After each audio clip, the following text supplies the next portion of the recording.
Good morning. I am Helene Weinstein, Chair of the New York State Assembly's Ways and Means Committee and co-chair of today's hearing. Today we begin the 10th in a series of hearings conducted by the Joint Fiscal Committees of the Legislature regarding the Governor's proposed budget for fiscal year 2023-24. The hearings are conducted pursuant to the New York State Constitution and legislative law. And today, our joint committees will hear testimony concerning the governor's proposed budget for higher education. So I will now introduce the members of the Assembly who are here, and then the co-chair of today's hearing, Senator Liz Krueger, chair of the Senate Finance Committee, will introduce her colleagues, and then our rankers will introduce their respective colleagues. So first we have Assemblywoman Fahey, the chair of our Higher Ed Committee, Assemblywoman Bishat Hermelin, Assemblywoman Buntenshawn, Assemblyman Epstein, Assemblywoman Forrest, Assemblywoman Seawright, Assemblywoman Simon, and Assemblyman Sturpey. So Senator Krueger. Thank you very much, Helene. Good morning, everyone. I will be starting with Senator Stavisky, the chair of Higher Ed, Senator Thomas, Senator Chu, Senator Webb, Senator Gurnardis, Senator Liu, Senator Hoylman, sorry, he has a new last name, Siegel, Hoylman Siegel, and Senator Jackson. And I'm going to turn it over to the higher education ranker, Joe Griffo, to introduce Republican members. And I would introduce Senator Dean Murray, who is with us here today, too. Sitting in today as our ranker on Ways and Means, Assemblyman Norris. Thank you, Madam Chair. And I would like to introduce the ranker of Higher Ed, Assemblyman Robert Smolin. We also have member Jared Goodgolfo here, and also member Brian Miller. Thank you for being here. Thank you. So, and just people should know that there will be some of our colleagues joining us as the hearing proceeds. So just some ground rules before we get going. Governmental witnesses will have 10 minutes to present testimony. Non-governmental witnesses will have 3 minutes to present testimony. And actually, for the non-governmental witnesses, if you have not checked in at the desk on the second floor, if you could do that once we get started so that we know that you are here. In terms of asking questions, the chairs of the respective committees, in this case the Higher Ed chairs and Senator Krueger, myself, will each have 10 minutes to ask questions. The chairs can get a second round of 3 minutes. The rankers will have 5 minutes to ask questions, no second round. All other members have 3 minutes to ask questions. And what is very important is that, for my colleagues to know, is that the time limits are both for the questions and the answers. So when the clocks, and they're visible, when the clocks go down to 20 seconds, don't say, I have one more question, and not leave time for our witnesses to answer. Just as a reminder for both legislators and observers and witnesses, there are no PowerPoint presentations, placards, or signs permitted in the hearing room. With that, we are ready to start the actual hearing, to hear from some of our witnesses, and we start with the chancellors of both SUNY and CUNY. You each will have 10 minutes, and then there'll be questions from the panel. So our new chancellor of SUNY, no stranger to New York in education, Chancellor John King Jr., and our chancellor of CUNY, Felix Rodriguez, who's been here a number of times. So Since you're listed, SUNY's listed first on the witness list, so let's start with SUNY.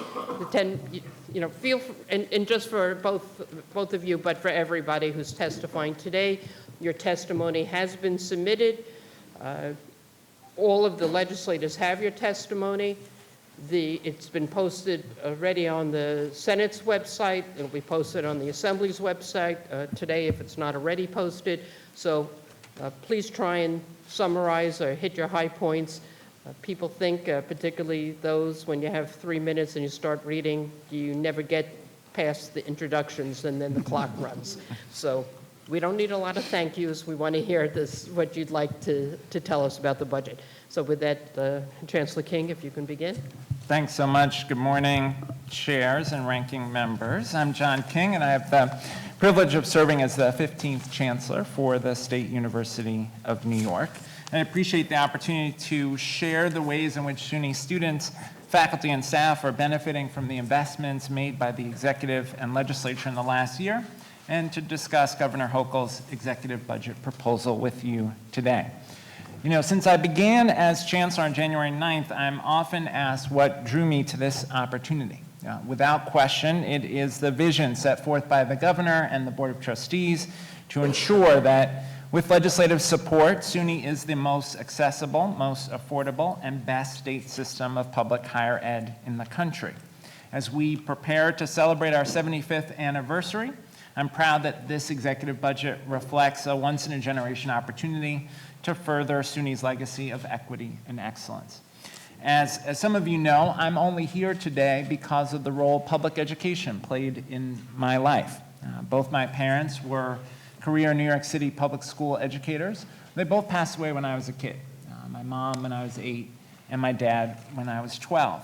In the time when it was just my dad and me, my dad was struggling with Alzheimer's, and home was incredibly difficult, scary, unstable. And the thing that saved me was school. School was the one place in my life that was safe, supportive, and nurturing. And from being a classroom teacher to serving as United States Secretary of Education for President Obama, I've always focused throughout my career on maximizing opportunity for all students. Now it is my priority to empower all students to thrive on our SUNY campuses.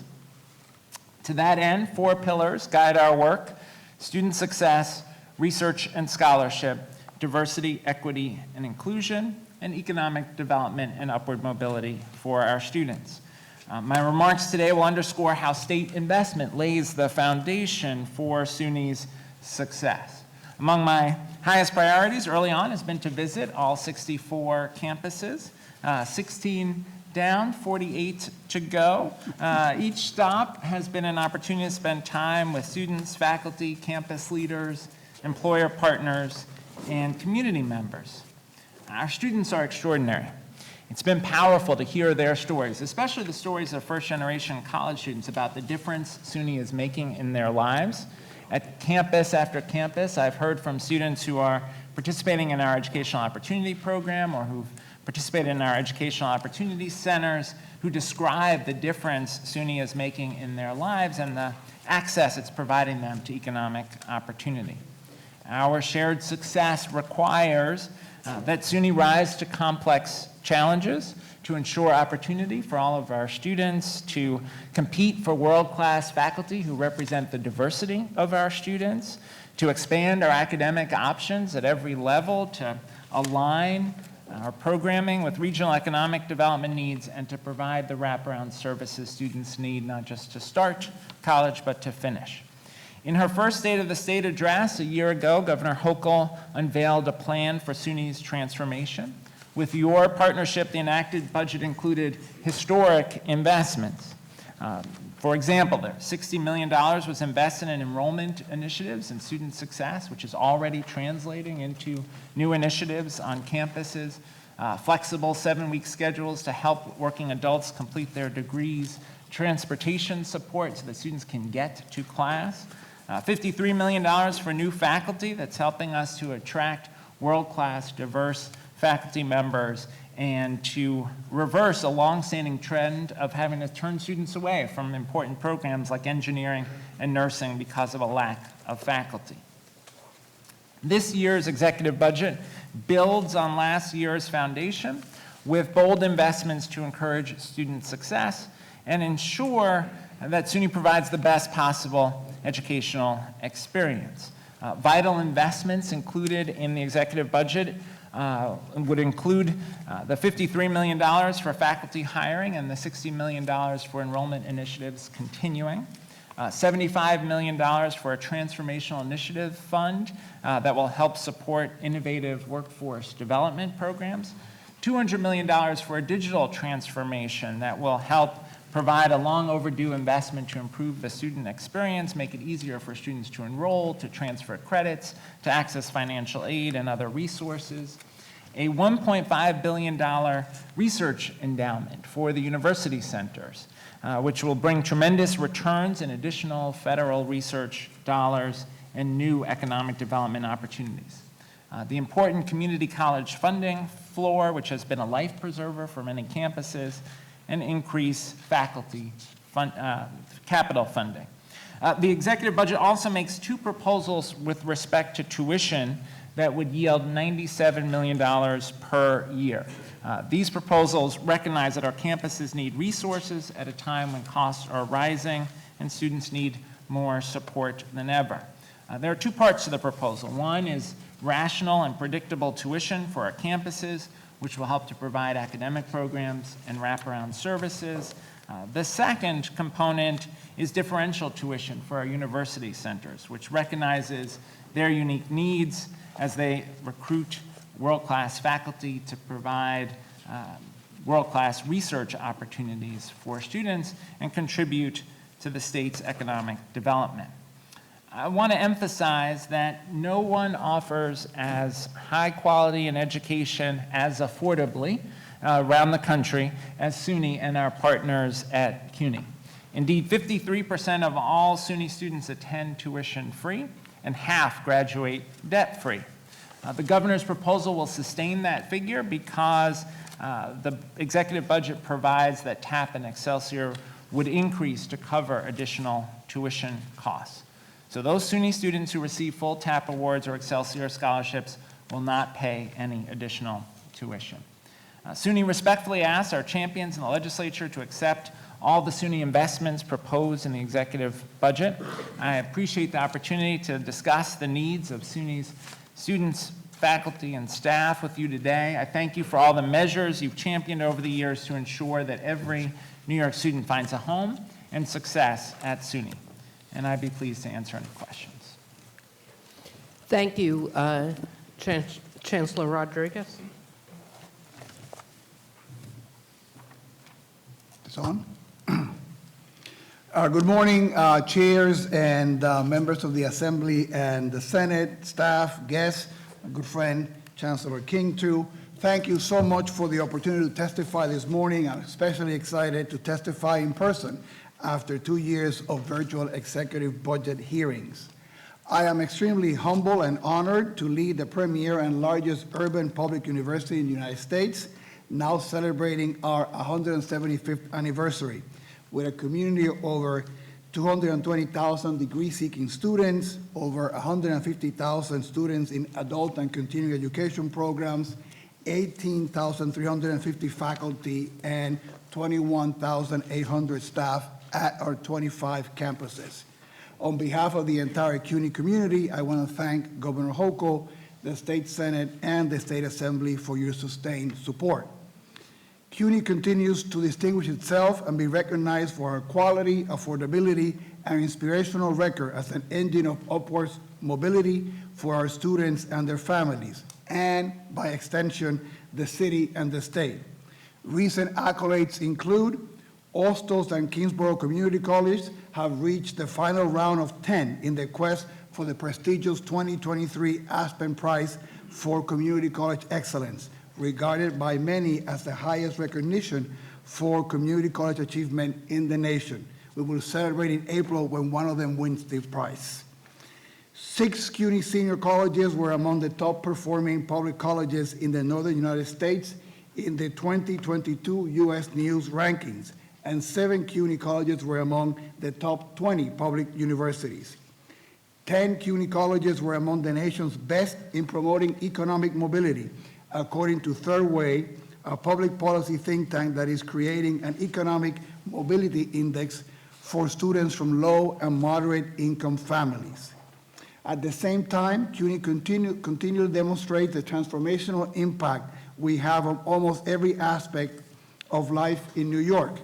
To cite just one recent example, Chancellor Banks and I announced a groundbreaking $14 million partnership to train thousands of current and future public school teachers to deliver practical computer science and digital literacy skills to their students.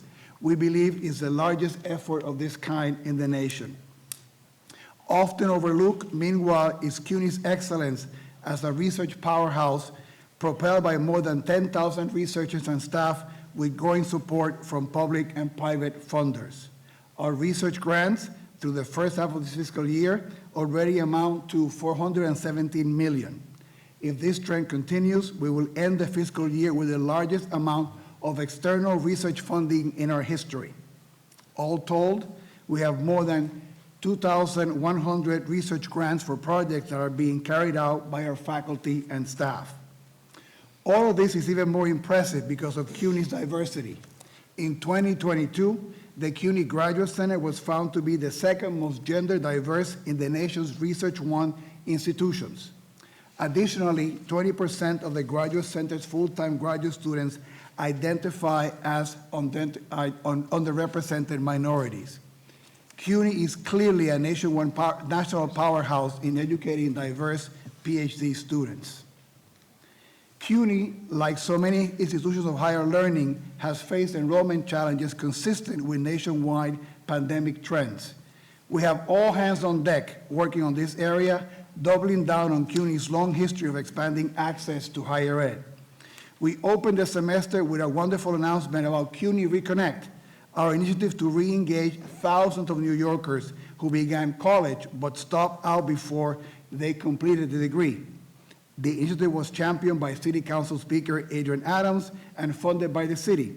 And I am happy to report that more than 16,000 students have signed up for classes through the program this academic year, surpassing our goal of enrolling 10,000 returning students. CUNY Reconnect and various enrollment analytics have taught us a lot about what works and how our systems can be improved to increase enrollment and retention. Those lessons led us to create a large advertisement campaign with the tagline, "Degrees without the debt." And this is running on subways, buses, billboards, ferries, and taxis with impressive results in the numbers of visitors to our CUNY Apply website. Another initiative that will help address enrollment and retention is the enhancement and expansion of CUNY Online, the university's in-house solution to increase online educational opportunities. CUNY Online will provide a robust, high-quality online program portfolio in high-demand areas with online wraparound student services. The issues that I have described above are all being undertaken to realize CUNY's fullest potential to uplift New York. CUNY is indispensable as we recover and rebuild communities, especially those that were disproportionately impacted by the pandemic. Nearly 80% of our undergraduate students are students of color. 23% are Asian or Pacific Islander, 26% are Black, and 30% are Latino. More than 80% of CUNY's graduates stay in New York and contribute to the city's economic, civic, and cultural life. Half of our undergraduate students come from households with less than $30,000 in annual income. 45% of our students are the first in the family to attend college, and 50% work while going to school. We have increased our focus on equipping students to engage the workforce and strengthen our career pathways. We are forging new public and private partnerships like the CUNY Inclusive Economy Initiative, which aims to connect 80% of CUNY graduates to careers by the end of the decade. And of course, we know the impact that paid internships have on our student success. More students who graduate sooner, who have job offers and higher wages. We have expanded all these opportunities with private support and funding from the state and the city, but we need your help as more still needs to be done. CUNY students and graduate staff serve our city's most critical workforce sectors, including nurses and teachers. Each year, CUNY graduates about 1,800 nurses, about half of all the new nurses in the city in a typical year. The university also awards more than 5,000 degrees and certificates in education and supplies a third of new teachers for the New York City public schools.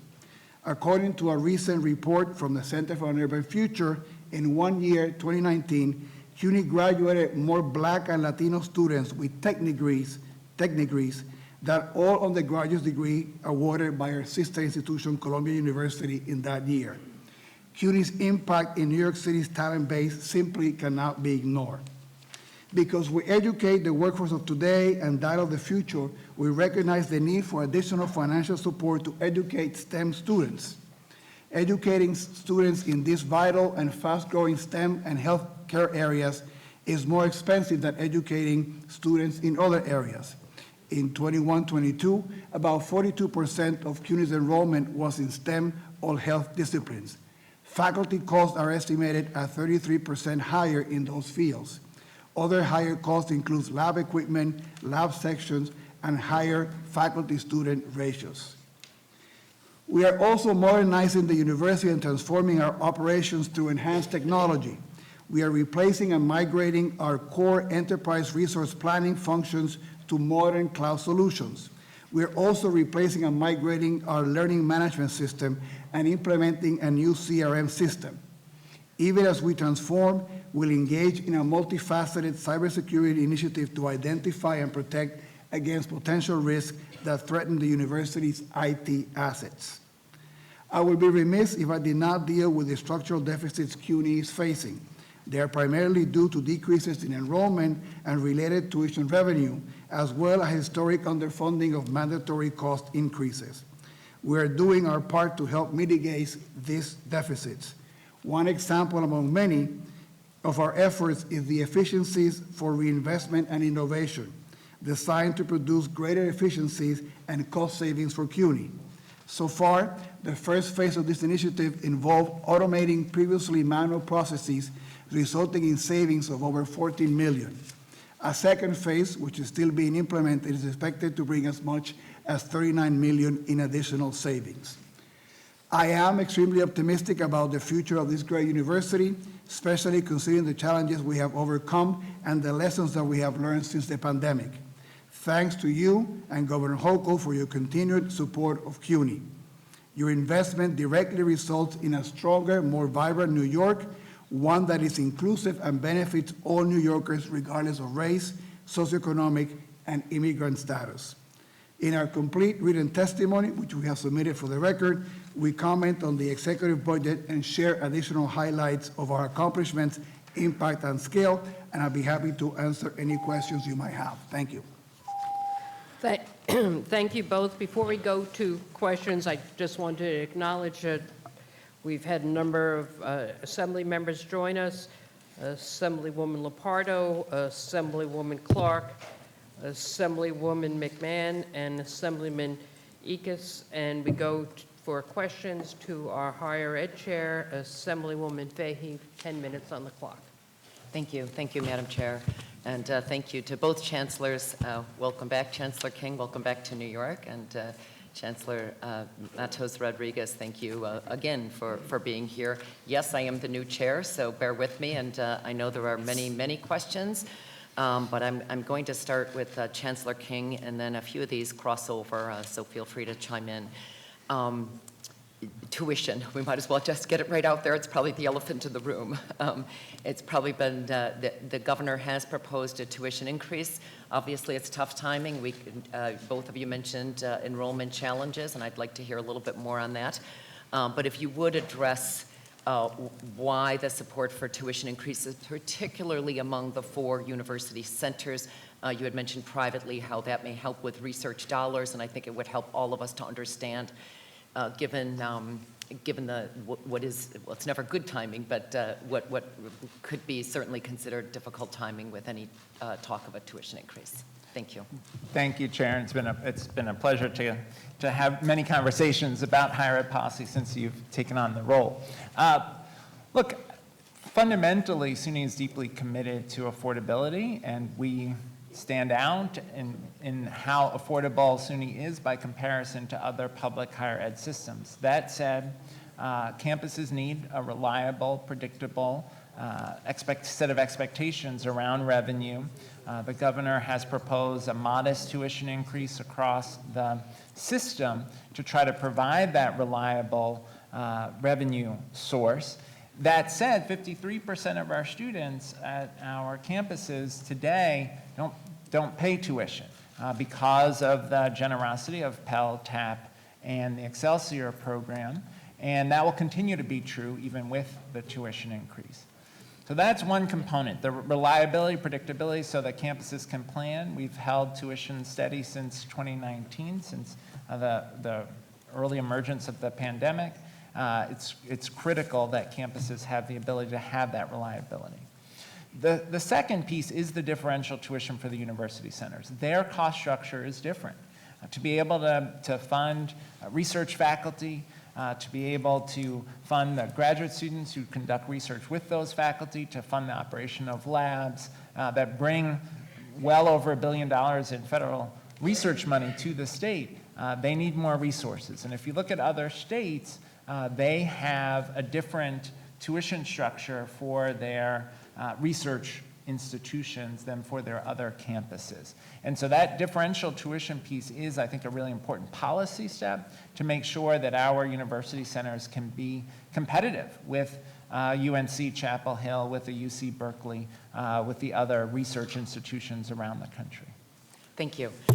And this can go to both of you, but Chancellor Matos, if you'd like to address. I love that I've never had a conversation that you don't mention how proud you are of the Economic Mobility Index, and that you're one of you have 10 colleges with the nation's best. As somebody who's first-generation college and first-generation high school, that resonates a lot to me. I wouldn't be here without the access to higher education. So very much appreciate that. I understand, in addition to the tuition proposal, there is a serious need for funding. I know SUNY has a specific list of distressed campuses, and I know CUNY has more than its share of distressed campuses.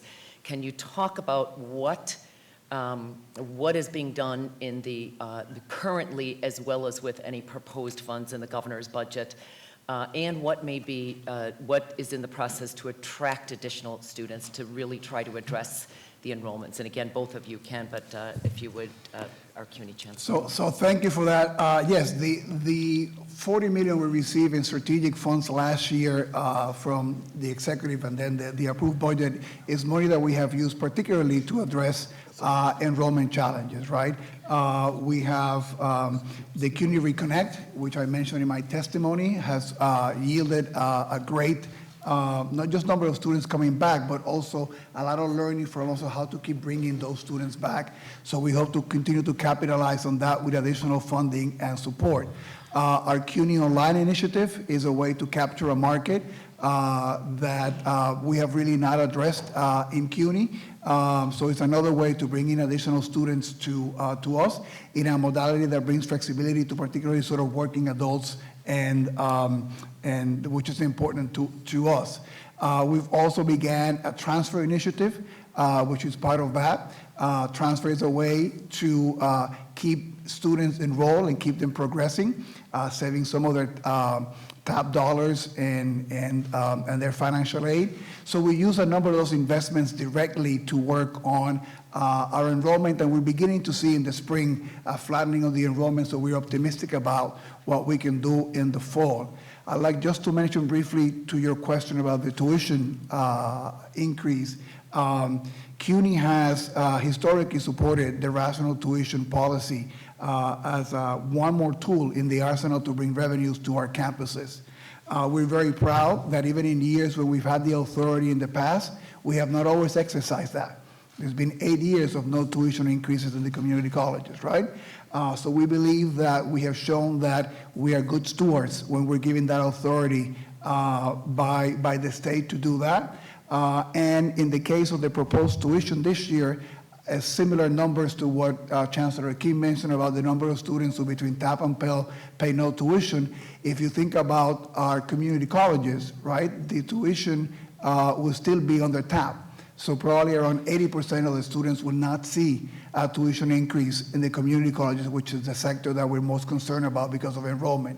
So we believe that that tool, used wisely, is a good way to invest, and we have a track record at CUNY of saying that even though we have the authority, we only use it when we think that the time is right.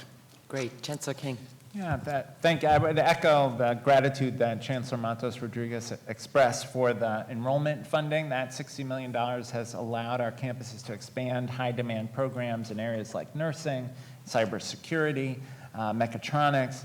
I would also say we are doing a lot system-wide to try to support our campuses around addressing the enrollment challenge. We saw a significant uptick in applications this fall, in part because of a two-week fee waiver period for applications and aggressive marketing so that New Yorkers know the great value proposition at SUNY. We are also implementing something called cascading admissions, where if a student applies to, let's say, Stony Brook and Buffalo but doesn't get in, we will affirmatively reach out to them and say, you didn't get in there, but there's a place for you in a program that matches your interests at a Fredonia or a Brockport. That really allows us to make sure that students who may only know of a few institutions that are more famous get the opportunity to go to a SUNY campus. We are also working with school districts to make sure that every 12th grader gets a personalized letter saying there's a place for them at their local community college, because we want students to know, again, that there are great opportunities for them at SUNY. I have two other questions, and I want to just add, as well as the new chair, really look forward to visiting many of your campuses. I'm well behind the schedule that you mentioned, Chancellor King, but look forward to at least getting to a few. Two questions, and again, for both of you, if you can split up the time. The endowment, the governor has proposed an endowment for the 4 university centers. Chancellor Matos Rodriguez, you have also expressed an interest in an endowment fund. Can you talk about why that might be important? Certainly, I've heard from colleagues and others that many campuses would like this, and of course, there is a concern that it might affect other operating dollars. The second part is a completely separate question, but if you can address it. Community colleges, there's been a lot of concern about the way the funding formula is based now, the FTE. If you can both address that, if you support looking at a slightly altered formula, or if there's something we should be considering there. Thank you. Great. First, on the endowment, the governor's proposed a $500 million state investment that would then attract $1 billion in private philanthropy. The revenue from that $1.5 billion would allow our university centers to go out competitively to recruit faculty, to build out their research capacity. The governor's called for doubling the state's level of federal research dollars, which is achievable only if the university centers have the resources to invest there. So we think this is an important opportunity, really to build for the long term. If you compare our institutions to other state universities around the country, one of the places where we're not as competitive is in endowment resources. University of Michigan, for example, has a $16 billion endowment. Can you give a few seconds to? So, I mean, it would be a different structure for us, right? Because it wouldn't be, we don't have the same flagship and centers as them, but we think it's a great investment. Those dollars remain being reinvested no matter how it's happening in the economy in terms of the budget that we might receive. And it's a way to encourage more philanthropic support to our campuses, which is something that's going to continue to give. So I think that it's a good idea. And on the FTEs, I think my recommendation would be that until community college enrollment stabilizes, to be tweaking with the formula might not be the right time, because nobody quite has a crystal ball to know how things are going to pan out in the future. Very helpful. Thank you, Chair. Thank you. We go to the Senate. Thank you. Higher Ed Chair Toby Stavisky. Thank 10 you. minutes. Good to see you both. Before I ask my questions, I just want to mention the fact that I'm delighted that the governor's budget includes the transformational, I think is the current word we use, for the improvements and the increases for SUNY. And I truly wish that CUNY had been included in that transformation. But let me ask the tuition question a little bit differently. Both institutions, I believe, certainly the community colleges, are experiencing declining enrollment. How will a tuition increase help reverse the trend of declining enrollment and bring the students back to SUNY and to CUNY? And I asked that question of both of you, but let me add for CUNY, there have been 100,000 students declined in New York City Department of Education records. And that really affects, I believe, CUNY. But Chancellor King, will you start? Sure. Look, Mine is a very specific Yes, question. yeah. Particularly, let me Yeah. add, during times of inflation. Yeah. So, even with the tuition increase that the governor has proposed, our SUNY campuses will be dramatically more affordable than campuses in neighboring states. We're committed to affordability. As we both mentioned earlier, a large percentage of our students, 53% for SUNY, don't pay tuition now because of Pell, TAP, and Excelsior. That will still be true. We think the quality of services that campuses can offer is really important to being competitive and attracting students. Whether or not we're able to offer robust academic programs in areas that students are particularly interested in, whether or not we have adequate mental health services and other student supports matters for attracting students. So in the end, we think that the tuition increase over time, a very modest tuition increase, will help us actually position the campuses to better attract students. Yep. So let me begin by bringing greetings on behalf of the 9,938 students from CUNY who are in your district. You got 29, Assemblywoman Fahy, I forgot that. So thank you for your support. On the community college, I mean, as I mentioned before, between 70 and 80% of the community college students will not see the tuition increase because it will be taken care of by either TAP or Pell. The Chancellor King mentioned the importance of services to be able to attract students. I'm going to take it one more point. We need services to keep students enrolled, right? If we have done a better job at retaining students, 5–10%, some of the enrollment challenges that we face would not have been as severe. So the services that the funding that this will attract would allow us to be better and making sure that students stay on track and get retained. So it's not just attracting students, but be able to retain the students that we have, and we think that the investment, and that we'll have ways to support the students that might need the help with private fundraising. Chancellor King, you mentioned the 19 SUNY distressed campuses, but I didn't see any mention, and in response to the Assembly member's question, but I did not see any reference to the 3 university hospitals that traditionally have been underfunded and done such a wonderful job during the pandemic. How can we help them to get back on their feet?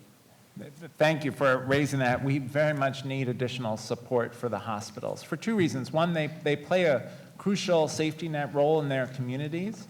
In the case of downstate, SUNY Downstate, 85% of their patients are Medicare, Medicaid, and uninsured. So they play a crucial role serving the community, but they also play a crucial role in training the workforce that we need. SUNY Downstate, for example, is one of the biggest providers of a diverse healthcare workforce, not just in the state, but around the country. So we desperately need additional resources. Last year, the legislature added nearly $70 million for debt relief for the 3 hospitals. That was hugely helpful.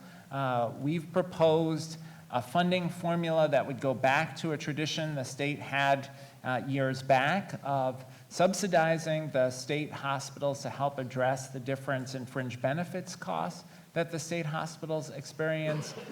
We also know that SUNY Downstate will have a $133 million operating deficit in the coming year, and we would be very grateful for assistance there to make sure that these institutions can continue to serve their communities. Chancellor Matos Rodriguez, does CUNY itself have an endowment, and if so, how much is it? So the endowments are held by the individual foundations of the colleges. And I think that if you combine that, it comes to close to like $1 billion. But again, they're held by the City College Foundation, the Brooklyn College Foundation, the Queens College Foundation. So those are the way the endowments are built in our structure. And can I take advantage of this second we don't have a hospital, but a plug for the CUNY Medical School, the most diverse medical school in the country that is not in HBCUs. We're requesting $7 million of support. If we want diverse physicians, primary care physicians, that's what our school is providing. So I take the opportunity to make that comment too. And Chancellor, one more question. In terms of the individual colleges' debt, some of them are running at quite a debt, particularly, well, I'm not going to mention the individual institutions, but I understand that Baruch is debt-free, and both the Labor College and the Law School, the Labor College and the Journalism School, are very minimal debt. How do you propose to reverse those trends and help the institutions get relief from their debt? So a number of ways, and thank you for that question, Senator. First, we're working with each of the campuses, and I think many of you saw that this year we asked all the campuses to engage in 2% of savings. We've added that to between 5 and 7%, depending on the fiscal health of each of the campuses, to sort of bring back that structural deficit. So we're taking our own measures to address that, and we're working with each campus individually, both in the revenue side, helping them with enrollment. For example, we've been helping some campuses that had some of the larger enrollment losses with advertisement support from the central office and marketing so they can attract more students. So we have some individual support to all the campuses. That's why in our budget request too, additional operating dollars in helping us to address the higher cost of STEM students is one of the requests that we have in our budget request, $53 million, so that we can put that into our operational dollars, but to be able to support the higher number of STEM students that we have. For both chancellors, may I ask the question I always ask, and that is, what is the ratio of full-time faculty and part-time faculty? For us, it's about 53% full-time, 47% part-time. The part-time is more common in the community colleges than in the 4 years. System-wide, we are 40% full-time, 60% part-time. Last year, we provided record increases in higher education, particularly to the public colleges and universities. And there was funding in there to hire additional faculty, hopefully to choose the adjuncts for those positions, assuming that they're qualified. Real quick, what are you doing? What are the numbers there? Are you taking the adjuncts, and how many positions are unfilled? That's really the question I'm asking. We are very grateful for the $53 million for additional faculty, and we expect that will translate into between 325 and 375 new positions. Those plans from campuses have been approved, and they are going through search processes as we speak, and I'd be glad to keep you updated on the outcomes of those searches. So we started hiring earlier. So we hired 250 faculty members of the 600 faculty that we'll be able to hire from that also very generous funding. 80% of the 250 hires so far are adjuncts, so we're very proud of that conversion rate. And the distribution of faculty to the campuses was made looking at faculty full-time to part-time ratio. So to your question, Senator, one of the things that we addressed when we gave out the lines was to help the schools that have the worst ratios. Thank you. We've been joined by Assemblyman Burgess, Assemblywoman Heidemann, and we go to the rank earn, higher education for 5 minutes, Assemblyman Smolin.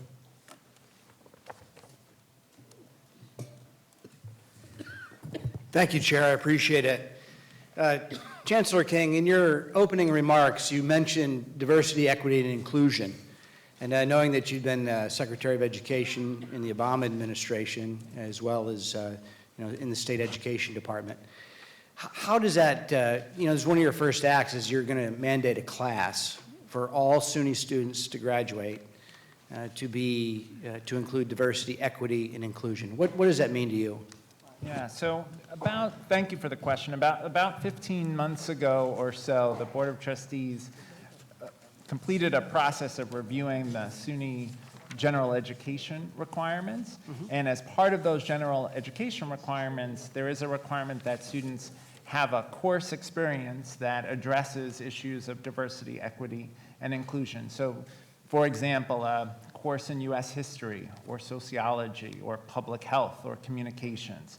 And so each of the campuses will identify which courses satisfy that requirement. There's no additional course credit for students, no additional costs for students.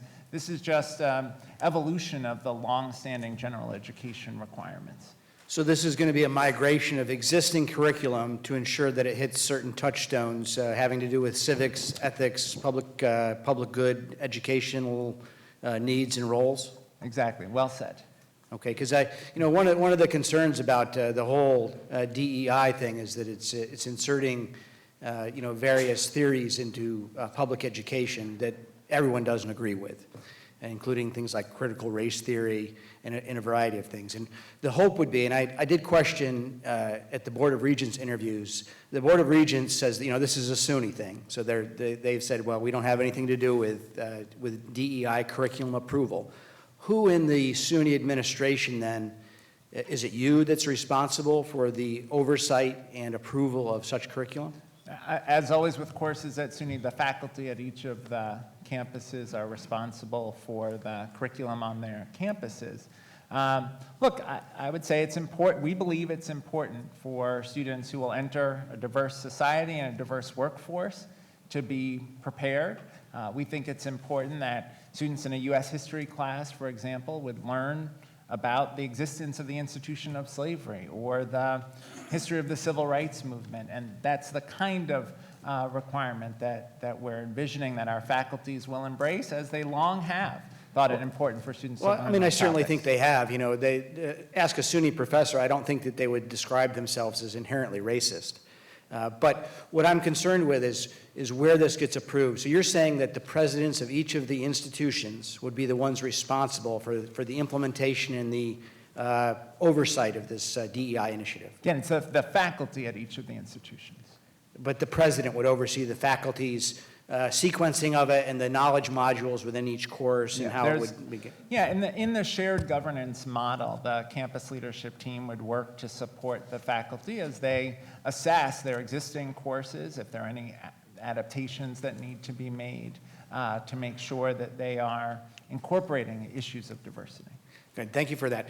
I just need to very quickly follow up on community colleges.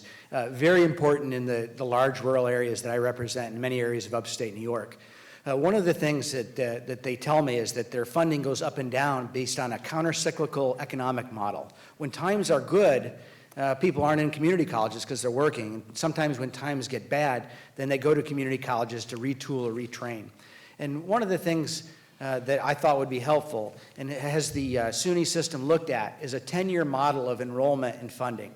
It's something I learned in the Marine Corps, where you look at it from a broad, long-term perspective, and instead of having up and down funding based on the year before or what's next year, you look at it over a period of years. Have you looked at that, or are you having your SUNY analysis team look at these community colleges? Because I'm here to tell you they're really struggling. Yeah. Look, I appreciate the question. Community colleges play a vital role in workforce development, as well as an access point for students to higher education. We have a system work group that's been looking for some time at the community college funding formula. That work paused during COVID, but will restart. The challenge is that the COVID period, the most intense period of the pandemic, exacerbated enrollment losses that we've seen nationwide for community colleges. But what's hopeful, and this was helped in large part by the $60 million, is that there's tremendous demand for programs like nursing cybersecurity, mechatronics. So we're seeing that demand. We just need to move our campuses to address that demand. Thank you very much, Chancellor. Thank you. We go to the Senate. Thank you very much. Joe Griffo, Ranker for Higher Ed, 5 minutes. Thank you. Thank you, Chancellor Rodriguez. Thank Chancellor King for being here today. We talked about the declining enrollment, obviously, within the systems and some of the struggles and challenges you're facing, competitive choices that exist. At this point in time, is either system considering or contemplating closures or consolidations of any of the campuses?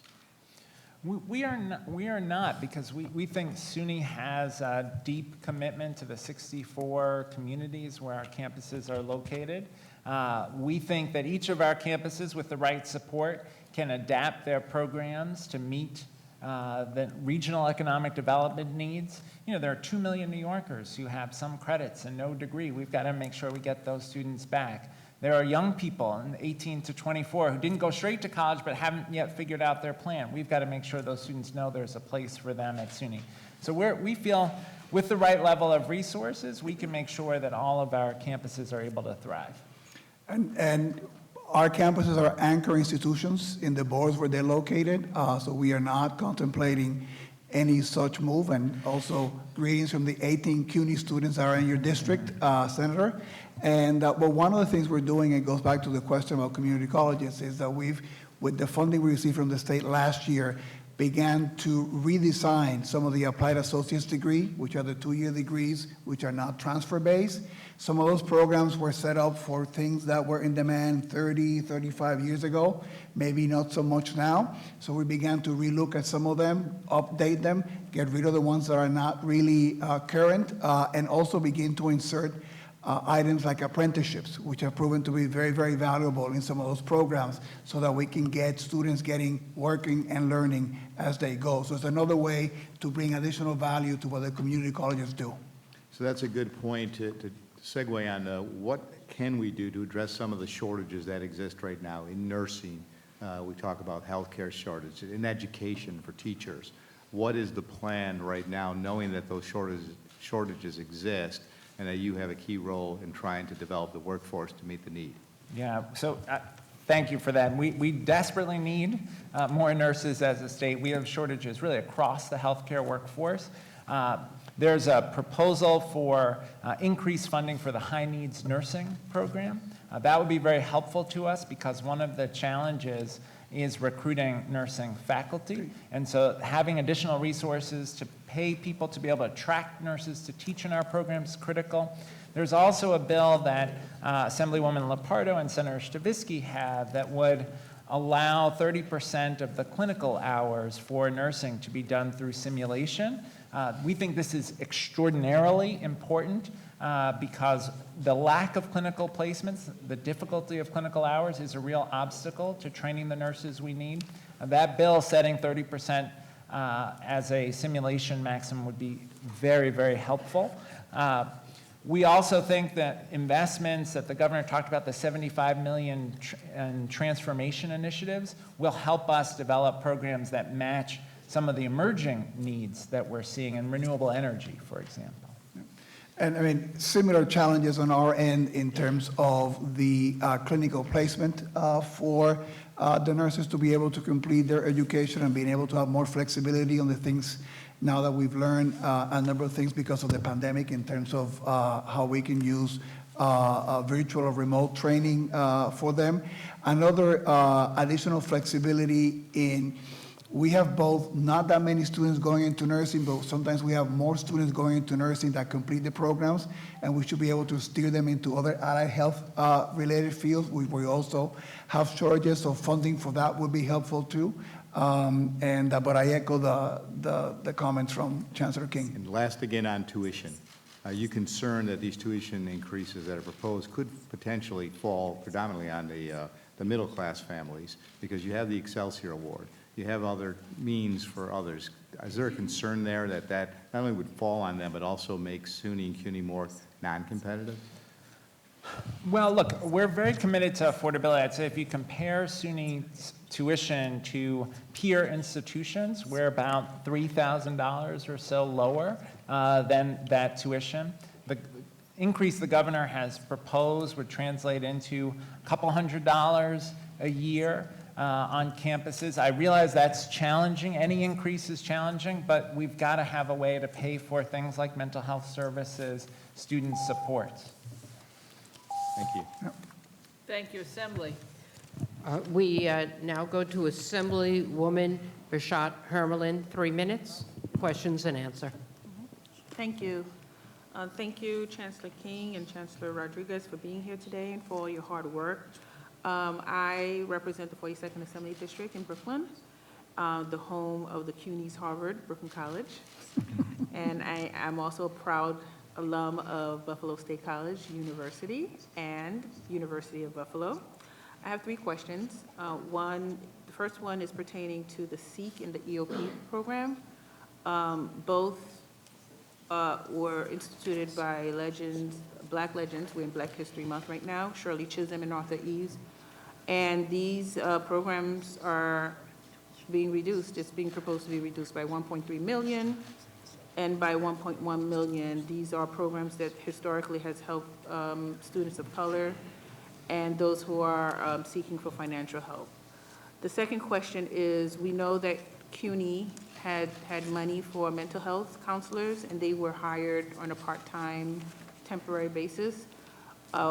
Now at this juncture, what is the plan to hire these counselors as full-time, permanent workers? And lastly, child care centers. I'm a new mom. I'm excited to hear that this is being implemented. Want a little bit to know how many children would be serviced. Thank you. So let me, and again, on behalf of the 3,569 CUNY students in your district, I bring you greetings and thank you for your support. A number of things. The mental health services, that's what we need the operating dollars to be able to convert. In our case, we put in each campus, we use $2 million of the stimulus money to be able to support mental health. So we have to be getting additional operation dollars so we can then, the personnel that was hired, be able to keep them, to be providing those very important services. I can get you a breakdown of the childcare by campus, because I don't have those figures on the top of my head, but clearly the governor's money was very, very helpful in increasing capacity in some of our centers, and adding one new center at Queensboro Community College. And on SEEK, again, very important programs. They were very, we want that money restored.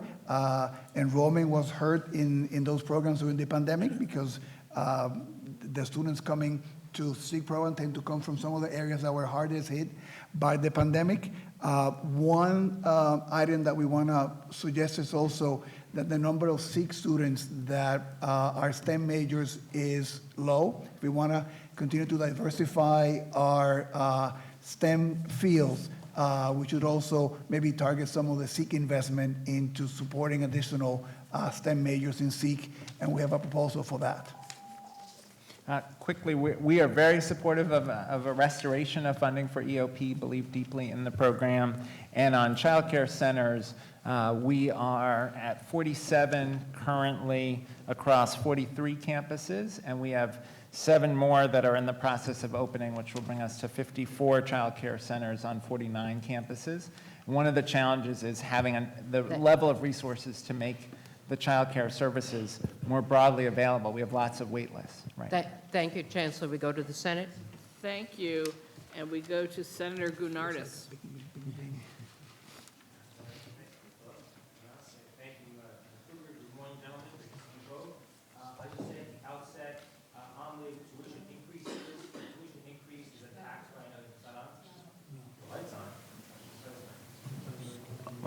Yeah, that's on.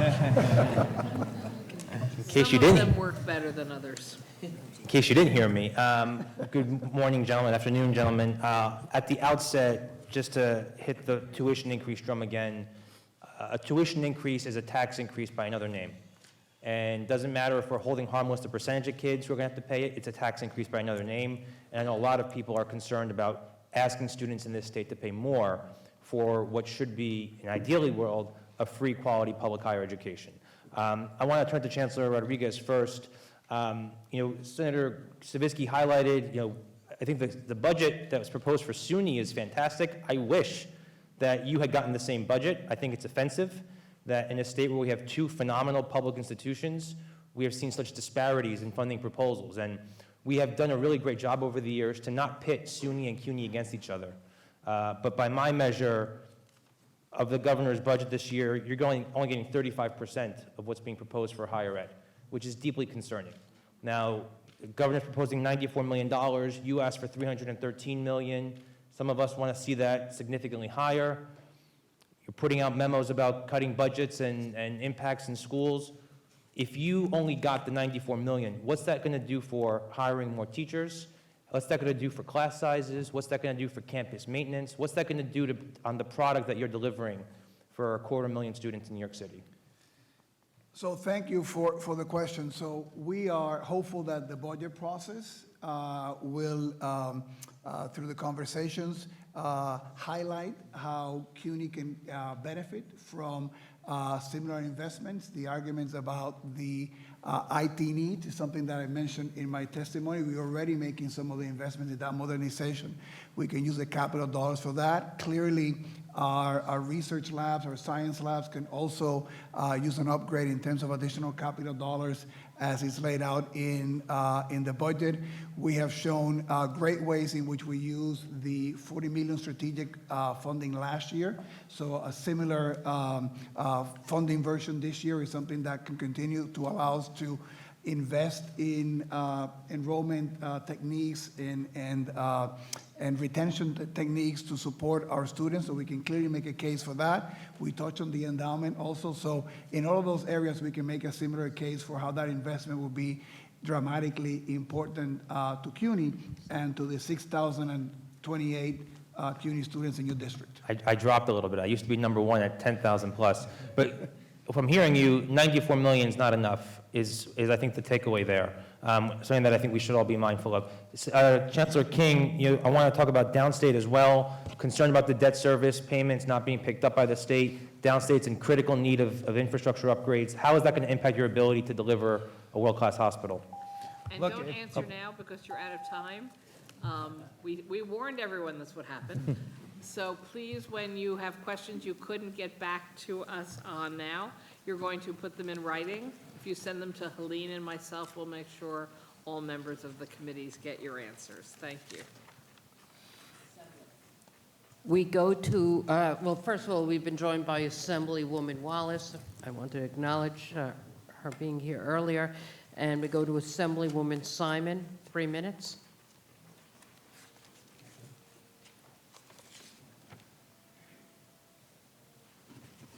Thank you. Thank you to Chancellor King and Chancellor Matos Rodriguez. There are a number of things cleverly disguised in the governor's budget as maintaining or that are really cuts. A lot of the opportunity programs, for example, have either been cut or dramatically scaled back.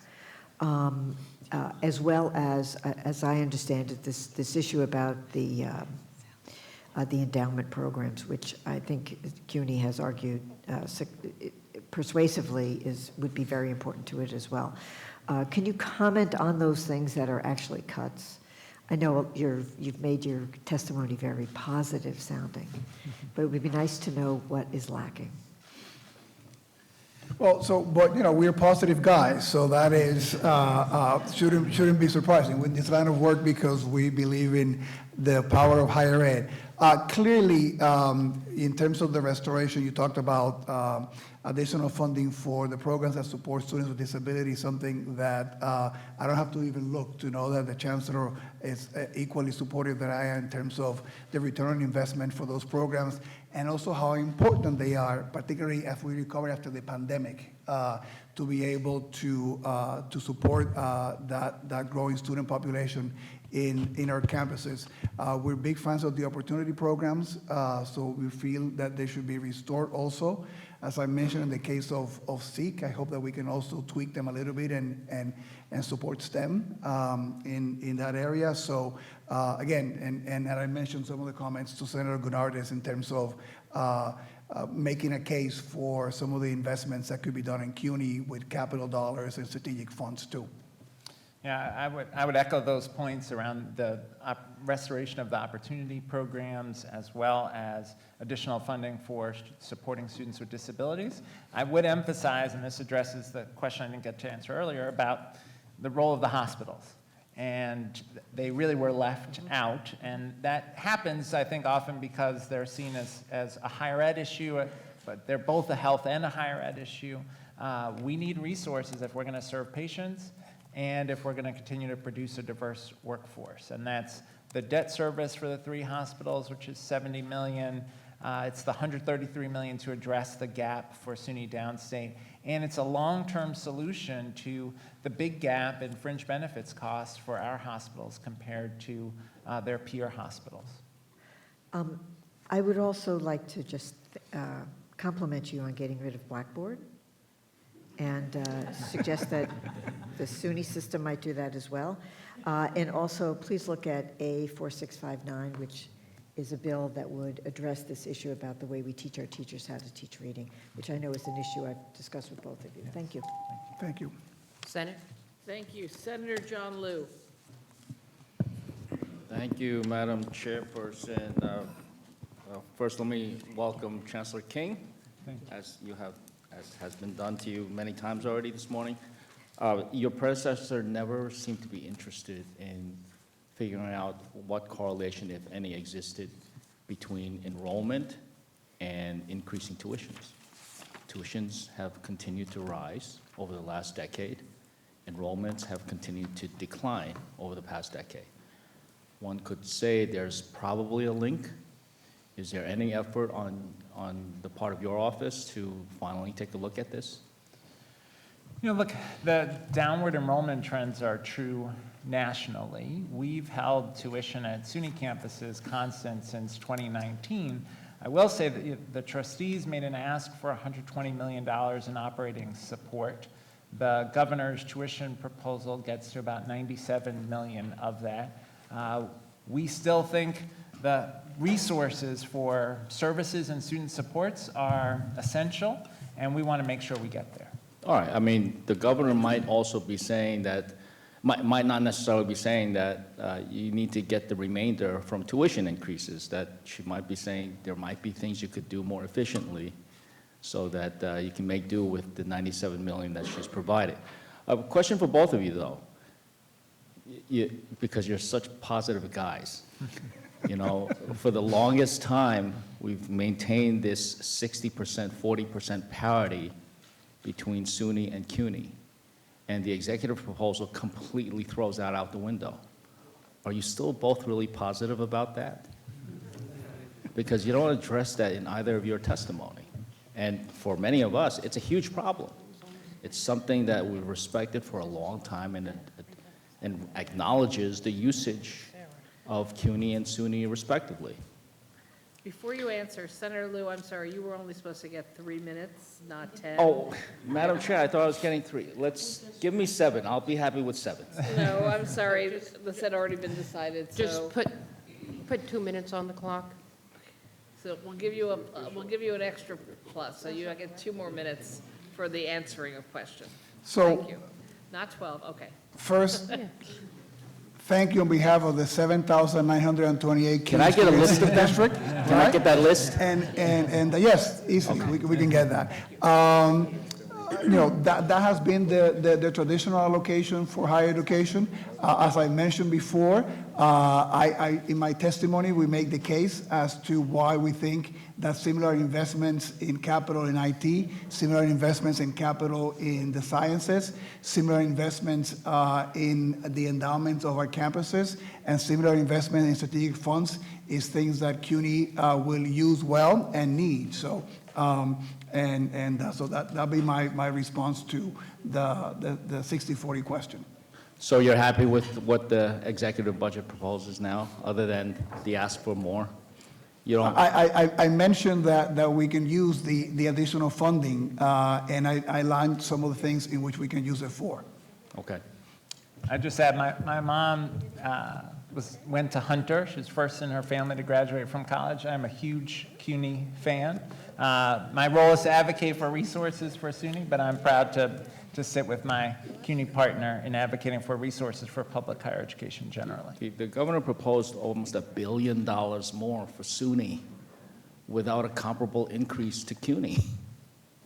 I mean, how do you reconcile that? And how does that, I mean, do we just abandon the 60-40 split? Is that obsolete now? Well, one thing I would say about the governor's proposal around the endowment in particular and the $500 million that would drive $1.5 billion to the university centers, that's really about an investment in research in the state. You know, we have over $1 billion in federal dollars that are coming to us to support research. Governor's articulated a goal of doubling that. The investment in the university centers is a way to get there, to get that return on investment. All right, since I had 7 minutes taken away, Chancellor Matos Rodriguez, I just want to remind you that you had tasked Hector with completing the agreement for the School of Labor and Urban Studies. He's done half of it. Can we get the other half done, the Welcome Center? So we are giving great additional space to the School of Labor, and we'll be happy to continue to support their I work. want to cut the ribbon on that Welcome Center. Thank you, John. Thank you. Thank you. Assembly. We go to Assemblywoman Clark.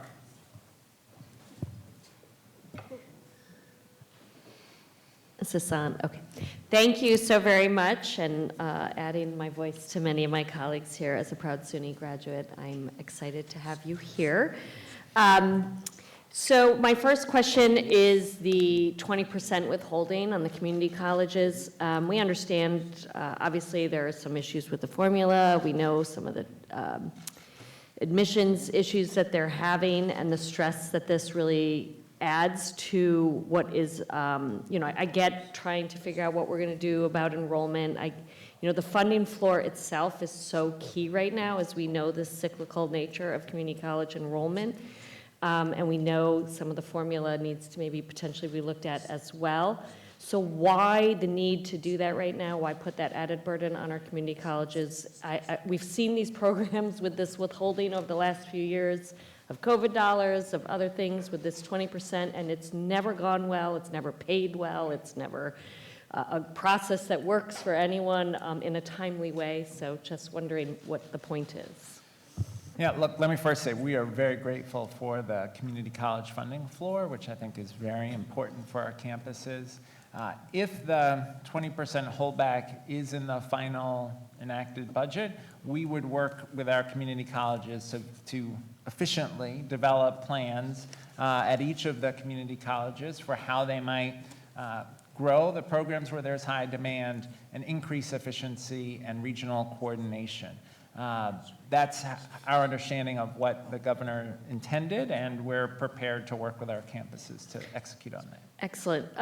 Second question, great to see 53% of our students not paying tuition at SUNY.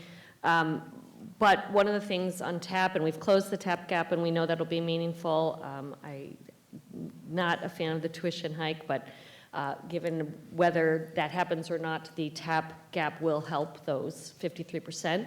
But what we haven't seen is a change in family incomes eligible for TAP, nor the increase in the minimum amount awarded in decades. And so as much as we've made college and continue to make SUNY affordable for a lot of families, there's still a middle class and lower middle class family that is, as much as they're all these other costs are going up, are not seeing any more help there. Is that something that you guys have looked at to understand how TAP could help more families? I mean, we'd love to have a conversation about raising the income threshold for TAP and Excelsior, and also potentially covering fees within TAP and Excelsior as well. Excellent. And then my last one on the distressed campuses. I just think this is really an issue if we're not going to put more operating dollars in it. I mean, this is decades in the making of sort of funding not being there when it needed, and this austerity that we saw over the years. It's a cycle then, because then they cancel classes and then it hurts enrollment. I just think that we're not doing enough to really, we can't pay for that on the backs of tuition hikes. So I think we need to put more dollars into our distressed campuses. Thank you to the Senate. Senator Murray. Thank you very much. Thank you, Madam Chair. Thank you both for being here. Good to see you again. I was on Friday, I was with President McInnes of Stony Brook University. We had a little get-together, and I asked about the perception of the brain drain, giving a great quality education to all of these students and then having them leave. She gave me a number that was good to hear and impressive. She said about 80% of the students from Stony Brook University to grad stay. Do you have similar numbers across the SUNY and CUNY systems? I can get you the specifics. I will say our analysis suggests that somewhere between 1 in 4 and 1 in 3 college graduates in New York State is a SUNY alum. And we have data, the first 5 years, about 90% of the CUNY students stay in New York. Over 10 years, it's closer to 80. Now, in that same vein, is there data available as far as the percentage of, because it was brought up that perhaps we have a higher percentage of in-state students as opposed to out-of-state students. Do you have numbers or figures that you can provide us in regards to that as well? Yeah, we can provide you the specific campus-by-campus numbers. I think generally we're at about 85% in-state. In-state. And we're probably higher, given being in the city. And I forgot to bring greetings on behalf of the 466 CUNY students in your district. Well, there we go. Switching gears real quick, because we were talking about community colleges and the struggles we have with them right now. But I do find it ironic in the budget, we're talking about the MTA payroll tax that still hits community colleges at this time. What's your feeling on the impact of, at a time when they're struggling so much, to now increase the MTA payroll tax on the community colleges? Well, look, I think from our perspective, we're focused on higher education as opposed to transportation policy, but we do worry about our students' ability to get to campuses and the larger issue of having adequate investment in the state in transportation so that students have good, reliable public transportation options to get to campus. But again, the concern being other schools being exempt, but community colleges not. I got, again, numbers from Suffolk Community College that say that it's costing, and again, I know in the overall scheme, $400,000 doesn't seem like a lot, but $400,000 right now they're paying in the payroll tax, and then it's going to go up to $600,000. But I mean, again, at a time when they're struggling, looking for every dollar, we're looking at tuition increases, we're looking at enrollment being down. Is this the right time? Again, I think from our standpoint, the worry that we have around transportation is really our students who aren't able to get to class reliably because as a state and country, we haven't invested enough in public transportation. Thank you very much. Assembly. We go to Assemblywoman Lepardo. Thank you very much. Well, it's nice to see you both. First of all, I wanted to note that I am a SUNY grad myself and proud to represent one of our centers, as well as one of the best nursing schools in the state at Binghamton University. I want to thank you both for your guest viewpoint that you published recently in the New York News. That was very helpful. Also, I wanted to make sure you were aware that over 50 of SUNY and CUNY deans, program directors, and department chairs have requested that nursing simulation training bill go into the state budget. The question I have for you both is the issue has come up about the need to define quality-based simulation. Do you think that's going to be something that we can overcome soon? I'm very hopeful that we can overcome that soon. Look, we have a state and national crisis around the supply of nurses. I think it's incumbent on all of us, higher education, governor, legislature, state education department, the healthcare community to come together around a solution this session that gets us to a clear threshold for the percentage of hours that can be done through simulation. And I'll just echo that I would hope that in that conversation, we go to data-driven answers. I think that in many of these things, we have still a misconception about quality and online and quality and simulation. There's quality and lack of quality there. There's quality and lack of quality in in-person education too, right? So I just hope that as we go deeper here, that we use data and not maybe some perceptions that we might have from the past in terms of what the quality of that education is. Good. Well, I hope we can expedite that perhaps in the budget, but certainly by the end of session. I just would like to echo the questions that were asked by Ms. Clark, but to mention on the community college front, we're certainly grateful about the floor, but if you talk to most community colleges, they're looking for the floor +4, which many of us are certainly supporting. Community colleges have to be, along with BOCES, the absolute foundation to our workforce development efforts. I just wanted to also just mention how appreciative we all are for the work that's being done at both of your institutions. It's really significant. We're very proud to have you here and to represent the state. Thank you. Thank you. Okay, Assembly, good? Senate, I think we're Senate. Yes, I'm sorry, just checking, just want to make sure. Thank you. Senator Webb.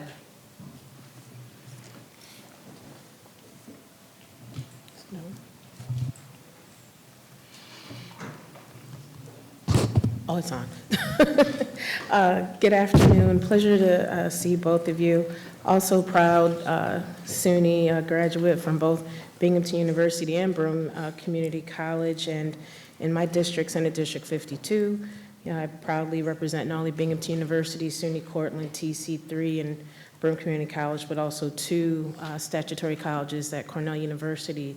And so I have 2, possibly 3 questions. I was very concerned to see that while we're asking for tuition increases, that we are decreasing funding to programs like EOP, C-STEP, STEP, and these are programs that, for me as a student, were integral in my ability to be successful, along with the challenges as it relates to community colleges. And so one of my questions is with regards to the requirement, the proposed requirement for community colleges to submit a plan to basically structure it from a standpoint of having a future without the Base Aid Foundation funding. Why is the Department of Budget collecting this as opposed to SUNY and CUNY? So that's one of my questions. My second question relates to workforce development, as this is something that's coming up, with our both SUNY and CUNY being integral. My other question is, how is workforce development tracked? Like specifically, not just in terms of the number of jobs, but like how is it broken down? Yep. So first, thank you for all your support for SUNY and for your commitment to our effort to diversify leadership across our campuses through the Black Leadership Institute. Appreciate your support there. Look, on the community college 20% holdback, our view is that we would work very diligently with campuses to develop a plan that would focus on growing enrollment, leveraging investments like the $60 million from last year to grow programs that we know are going to be high demand: nursing, cybersecurity, renewable energy, so forth. So we're very optimistic that if that is included in the enacted budget, that we could work with our campuses to quickly develop solid plans for their long-term future. In terms of workforce development, we look at both the placement outcomes for workforce development, aligned degrees and certificates, as well as the earnings impact. And one of the things I think we need to work on is making sure that students know what great opportunities there are for them, that when students complete a nursing program, there are great jobs on the other side, that when students complete a cybersecurity program, they can get even 6-figure jobs afterwards. Okay, thank you. Assembly. Assemblyman Epstein, next.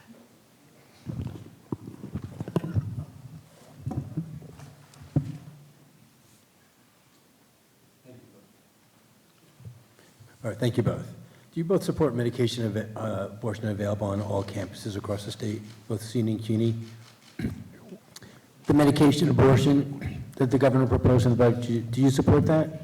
It's something that we already have available in many of our campuses, either by the campus itself or in Chancellor, you know, we only partnership. have 3 minutes, so yes or no would be great. Yes? Yes. Yes. Thank you, thank you. Do you have enough standalone funding to support students with disabilities currently for those students? We need more resources. We fundraise for that, but additional dollars are always welcome. Great. CUNY, we've seen proposed hiring fees and potential cuts. What impact would those cuts, $100 million in cuts, have on student services? We've seen on campuses they're not hiring to replace filled spaces. What is that really going to mean for our campuses across the system? Well, like we said, we're taking measures to do some cost savings, right? And we have a budget proposal that talked about additional operating dollar support so we can have the services that our students need and they want to thrive. Yeah, but, you know, I know there's a hiring freeze, right, at CUNY? I've heard from presidents that there's a hiring freeze. They have to submit a plan, yes. And so that means they're not replacing positions, and that will impact class size, I assume, and class external services. Clearly, we have an impact on services. I mean, class size is actually down over the last couple of years, so it will have an impact on services. So we've seen students leaving both systems, CUNY and SUNY, and I know we want to get them all back, but I'm just wondering if we're cutting services and raising tuition, how do you both expect to be able to get those students back if we're making it a really more difficult place for them to thrive? Look, the key is to provide the services and opportunities that students want and need, both to enroll new students and, as Chancellor Matos Rodriguez raised earlier, to retain the students that we have. Retention is an enrollment strategy. And so we're working hard to do that. Investments like the $60 million last year and the $53 million for faculty, hugely important. We're glad those are included in this budget. But there's no question we need to continue to invest in public higher ed if we're going to attract students and ensure that we have the workforce we need as a state. 100%. We need more resources, is basically what we're saying. And I appreciate your concern for more tuition. I just think that tuition increases is going to make it more difficult for students. I hear it all the time. And unfortunately, we don't have students on our panels today to hear their voices, but I would encourage us to be thinking about alternatives. And if that's resources, I think that's our responsibility to us and the students in both systems statewide. So thank you both for your time. Thank you, and greetings, 1,543 students in your district from CUNY. Senate. Thank you. Senator Chu.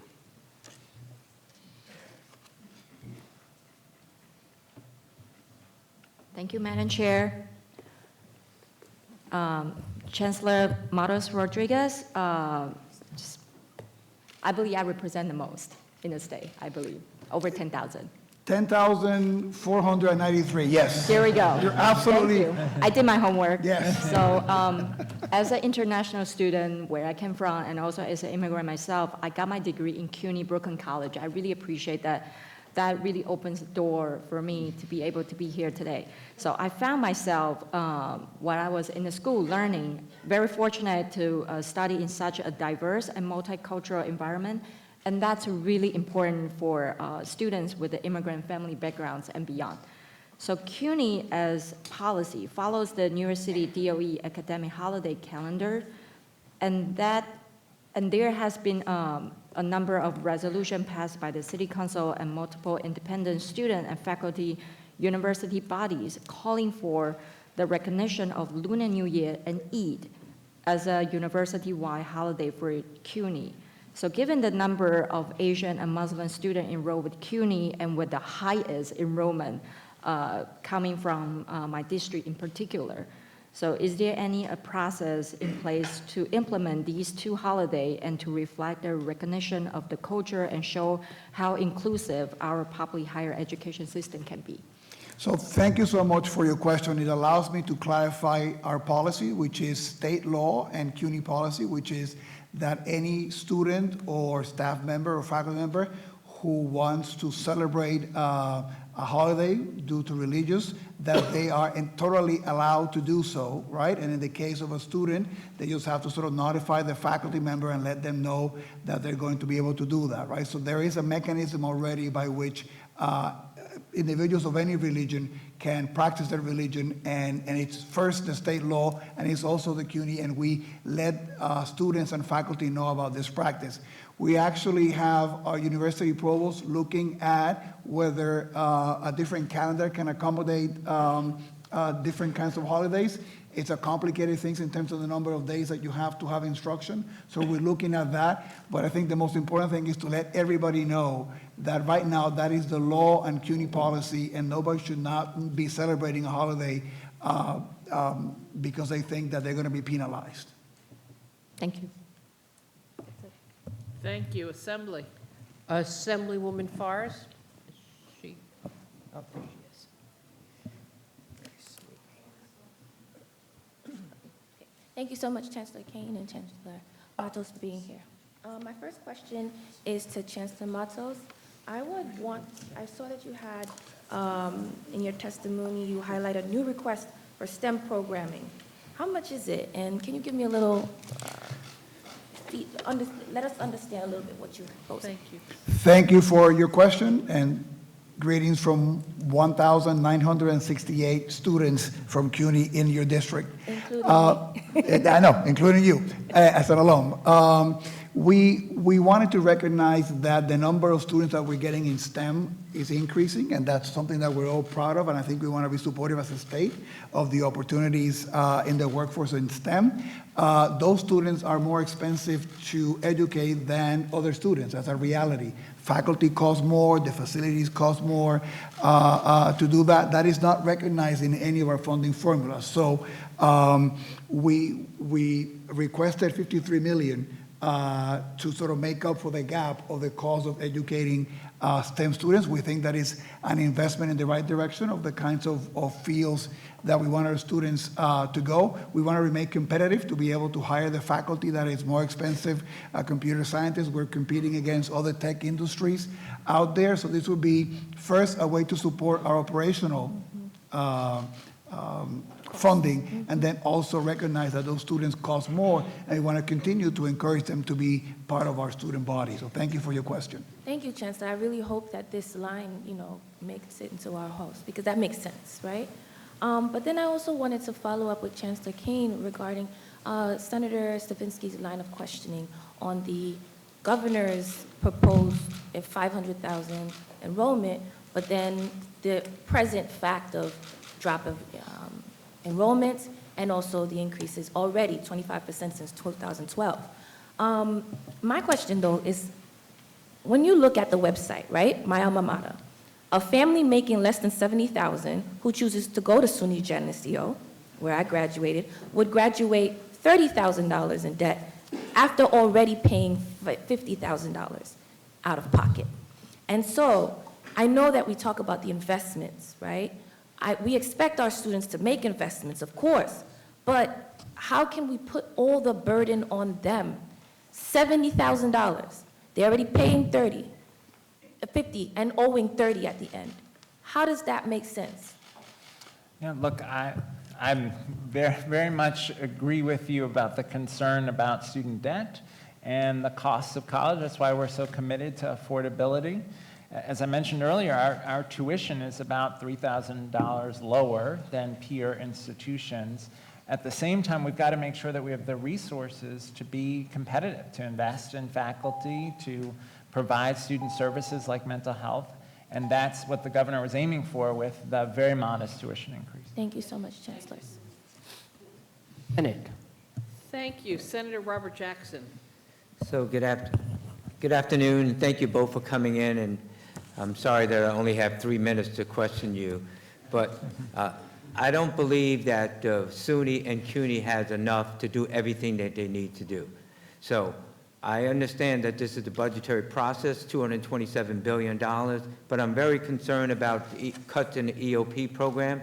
I was an EOP student myself, but I'm also concerned about the tuition increases. I'm opposed to any tuition increase on the people that are attending college. knowing that, for example, many people will not be able to afford the tuition increase because of the pandemic situation is still negatively impacting all of us. So I guess my question is that I am in part of a coalition which is called Invest in Our New York to basically increase revenue from the wealthiest New Yorkers and corporate tax. New Jersey has a higher corporate tax than New York State. We need to raise revenues in order to make sure that SUNY and CUNY are taken care of. So one of the things I asked you to do is that some college campuses do not have health centers where people cannot go there. I asked you to look into that and to do everything you can to make sure that if someone is ill or they need help as far as from a health point of view, that there is a health facility on the campus. Understanding that, I ask you, what more can we do in order to bring about the resources that you need from SUNY and CUNY in order to make sure that the faculty is receiving the increases they rightfully deserve? Okay, I very much appreciate the question. The trustees asked for a $120 million operating aid increase this year. We think that's necessary just to maintain steady state, to be able to absorb increases in the costs of staffing and energy and so forth. Long term, we need a reliable picture of a 5-year investment plan, including on the capital side. We've got a $7.7 billion critical maintenance backlog across our institutions. We need a 5-year plan on how will we make the progress we need to on capital. One of the challenges when students come to a campus and they walk into a building that's in disrepair, it's very hard to convince them to come to a campus. So, equally here, our budget request will give you a roadmap in terms of some of the things where we think that we need additional operating support. I mentioned the support for STEM majors as an example of a way to support STEM and also support operating costs. We also have additional programmatic requests there on many areas that I know are very dear to you, students with disabilities, doing more things for our students in the career and workforce in all those areas. So again, thank you for your support. Thank you. Assemblywoman Seawright. Thank you, Chair Weinstein. Good afternoon, and thank you, Chancellor King, for returning back home to New York. It's great to see you, Chancellor Matos Rodriguez. I'm a CUNY Law alum and a proud mother of 2 SUNY graduates. And as the new chair of the People with Disabilities Committee, I recently attended a CUNY adaptive sports program, the women's wheelchair basketball game, one of only 7 that exist in the nation, and I would love to see that program started at SUNY. But I'd like to direct my question today to Chancellor Matos Rodriguez. My constituents have raised their voice to me about transferring between the CUNY campuses and how difficult that is. So I would just like to hear what you're doing to address transferring among the colleges within CUNY. Well, thank you for your question. We're taking a historic look at transfer, and we're giving ourselves sort of a 1.5 to 2 years to really make all the transfers within the mayor fully transferable in the system.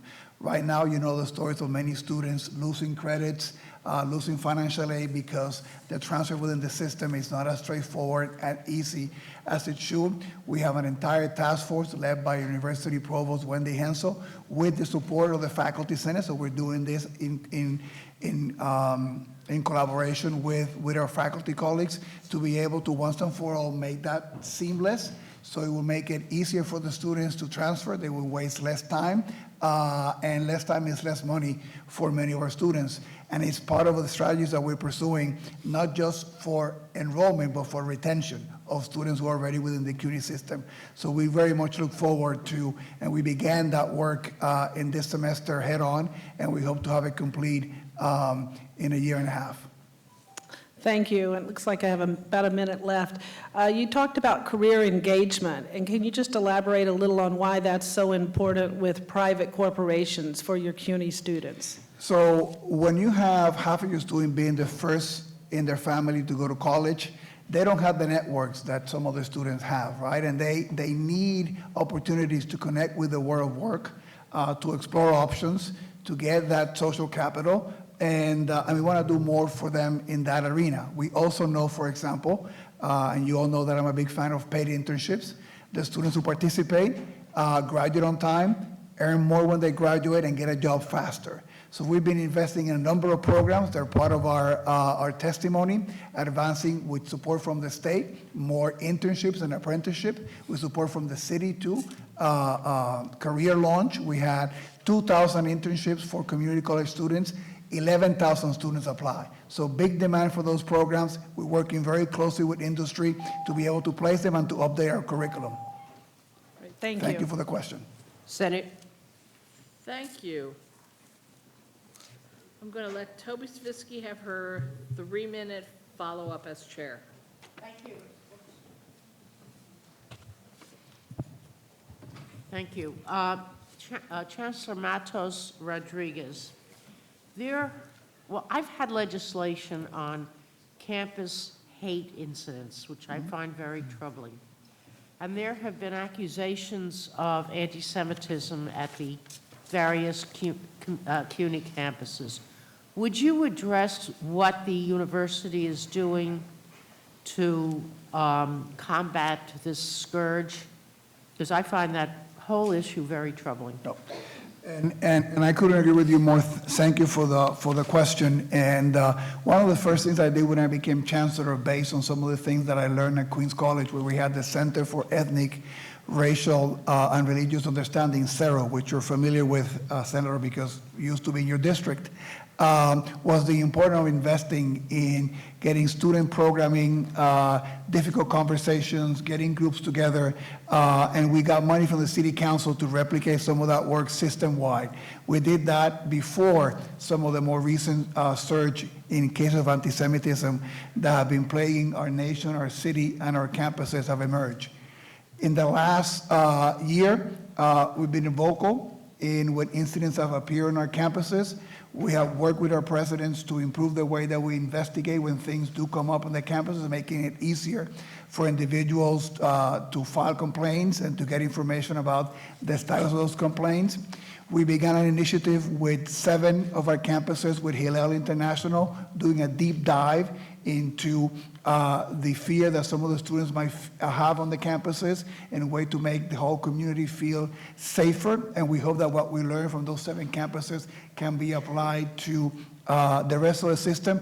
And with some of the $40 million that we received from you last year, we gave out about $250,000 to the campuses to do additional programming on anti-Semitism, anti-hate, and DEI training. So thank you for those dollars. I think more has to be done, Chancellor. I think the time's going to be up. Thank you. I have additional questions, but. Yep. Something in 42 seconds? Yeah, Chancellor King, real quick. Stony Brook and Buffalo are receiving special attention. What about the other 2 university centers, Albany and Binghamton? Well, we're glad that the governor's endowment proposal would commit $500 million to create $1.5 billion across all 4 university centers. The differential tuition investment is for all 4 university centers. There is a $200 million lab allocation to Buffalo and Stony Brook that's really driven by those universities' unique positioning in terms of research. They both are the 2 institutions that have garnered the largest numbers of research dollars over a long period of time. Thank you. I did not have tuition in mind. I had the research grants, et cetera, in mind. Thank you. Sorry, we have to hold up on that one. Assembly? We go to Assemblyman Ekus. Thank you, Chancellors, for being here. Very proud graduate of both master's and bachelor's degree in SUNY schools. So I will do everything to meet the obligation that we have of 1/3, 1/3, and 1/3 for state, county, and then tuition.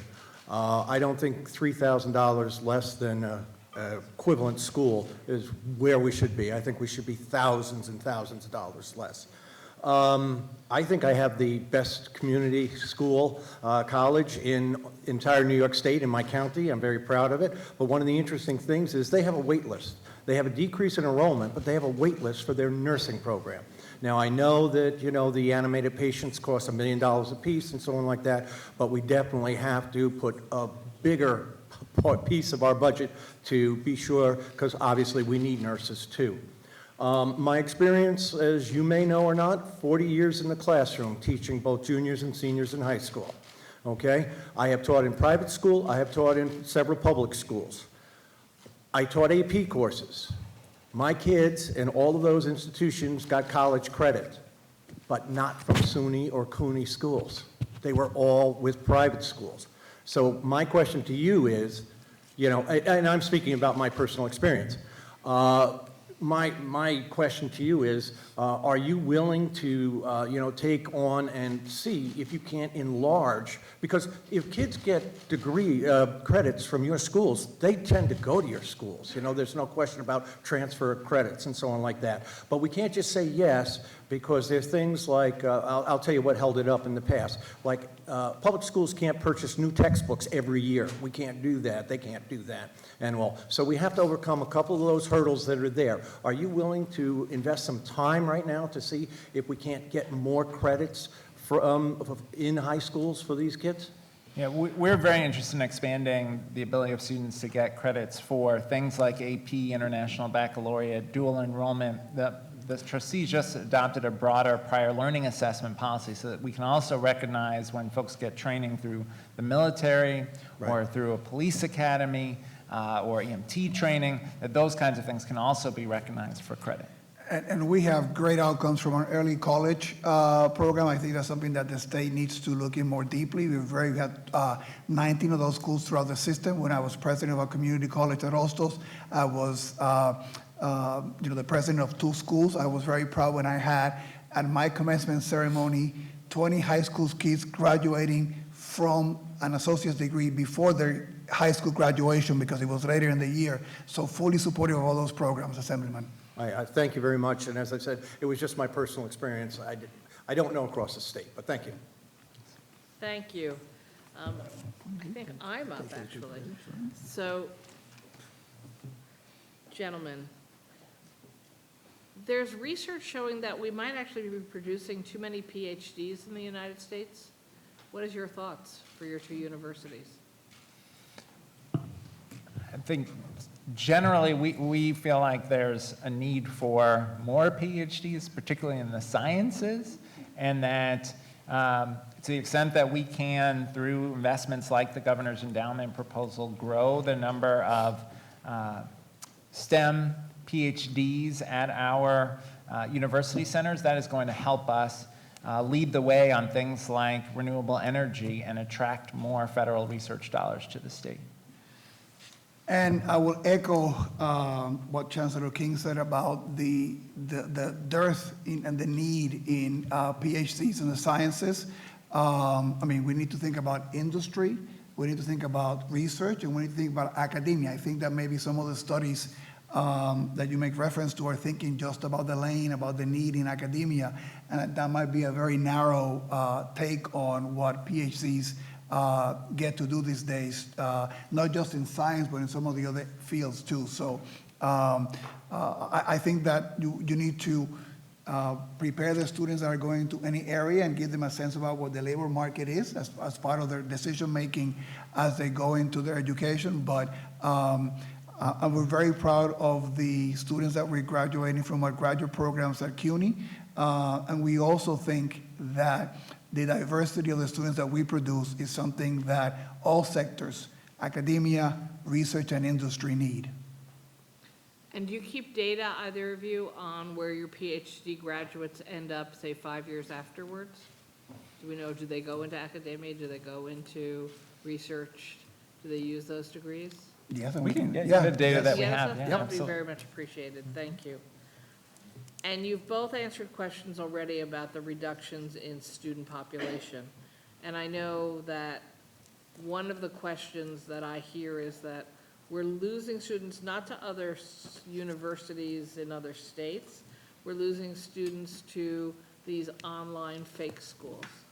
So what can we do better as a state to make sure that we are not losing our students to places that call themselves colleges, but in fact are not providing the education they need, but are using up the students' TAP money and other money that they might otherwise have used to get a quality education? What do we need to do to fix that?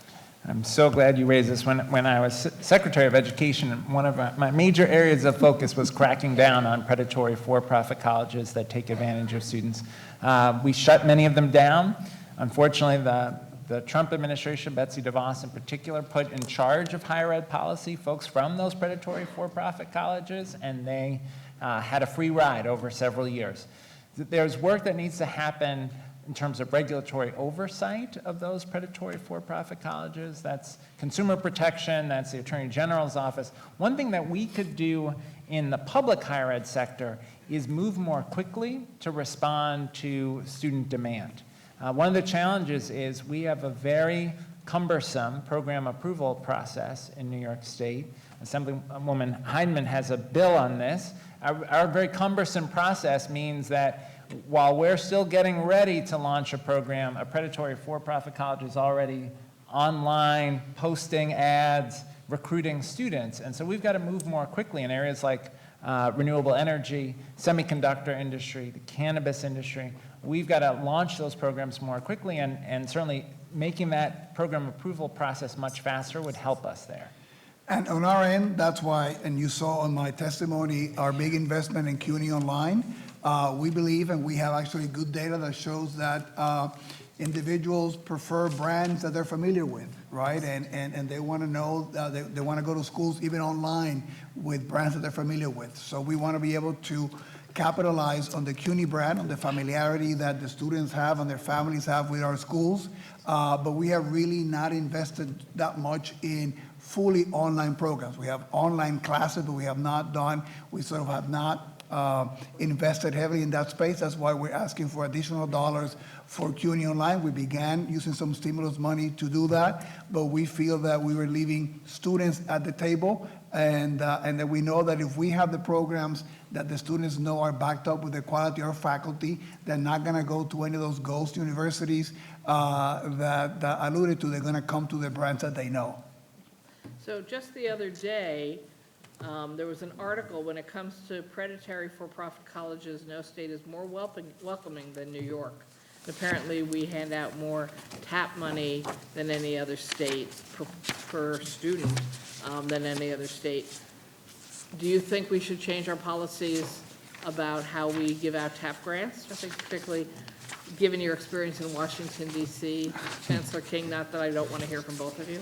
Yes, I think at both the federal and state level, we should make sure that there's a return on investment for the dollars that are provided to institutions. And when these predatory for-profit colleges steal students' money, whether it's state dollars, federal dollars, GI Bill money, and then deliver no quality education, no degree, that to me is criminal, and we ought to end it.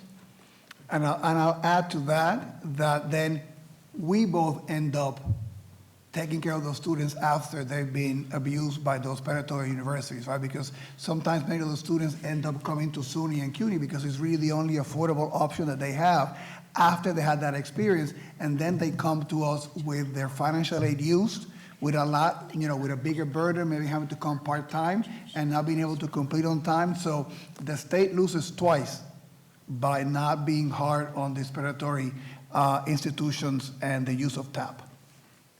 And Chancellor Rosa, I know you're there listening. I'm going to ask that question of you as well in a little while. But I realize I should ask these chancellors also. So, I'm sorry, Chancellor King, I just got a text from a person concerned that SUNY Upstate Hospital facilities received DISH funding, and yet, according to a recent report, SUNY Upstate Hospital facilities appear to sue an inordinate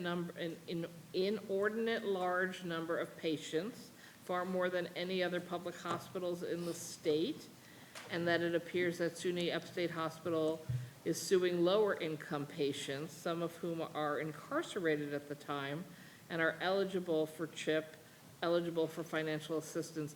You probably don't know the answer to this question right now, but I would really like you to look into it for us. I will follow up on that. It's a large concern on a statewide basis, the amount of medical debt and people getting sued by hospitals and ending up in literally losing their homes over these situations. But since apparently you've been called out, not you, but the hospital has been called out as the worst offender in the state, I would definitely like to understand those policies and what we can do about them. I will certainly follow. Thank you. And I think I'm giving back my 2 minutes to the Assembly. Great. We go to, is this, oh, in the corner, Assemblywoman Hindman, 3 minutes. I thought I got 5. Good afternoon. So my line of questioning is kind of similar to Senator Krueger's line about online school programs, because a lot of the students don't want to come back. And we're talking about an adult population who, with scheduling and everything, online courses are very important for them. So what is the average timeline now of SED approval of courses for CUNY and SUNY? I know you talked about my bill, I just wanted to get the timeline, thanks. I mean, what we would ideally like is to have time limits for both the SUNY process and the SED process so that we can move more quickly. Part of the challenge is there's tremendous variation, particularly the programs that require approval through the Office of Professions can go many, many months, even into the period of years. And so it's critical that we have a more expedited process. And I think also after the pandemic, there's been a whole now couple of years of a lot more of experience with all kinds of online courses and services and teaching and pedagogy and investments and training and all that. So some of the delays at times in converting, for example, degrees that we have fully in person that should be easy to migrate to online, that should be done very expeditiously, and the demand is there. So any flexibility in that arena will be welcome. There are quite a few nursing programs in both SUNY and CUNY systems, but what is the wait list for those students? Because we keep talking about shortages, but we're not talking about how are you going to retain nurses to teach when they can go somewhere else and make probably 3 times what you would pay? How do you keep staff or keep faculty, and what are the wait list times for nursing programs? Oh, and I need my number, Dr. Matos Rodriguez. I was going to say, I wanted to feel the love from the 4,292 CUNY students in your district. Thank you. We'll get you the numbers on the wait list by campus, but they're significant. The salary issue for nursing faculty is a significant one. Some of our campuses do have a different salary rate for their nursing faculty, but even then, given the demand in the private sector, it's very hard to attract and retain faculty. We'd like to see greater investment in high-needs nursing programs so that we can not only pay folks more, but also pay for current nurses to get their degrees so that they can qualify to teach in the nursing programs. And I have to get you information about any wait lines in the CUNY programs. I'm not familiar with them. Okay, and you know, I know you know this, Chancellor, but the college at New Paltz is now the university at New Paltz. So I'm looking forward to all the endowment dollars that will be coming there. Thank you.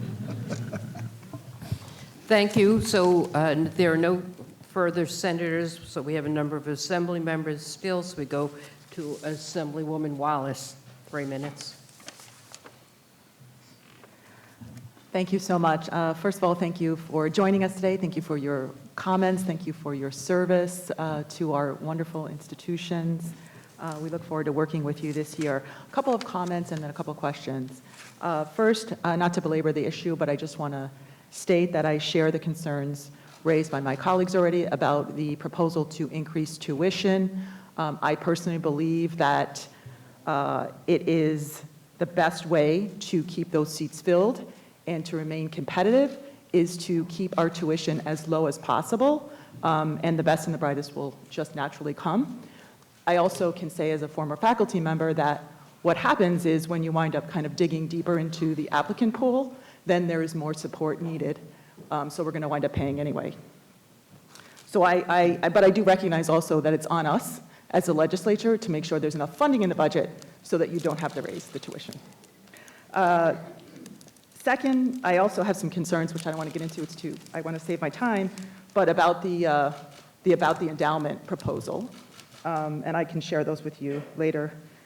Third, I know you've expressed support for a couple of the bills. That's great. The simulation bill that Donna Lupardo has, Alicia Hyman's bill. I'm wondering, I know there's a proposal out there for a 20-year pension bill for the SUNY police because they maintain that it's been difficult for them to retain and attract officers because they're constantly losing them to other agencies that have 20-year pension plans. And I'm wondering if you support that bill, that proposal, and whether you think that would make a difference.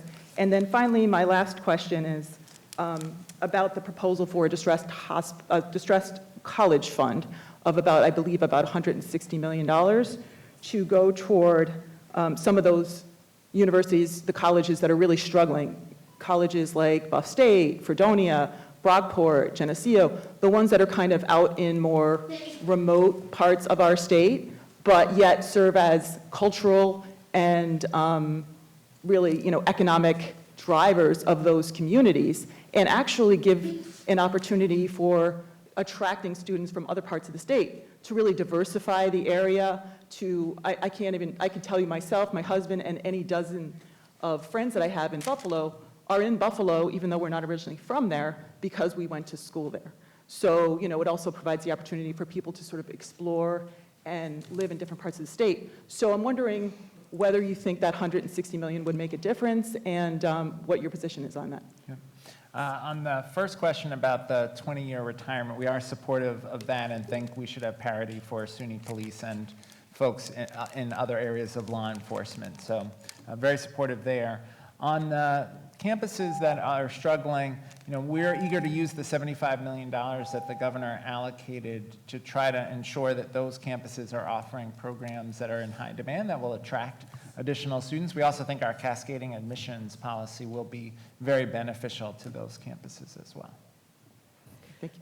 Thank you. We go to Assemblyman Gandolfo for 3 minutes. Thank you, Chairwoman, and thank you both for being here today. My first question is going to be related to the building and maintenance of SUNY facilities. I have some concerns about the SUNY procurement process for construction. As it stands, contracts to build and maintain SUNY facilities are often awarded to out-of-state companies, and a lot of times they actually lack New York-based workers' comp insurance. With the public funds that go to these facilities, there is a guarantee of prevailing wage, but there's no guarantee that local labor will be used to complete the projects. For example, one concern that I had was the Javits Lecture Hall at Stony Brook. The contractor was awarded $37 million despite having a history of OSHA violations, and then they went ahead and brought in out-of-state labor to complete the project. So how can we address that to make sure that these public funds are supporting a strong middle class in New York and keeping the labor local? We certainly are committed to following all of the laws and regulations governing the contracting process. I'm happy to follow up with you further on the specific situation at Javits. Okay. Would a project labor agreement covering all SUNY campuses be something you would be willing to explore, Chancellor? I'd be open to talking with you about ways that we might move forward to ensure that the projects are successfully delivered in a way that treats workers fairly. Okay, great, thank you. And moving on, there's not too much time left. One thing that still stands out to a lot of New Yorkers is that the SUNY system still has a vaccine mandate, a COVID vaccine mandate for the students, but no such mandate applies to the faculty. There are private institutions that have dropped their mandates recently. I believe it was the Rochester Institute of Technology announced that they were getting rid of their COVID mandate for students. Is that something that the SUNY system is looking into, getting rid of that, the COVID-19 vaccine mandate anytime soon? We've been guided by advice from public health experts and continue to gather that advice to ensure that we're following the best available guidance from public health. Okay, so I guess Rochester Institute of Technology, they're not following the best advice. I couldn't speak to the decision-making at Rochester Institute of Technology. I will say we have tried to be guided by the public health experts and continue to gather input. The situation of students and faculty is different in that any requirements for faculty have to be negotiated. Okay, especially with struggles with enrollment for both SUNY and CUNY, I hope that's something that you will consider to maybe attract some students back who might have left because of the mandate or are hesitant to attend SUNY schools because of the mandate. So thank you both for your time and for being here. We go to Assemblyman Mantalo, 3 minutes. Thank you, Chairwoman. Chancellor King, my colleague just asked about the vaccines. So he's mainly talked about the staff. And where are we with the students? Because I know we're losing students from New York going out of state, and we're not having students from out of state come into New York to SUNY because of the vaccine mandate. And I know you kind of gave the answer, but do you ever see that stopping? Again, we want to make sure we're guided by the best public health expertise on these issues. So being guided by the best, is that information that's directly given to you, sir? Yeah, we gather public health, and the Board of Trustees makes the policy decision. So if I reached out to the Board of Trustees, they might be able to update me on that? Again, at the moment, we have the mandate in place. There is the ability for exceptions for religious or health reasons. If there are particular students who are having trouble navigating that process, we certainly want to make sure that process works smoothly for students. Right. Thank you, I appreciate that answer.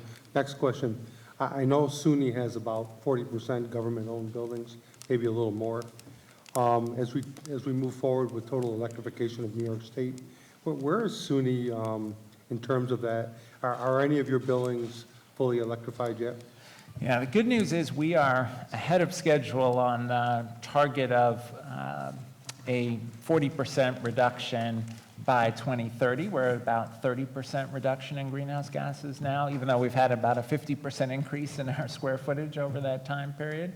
So we are moving forward on sustainability initiatives. I will say to get to the 2050, 85% reduction target, will require capital investment. And as I mentioned earlier, we have a $7.7 billion capital backlog.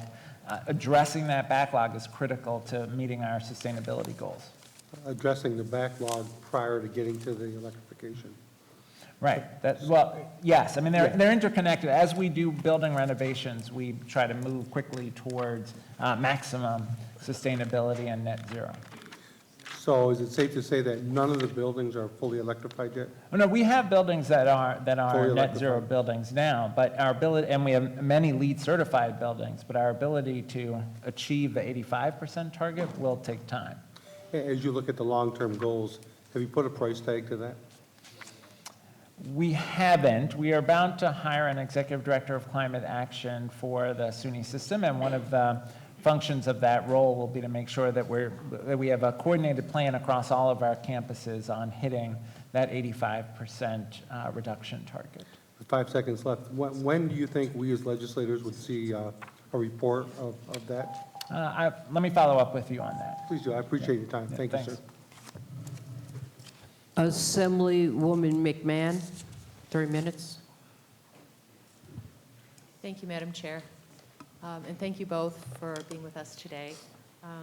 Commissioner King, or Chancellor King, you spoke earlier about the SUNY hospitals and the importance of the SUNY hospitals to the delivery of medical care across the state.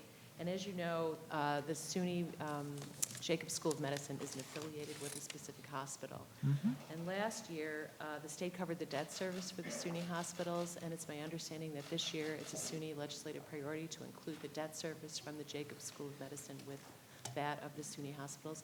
Could you speak to the importance of that, covering the debt service to the mission of the Jacobs School of Medicine? Yeah, absolutely. Look, the debt service is an important way for the state to invest in our hospitals and our medical centers, and they are driving the production of the healthcare workforce we need.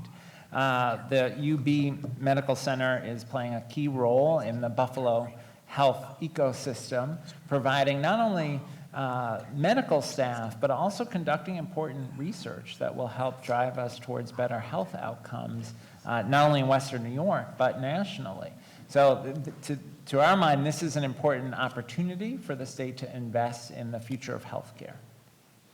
Thank you so much. I look forward to working with you this year. Thank you.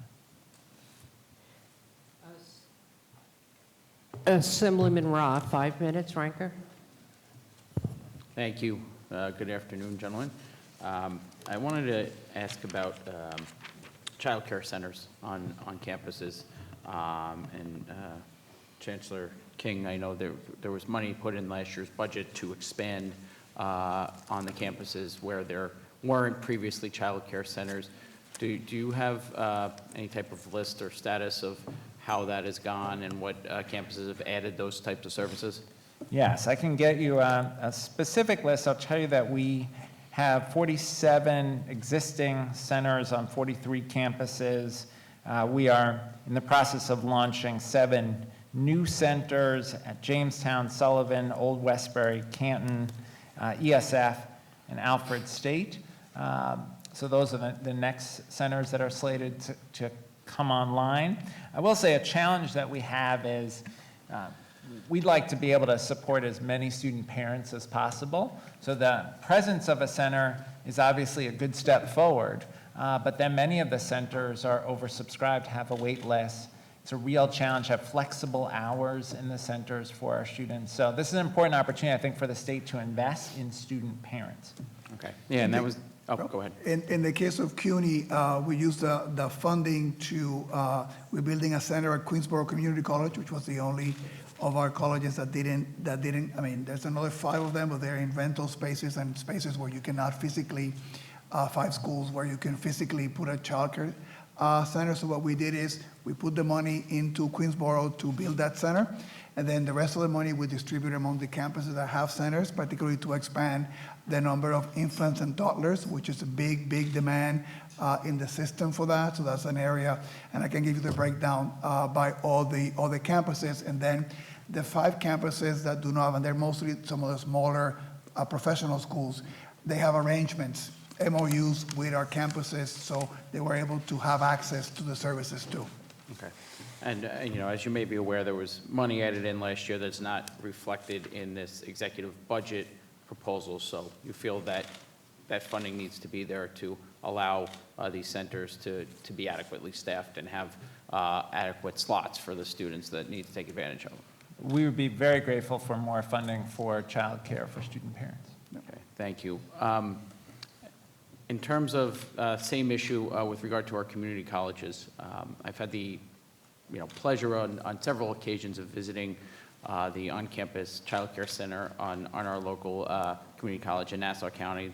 It's called the Children's Greenhouse. It's phenomenal. They provide education to the kids, and obviously we all know that's one of those barriers to the parents getting an education. And one of the things we had talked about, this is going back a few years ago, the last time there was an increase in the minimum wage was, there were different sectors which the state provided some support to deal with increased costs that came as a result of that, because, we want to raise people's wages, but we want to make sure it may be those, those same type of workers that are trying to better their education, and we want to make sure those slots are still there. So any thoughts in terms of that, if that's something we should be looking at, if this proposal were to go through to raise the minimum wage and index it, that maybe there'd be some kind of support from the state to help these child care centers, both in our community college and our SUNY and CUNY institutions? Additional investment for compensating child care workers is crucial. I mean, when you look at the brain science on early childhood development, it's a national embarrassment that we don't pay folks in the child care industry more. Because I know this is obviously a focus in this budget more globally, but I think that needs to be matched with investments in those types of institutions. So I have less than a minute, but Chancellor Matos Rodriguez, if you could please tell me how many students I have in my district. 842. I was going to go there. Thank you. Thank you very much, Chancellor. Thank you. So I'm next, and I believe last. And some of my questions are really follow-ups to other members who didn't have opportunity to fully answer the question.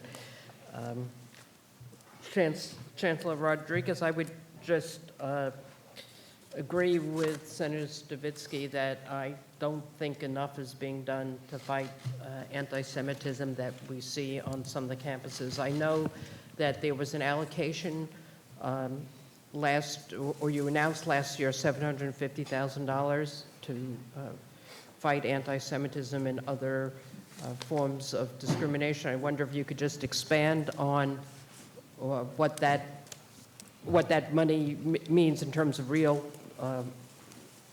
on the campuses, what that's going to result in. Yes, well, I agree more and with your comments and also with Senator Stavisky, and obviously open to additional suggestions from all of you in terms of additional steps that we can take to fight this cancer, which is extremely troubling to me and to the entire, to the campus presidents and all of us who are working at CUNY. We did an RFP for the campuses for programs that were, supporting work on anti-Semitism, anti-hate, Asian hate, violence, all those things. Campus submitted proposals and then we approved them. I'd be happy to share with you the criteria that we use for that program. I can tell you some examples from memory of some of the things that campus are doing, but I can give you a list of what they're doing. For example, the Queensboro Community College has the Kupferberg Holocaust Center. They're creating an entire educational program that they're going to share with the system around the issue of anti-Semitism. I know Brooklyn College is doing additional training, for example, for their faculty and staff on anti-Semitism. They're also using the dollars to supplement some of the work they're getting from the Hillel grant that I mentioned that they're doing on the campuses. So there's many of things that the campuses are doing on this area. I would be happy to share what each one is doing. Some are doing things that they have wanted to do and didn't have the resources to do. Others are expanding on things that have worked on the campus and now they have the ability to do some more. So happy to share that with you. Great, that would be helpful, and you share it with us. We'll make sure to share with the other members here. So Chancellor Rodriguez, also you had mentioned, you had talked about CUNY's structural deficit, and I think in response to a question, you also expanded a little bit talking about efficiencies to say $40 million and then some others. Are there other plans that you have to help deal with to close that gap? So again, we've been doing a number of things. I mentioned some in the testimony, the ERI program, which is generating efficiencies across the system to generate savings to reinvest. We've also, for example, done things like taking a look at some of our leases. I think we renegotiated about 9 of them that are going to bring about $100 million in savings over 10 years because of the nature of the leases, and we got additional dollars from the landlords in renovations. So we've been taking a comprehensive look, doing our part in terms of efficiencies and savings, but we also need additional support from the state and the city, right? And we'll be talking with our city partners about the budget that mostly deals with the community colleges on the city side. But, we also feel that it's important that we're good stewards of the dollars that you give us, and happy to sort of also give you a breakdown of some of those savings and efficiency programs. Thank you. And just, I know Senator Liu didn't have time to fully, no, I'll take care of it, not to worry. He talked about the CUNY Labor School. And, as you know, there were $3 million allocated by the legislature for the labor school, for the capital funds. And we have heard and I know Senator Lou had started to raise this question, of a welcome center on the ground level, so that there'd be a ground level entrance, so that, as every other CUNY school has. And I just wonder where we are with that situation. So we're having a conversation with them as to whether that is the best use of some of the money for their lease space.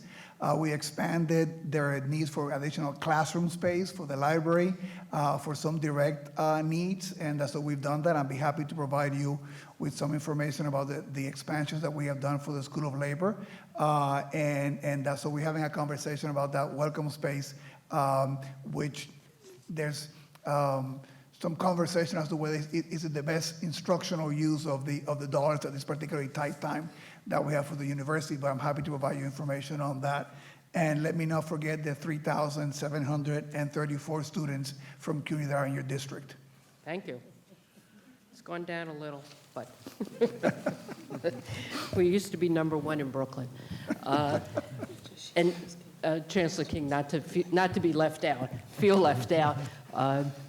I know you talked about the hardships that and deficits facing the SUNY hospital systems, and as a Brooklynite and so having a number of constituents who work at downstate and others who receive care at downstate, I just wanted to echo some of the concerns that Senator Granados had raised, and the issue of nurses, the need for increased funds for high-need nurses in situations like at downstate.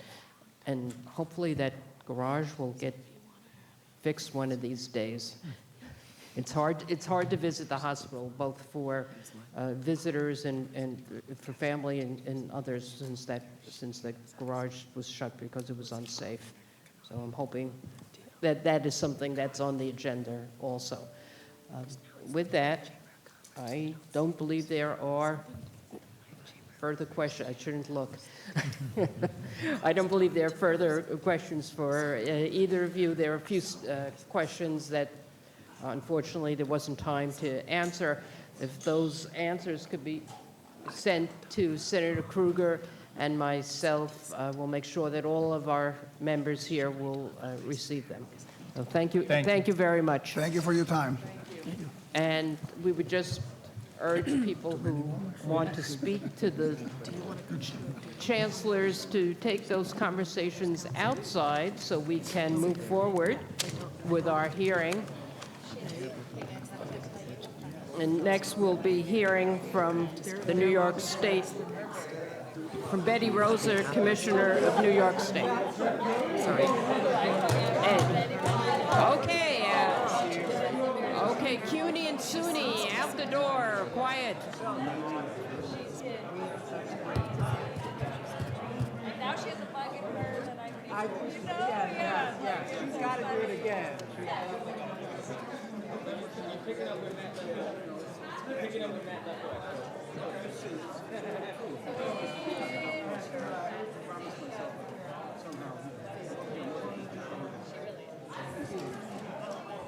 Can people, excuse me, people who are leaving, please leave quietly?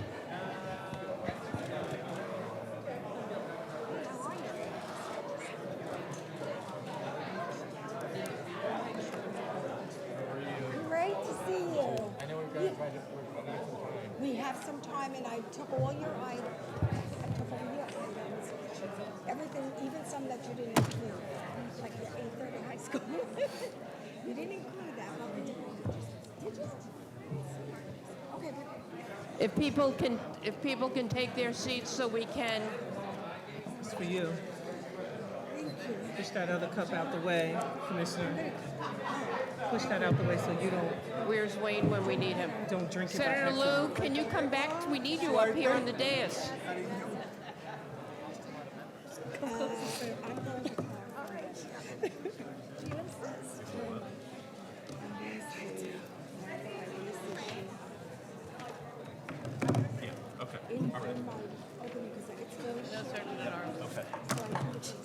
Senator Lou, come up to the dais.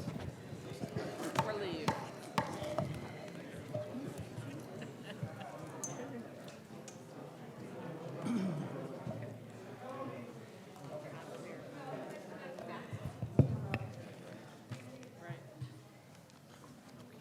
Okay, I think we can continue.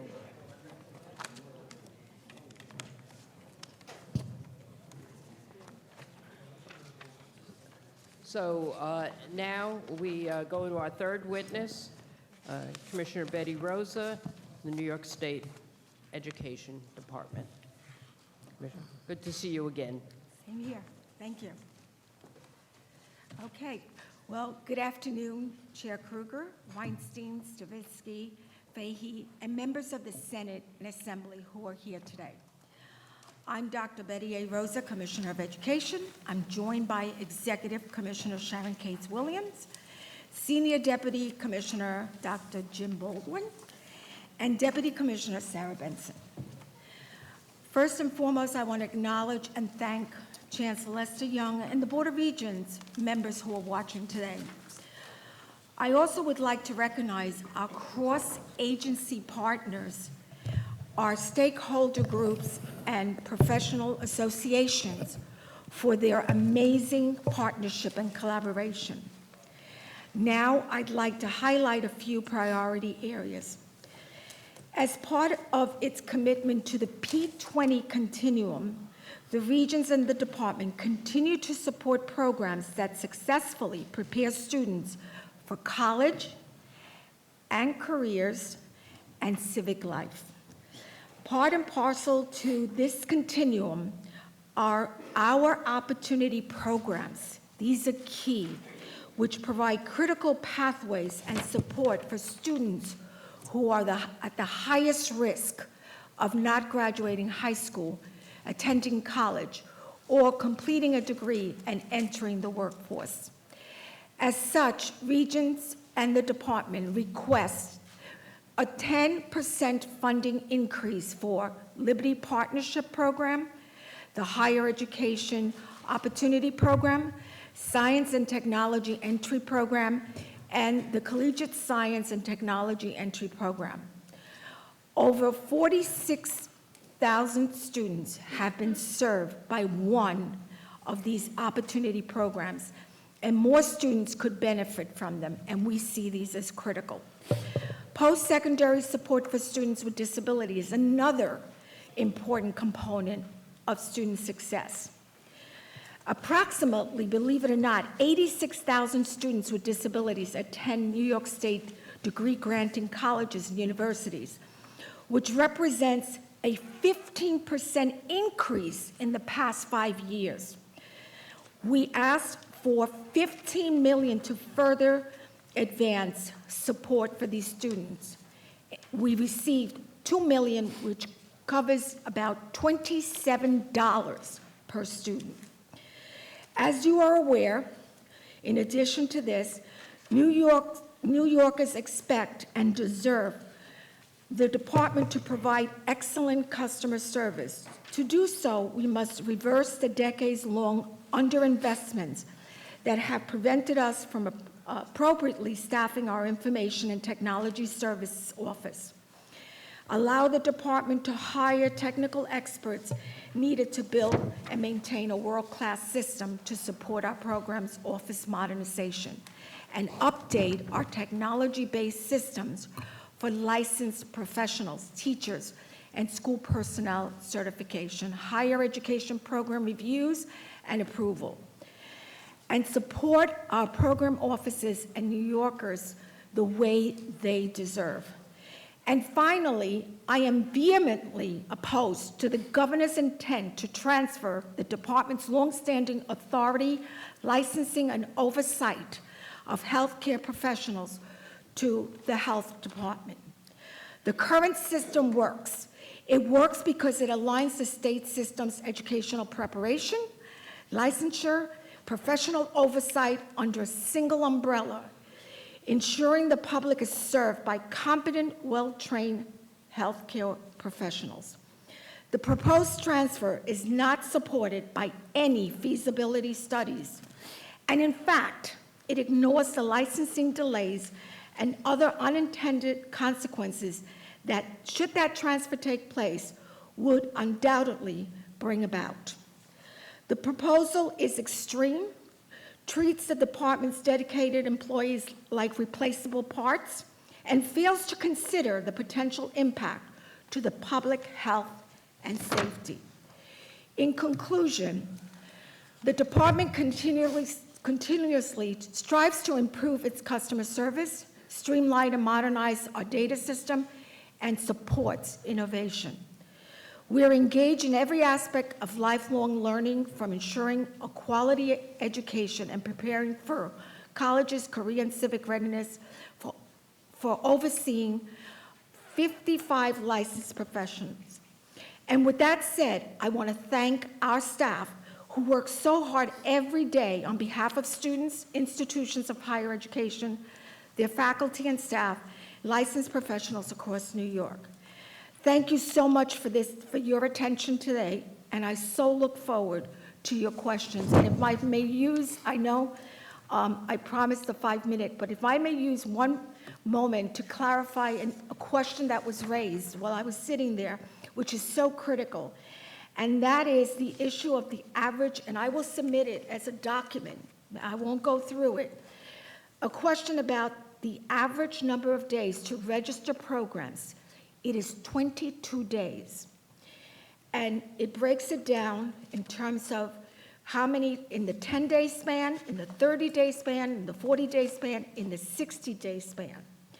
And so with this, I'd like to submit this as a working document that the greatest number of days that it has taken SUNY to respond to our questions about proposal submission in 22 was about 48 days. As of 12/31/2022, there were 3 pending proposals from SUNY, and I'm proud to respond that currently there are none pending. Thank you. Thank you, Commissioner. And we go to Assemblywoman Fahey, Chair of our Higher Ed Committee. Thank you, Madam Chair, and thank you, Commissioner. Thank you for being here, and it's good to be here. And as the new chair, I appreciated your outreach to me as well. I'm going to follow up on one of the things that you hit in early on in your testimony, and I appreciate it that was early on in your testimony that you're giving such prominence to the early college, high schools, as well as the P-TECH programs, as well as career and technical education. We spoke a few weeks ago when you called, and again appreciated, about this loss of students, and I'm seeing estimates all over the map in terms of high school students that we haven't gotten back into our high schools, and what that means then for college enrollments, which we've talked about all morning, the struggle with college enrollments. Are you seeing, and has there been an evaluation in terms of students' absenteeism among high school students? Are we seeing less absenteeism among CTE or early college high school students or P-TECH? I mean, I guess I'm looking for things that are going to make a difference, because what happens at the middle school, high school is certainly going to set the stage for us turning around a very difficult situation in our colleges as well. And again, I know enrollment is down nationally, and I know we're struggling with reclaiming students at the high school nationally, but needless to say, the early numbers are very alarming. Are you seeing, is there a difference? Can it help us turn around this picture? So let me start, and you're absolutely correct. The original testimony, and even in this testimony, I talked about the reduction of the 10% in some of the programs that we know, Liberty programs, some of the programs that we know make an investment when students are in high school. And dual enrollment, many of the programs that we know are part of these transitional ways of making sure that our students are prepared, not waiting till, to your point, that they are disengaged, but rather making the investment upfront. And so that's why we're invested in the P20 process, but we can give you not only surveys that we have done in terms of P-TECH, we can give you, and when I say you, I'm talking about in general, information that we have been gathering about the dual enrollment programs and other kinds of support systems for our engagement of our students, particularly many of our children in communities where many times, whether it's in the sciences and other areas, are not represented. The CTE programs, as you know, we have not only been investing in visiting, data gathering, and knowing that the success, speaking with students, the success of these programs. Okay, I would be very curious to see if it is making a difference and if you have comparison data. Sorry, go ahead, Doctor. Thank you. Thank you. We have, in my view, a crisis of student engagement. Yes. And when we look at the data in terms of the number of students that have not returned, Yes. that have, in some respects, vanished from the scene, we need to consider the fact that that crisis is real. Yes. And it has been ongoing for a number of years. Part of what we see with our career tech ed programs, with our P-TECH programs, with the early college high school programs, with the IB programs, is that they more effectively engage high school students in learning. And rather than being the exception, they need to be the rule. The Board of Regents has proposed a package of bills that would allow school districts to come together to create regional technical high schools that would better engage students in hands-on learning. In addition to that, there is a very significant proposal that would substantially increase aid to school districts, both through BOCES aid and through the Special Services aid, encouraging districts to send more students and to provide greater career tech ed opportunities for our students. Thank you. I really do look forward to hearing more on the evaluation and the comparison, because again, what happens at the high schools really does affect the SUNY, CUNY, and more, obviously. Switching gears, I think Senator Krueger and I both made copies of the same article that ran in Chalkbeat over the weekend, and that is the one regarding proprietary schools, which titled, I'll read it again, it was read earlier, Scandal Plague For-Profit Colleges, No State is More Welcoming Than New York, and it did have some disturbing charts and data, how we are essentially an outlier in terms of the funding, as well as the differences between those who have attended, the percentage that they're served versus the percentage who are defaulting on student loans after 5 years. Clearly, there's work to be done here. I know our colleague Alicia Heineman, as well as Senator Stavisky, have a bill to address some of this. Are there other things that you'd like to address and mention? And I think Mr. Epstein also has, Assemblyman Epstein also has some legislation on this. So we have been engaged, as you know, even in terms of the middle state evaluations, we have had about 26 colleges that have been closed, which we monitor very closely. We have been very committed to ensuring that these colleges provide, the kinds of programs that that the students expect. So when we follow up in terms of programmatically, and by the way, they have to follow the same standards as SUNY and CUNY. I mean, that is the one thing that we are very committed to, and we ensure that it's the same exact standard. We meet with them when they sometimes identify that they are having some difficulty. We do visits, technical support, everything else. We meet with the, obviously sometimes the students, some of you saw the Chalkbeat, but there was 200 students signed that they even wanted to keep one particular college open because it was effective. And the truth of the matter is that that college was already on its way and it will be closed. So we also want to ensure that we work with the institution that is closing and other possible institutions to make sure that we make a transition that does not impact on the students. Jim, do you want to? Yeah, I think that the issue of proprietary colleges, I think we need to, first of all, clarify that some of the proprietary colleges in New York, there are 23 that are chartered here in New York, do quite an effective job working with students. Certainly there are predatory aspects to some of the proprietary schools. Currently, those schools are subject to the same requirements, as the Commissioner mentioned, as are the not-for-profit schools in New York and the public colleges in New York. To the extent that the legislature would like to provide some kind of different treatment for those proprietary schools, we're certainly willing to work with you and to provide whatever technical assistance we can as you deliberate through that process. Thank you. Just the last couple of minutes, I'm going to combine a couple of questions here, switching gears again.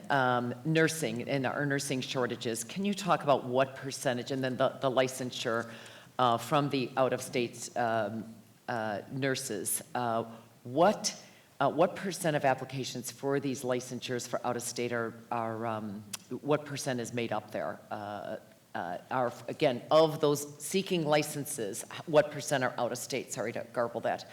And then separately, and if you can talk about the average time there as well as you did on the program approval, and I appreciate you addressing that. And then separately, but it is related to all these worker shortages, the staffing, we've seen a number of chain pharmacies closing or reducing hours because of staffing shortages, and wondering if the Board of Pharmacy has heard from the field on this. So if you can address nursing and shortages in the minute we have left here. Okay, I'm going to ask Sarah, but the one thing I will say is keep in mind also that most recently we've had a critical issue with the Yes. Florida. Okay, so Yes, I thank you don't for want to mentioning lose that. sight of that, because that obviously, we're holding almost over 2,000 situations. So holding that, it may make the number look a little bit different because of the fact of the investigation. So Very with true. that- Thank you for mentioning Yes, that. not a Serious problem. issue. Thank you. So in very brief terms, the number of out-of-state licensed nurses seeking licensure here, we expedite those licenses. We license those individuals typically in about 2 weeks. Average is about 30% of our total licensees who fit into that category. We are licensing in the neighborhood of 35,000 nurses last year. So there are a lot of nurses that we license. Thank you, and we'll follow up on the pharmacies. Thank you to the chair. Thank you. Senator Toby Stavisky, ranker on higher ed. Thank you. Commissioner, I know you were working closely, did I? All right, there we go. I think we need a STEM allocation for the Senate. Commissioner, I know you worked very closely with the federal government law enforcement officials with the issue of fraudulent nursing diplomas. What have you done, and based in Florida, no less, what have you done in terms of trying to see if any of the nurses in New York State fraudulently attained a fake diploma from one of these so-called nursing schools in Florida? So I'm going to start, and then, because we've been having, when this was brought to our attention in August, we immediately really started a plan in how to look at the situation, assess the situation, in finding out the colleges and the impact. In addition to that, we followed it up with a memo, as you know, a confidential memo that we shared both with the exec and the Department of Health. We continue to work, and Sarah will outline, even as close as last week, we were still working on issues of making sure that the letter that went out describing the 14 days had on our website questions and answers that individuals could in fact follow up on. And that was also our way of making sure that we support those individuals that may not be part of this group. And particularly, we are also concerned about, prior to August, the number of nurses that were able to get through because we were notified in August. Sharon? I mean, I'm sorry, Sarah. Sarah? Certainly. I would only elaborate to say that the information provided by the federal authorities, and we continue to have daily, weekly conversations with them. Additional information continues to be forthcoming. We're working closely with them and our Office of Counsel on appropriate next steps. Thank you. I don't know if you were here earlier when Chancellor King referenced a bill that actually came out of committee, allowing for simulation instead of face-to-face patient-nurse contact. Has the is the state, if this bill passes, and obviously there's no guarantee on anything, would you be able to administer this kind of program to improve the number of nurses who graduate from New York State? So, thank you for that question. We have had several conversations with SUNY. We've had conversations with Chancellor King around this issue. We've had several conversations around the standardization, because it does say, I think he mentioned 30% or the 1/3, and we have asked the question, 1/3 of what? What does that mean programmatically? How do you standardize that? The other thing is you know that programs have different equipment, so that when you look at, one of the things that we discussed was the whole issue that depending on where the training is taking place, there are different equipment that are used. So my concern, and I did share this with the team when we spoke with SUNY, I said, I'm concerned we're the ones that are not going to have the right proper equipment, what communities they're going to go into. And so therefore, standardization for us, and in terms of time, equipment, and making sure that the proper preparedness in terms of safety and the health of communities is of utmost importance. So those conversations, now further conversations have taken place, and I like Sarah only because I was not at the table, but I understand that it turned out to be a pretty good meeting in terms of innovating from our perspective. Yeah, absolutely. We had a very productive conversation with SUNY, CUNY, and CICU, all in the same virtual room. And I think everyone agrees that the way to make this bill be something that can be implemented should it become law is to have a common understanding of what are the definitions, what are the parameters, how would the State Education Department as regulators implement such a bill. And so we are working very collaboratively with all the sectors to try and reach consensus on that. And I think that we'll be able to move forward once we all have a common understanding. Thank you. I know the Chancellor and I have discussed, the Commissioner and I have discussed this issue, and that is the Regents exam in global history and geography, and an inappropriate question equating the creation of the State of Israel with the Holocaust. How have you addressed this issue and the various pushback from the various communities? And I happen to be a former social studies teacher, so I particularly understand the Regents and the preparation in global history. Sure.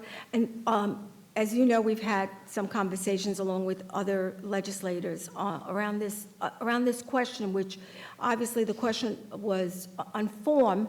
It was of concern, and I'm the first one to say in looking at it, even though we have made a pretty transparent, the process that's used, our social studies teachers develop these questions. And beyond our social studies teachers developing these questions, we have different steps, which again, we will share. I know we've shared with some of you. I'd like to collectively, so that there's an understanding of the process. But nonetheless, at the end of the day, in terms of our culturally responsive, in terms of the work we're trying to do, we do have to acknowledge that it is not a good question it was not a good question in terms of a short answer, and I'm the first one to acknowledge that, having looked at the question. Secondly, we've met with our staff, and anytime there's something that is of concern to any group, any community, we have ultimately the responsibility to take stock and make sure that we put safeguards and other things in place to assure that our essay questions and our short answer questions are responsive and culturally responsive, as well as sensitive to various communities. Thank you. We've been talking at many budget hearings about your computer upgrades. Where are you in that process? And when are we going to see the result of, and particularly in the Office of the Professions, for your computer upgrades? So I'm going to start because, as you know, in our testimony, we talked about there's an investment, obviously, in OP and OQ, right? There's an investment that we're trying to obviously deal with, but the investment in terms of staffing of our IT is not there. So we are struggling through that process, while at the same time, we've made some amazing steps even with the individuals we currently have to ensure, and you'll see from the timeline, to ensure that our OP as well as OQ are responding in terms of customer service and the modernization. So I'm going to let Sarah speak to the modernization, because despite the IT issues, we're still moving forward. We're hoping that we can get the funding for that, but we're moving forward with the modernization. And it's due, I think, 24, 25 is when we're supposed to have this ready. And we have made tremendous progress with our call centers and with, the kind of work that's being done. So, Sarah? Yeah, absolutely. So the most recent improvement that you can see is our new website, which rolled out in December. Much more user-friendly, much more accessible, easy to access on your phone or mobile device. All of those are great customer improvements, as well as having more easy access to information generally. We, as Commissioner mentioned, we certainly have made some improvements from a customer-facing standpoint in terms of the ability to ask questions and get answers. The work around modernization of our mainframe is not the sexy part of this work. It's very tedious, but we are making great strides in that direction. When do you expect it to be finished? In 24, 25. And we have not, our timeline has expanded just a bit because in part of staffing issues, but our bottom line expenditure has not changed at all. Yeah, and I just want to add something to that. As Commissioner mentioned, the need to make improvements in our infrastructure, the staff that we need, that's why we're asking for that IT staff to support the modernization efforts going forward. And that's 38 positions. Thank you. Thank you. Next up is Assemblymember Harvey Epstein.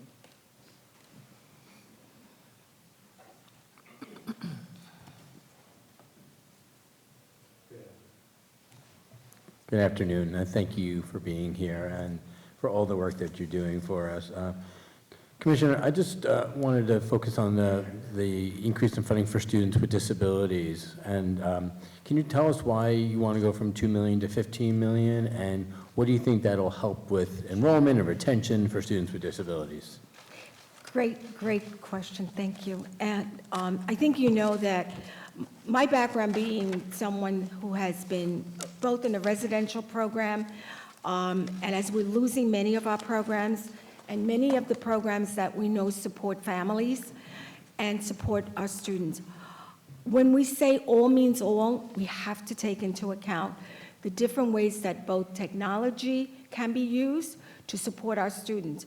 $27, the $2 million is $27 per student. Now, what's amazing is when we testify, we have to give credit. In 2017, 18, 19, there were 66,000 students. Now we're up to 86,000. So there's a growth. And when you have a growth, celebrate that growth and support that growth. And both in SUNY and CUNY and all of our programs. And so the 15 million is a way of saying these students need to become part of the economy, need to be contributors, need to be supported as learners, as individuals that need to be part of the fabric of our institutions. Do you have dropout rates for students with disabilities versus comparison to their to other students? With higher ed? With higher ed. Yeah, I can get that too. That would be great. Yes. So it feels like when you're talking about a crisis in student engagement, do you think that's a crisis because students have more needs and we're just not providing those resources to them? Kind of what is going on and how do we reverse that trend? I think it's a combination. We have had several conversations, particularly with our students, when we're looking to enhance the work.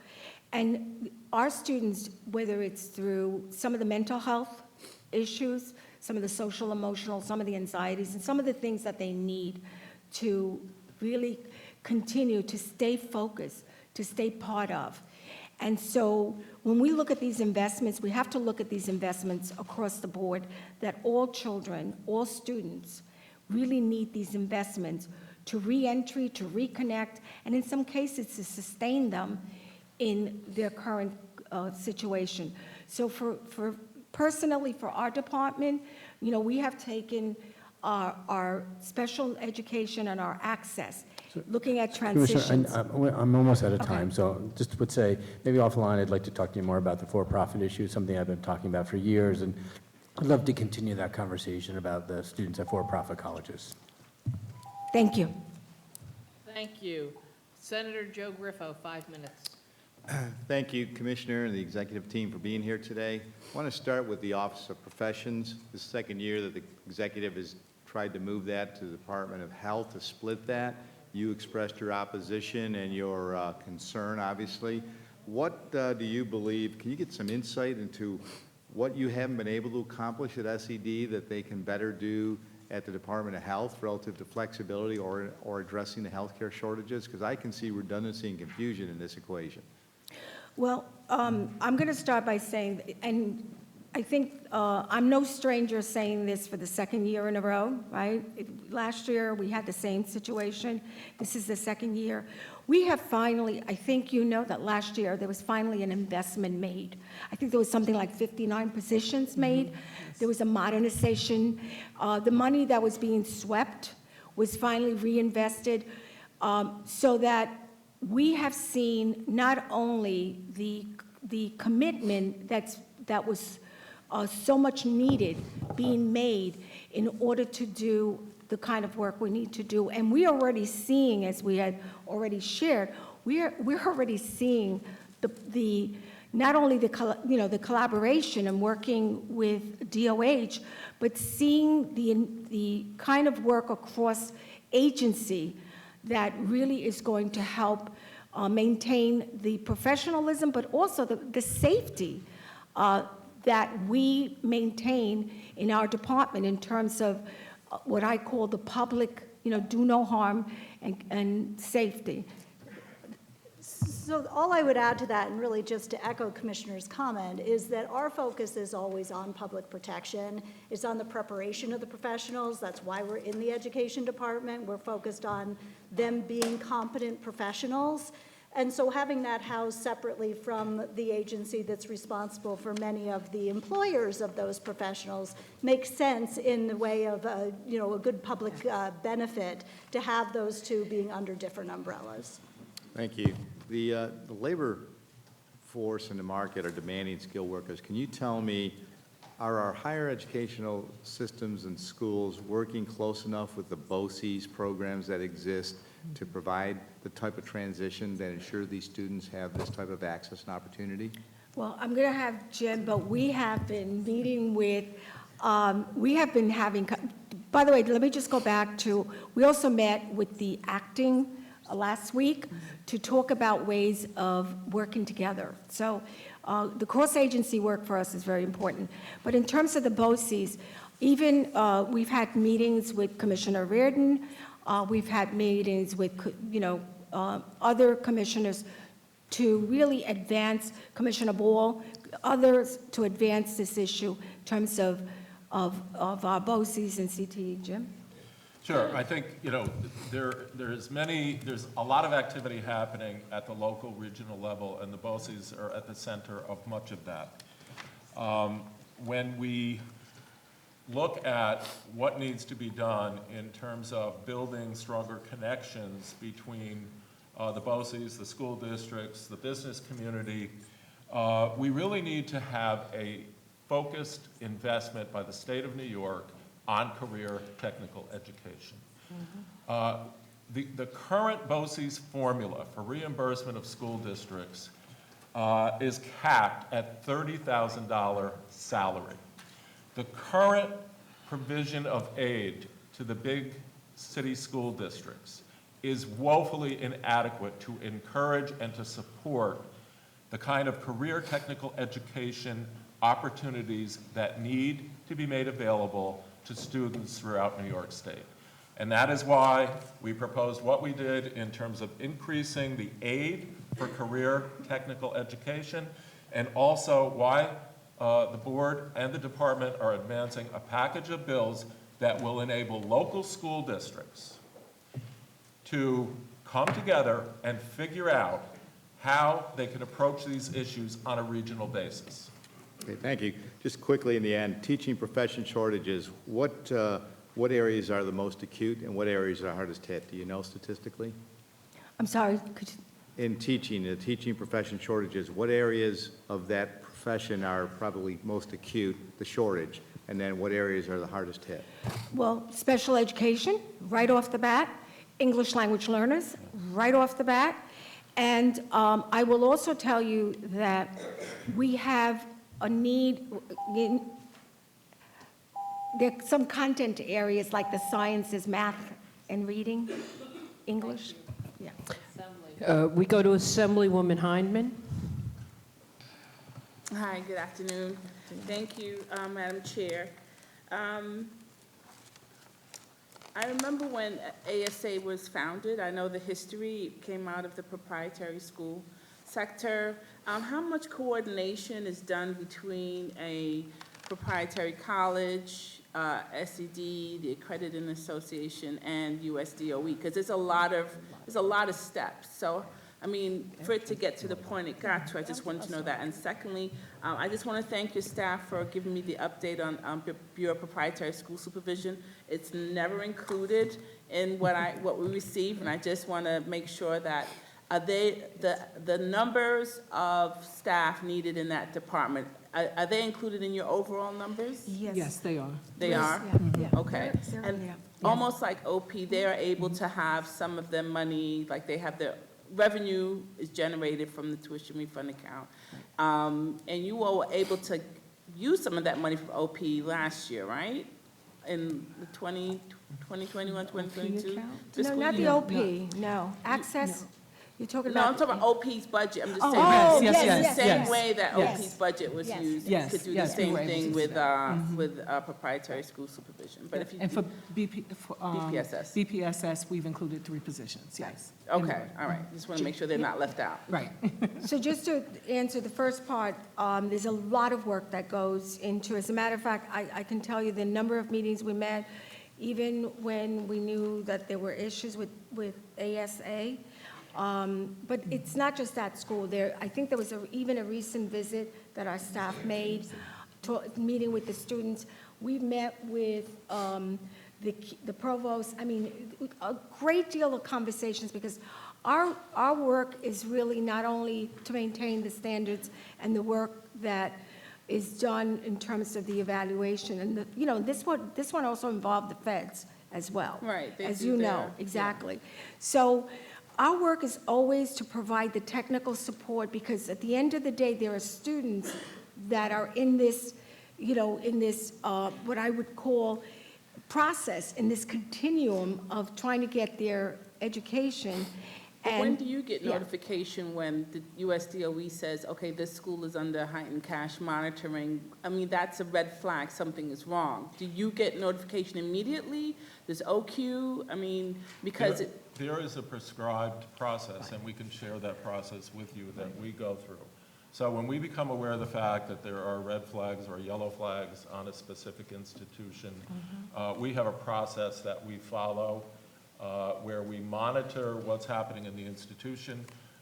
We are in regular contact with whoever the accrediting agency is, and we are in regular contact with USDOE. okay, And we'll get you the, thank you. Senate? Thank you. Excuse me. Senator John Liu. Thank you, Madam Chair. Thank you, Commissioner, once again, for joining us. You know, when Chancellor King was answering questions about how nimble or not nimble SUNY is in terms of getting new online courses ready, he talked a lot about the delays, but I don't think he mentioned SED. And then I think you kind of called him out on his nonsense in your testimony. So does SUNY have to get approval from SED? So what I proposed was the fact that this is a complex process. You have the institution itself. You mean SUNY? No, whatever the institution that is looking in terms of the evaluation, the school. Including SUNY then? Within SUNY, yes. Okay. So what ends up happening a lot of times, it will go to SUNY, it comes to us. We will have sometimes questions. And, right, we send them back, we ask the questions, and so what I wanted to give you was not calling anybody out, but giving you evidence of what the process looks like in terms of our side of it. His comment was that it's complex, we need to address it, absolutely. When I hear we collectively. Okay, I mean, I heard from him that the delays were unnecessary and there needed to be legislative fixes, including Assemblymember Hyman's efforts. And then you seem to come down and say, well, there aren't actually any pending matters right now. So it seems like they don't have any, SUNY or what you call the institutions, don't have any applications currently. There is no And our need. point was that SUNY needs to do better to compete with the onslaught of online courses. Right, and SUNY needs to do what SUNY needs to do to get there.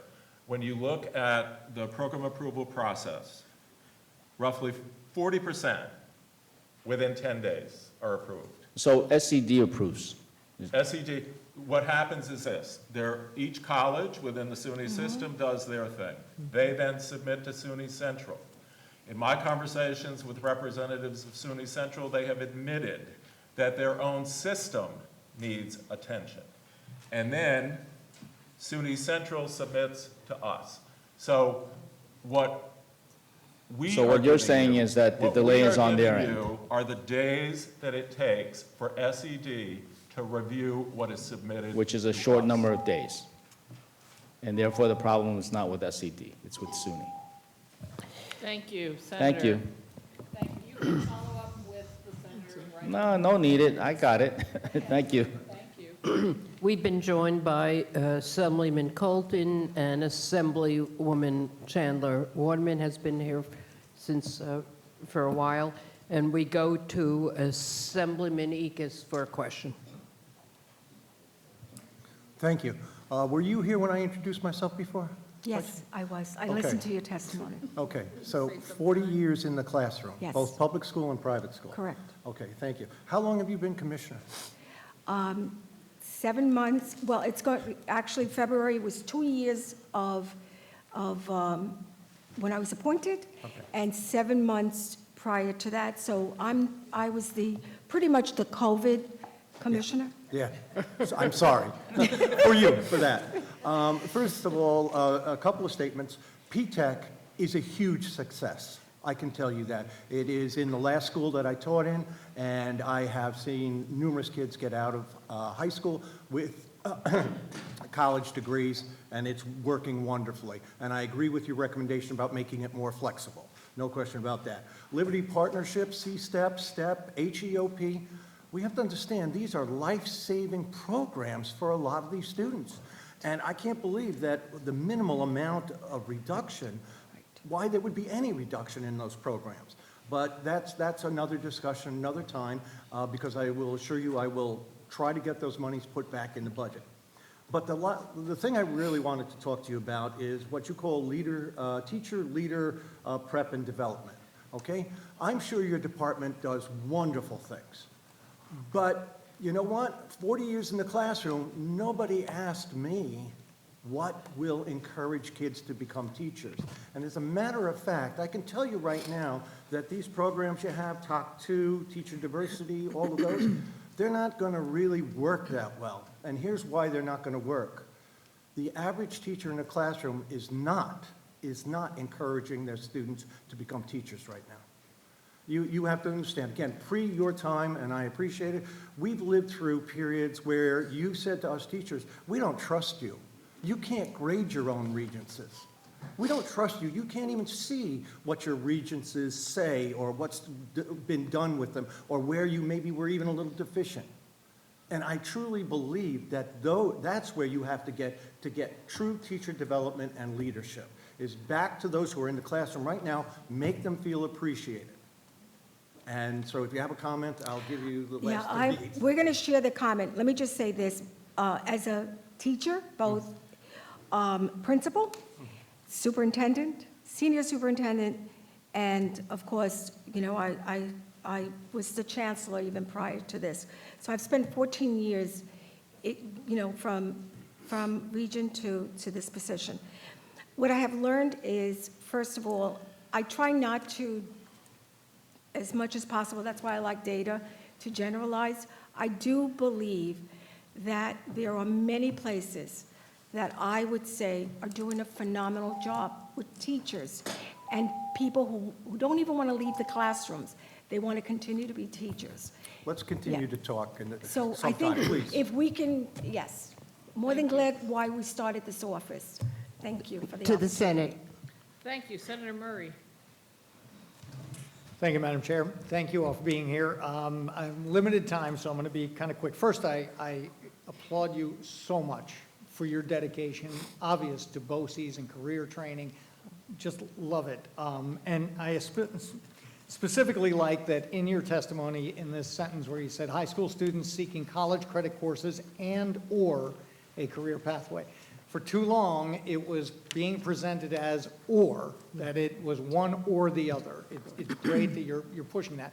My question to that, when we look at the PTEC and the study you said and the 6 years, I have multiple questions. First, where did the 6-year initiative come from? Why was it 6? Why not something 4 or something that made more sense? Well, originally, when PTEC was first created, there were those of us who were practitioners who really questioned why the 6 years. What we have discovered through a legislatively mandated survey is that the attrition rate at the end of 4 years is especially acute. What the Board of Regents has proposed is that PTEC proposals that would be up to 6 years would be entertained pursuant to the RFP rather than requiring 6 years of PTEC. There are, you know, the idea that an 8th grader going into 9th grade and their parents would want to commit to a 6-year PTEC program is just really difficult. And what we found is that as you look at attrition rates, the worst attrition is in that 4th year, right, where students are ready to leave high school. Right, that makes sense. And again, about your proposal for the College Credit and Career Opportunity Program, can you explain a little more of how you foresee that? Because I do, again, the regional idea makes a lot of sense, having the flexibility, but how do you envision putting that together? Well, we have an example of it, actually. The Questar 3 BOCES, Capital Region BOCES, Hudson Valley Community College have come together to create a STEM school at Hudson Valley Community College. And on a pilot basis, basically we've taken a PTEC program, an early college high school program, and the contributions of the community college and brought it all together to create that school. We had to do some contortions to get there because, you know, you have all these separate segmented programs. Right. What we want to do, given what's happening out there in terms of sort of the organic development of these ideas, we feel that a program that would basically allow a mixture of different models would make sense. Ultimately, this would be the basis for state support of dual enrollment, which is a critical issue facing New York State. And it gets at that issue of student engagement that Assemblywoman Fahey had raised earlier. Thank you. Let's please talk more about, I'd like to talk to you more about that. Thank you. Thank you, Assembly. Assemblywoman Simon?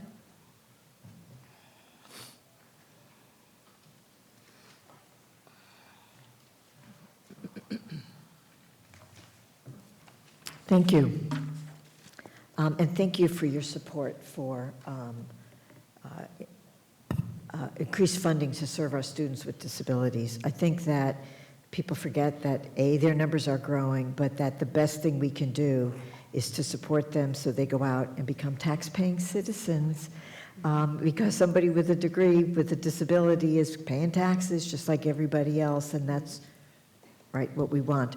So I think that's critically important. And I did want to also speak to you about the proprietary college issue. A number of them are in my district. So I'm certainly getting emails from people who are attending ASA, which is in my district. And I'm getting questions of people who are, they're just finished like their, at the end, this last week, their semester before their last semester, and they have nowhere to go next. Who can I send them to help them find a place they can go for that last semester so they can finish up that degree? Many of these students have been getting A's and B's. I want to help them move on so that they can become the tax-paying citizens and not be another debt crisis. So that's one question. And then the other question is, well, answer that question if you can, or tell me who to go to Absolutely. offline. We will work with you to make sure, because we already started that process. Okay. And so I know that our staff did the visit on February 16th. So absolutely, we will work with you on that. Great, thank you. We've actually created an email where a student can email to the department, the Office of Higher Education, specifically for ASA students, and I assume that's what you're referring to. Yes. And we can provide that information. Great, thank you very much. And then the other thing is, you know, we've been talking about changing the way we train our teachers to teach reading. I know you and I've been talking about that. I do want you to look at my bill A4689, which is modified from the prior version I had that I think is better, and I would really like to talk to you in greater length about that. Thank you. Absolutely. Anything with brain research, I think, we're interested in. Thank you. Thank you. Thank you. Senate? Senator Webb.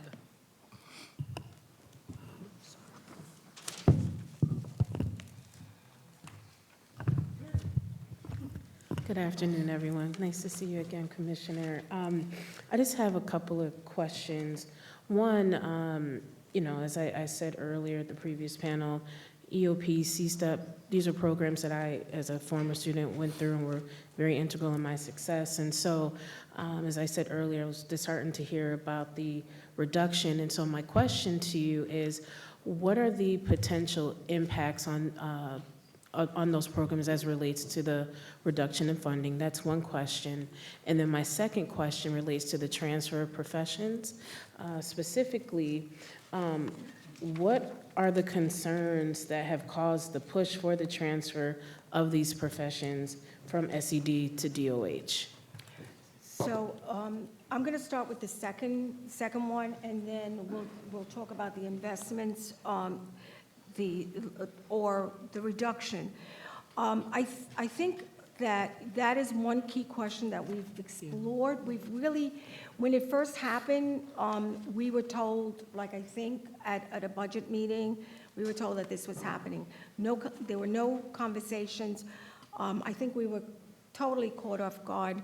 And then I have to tell you, we started to work at the time with Commissioner Bassett at the time, trying to understand.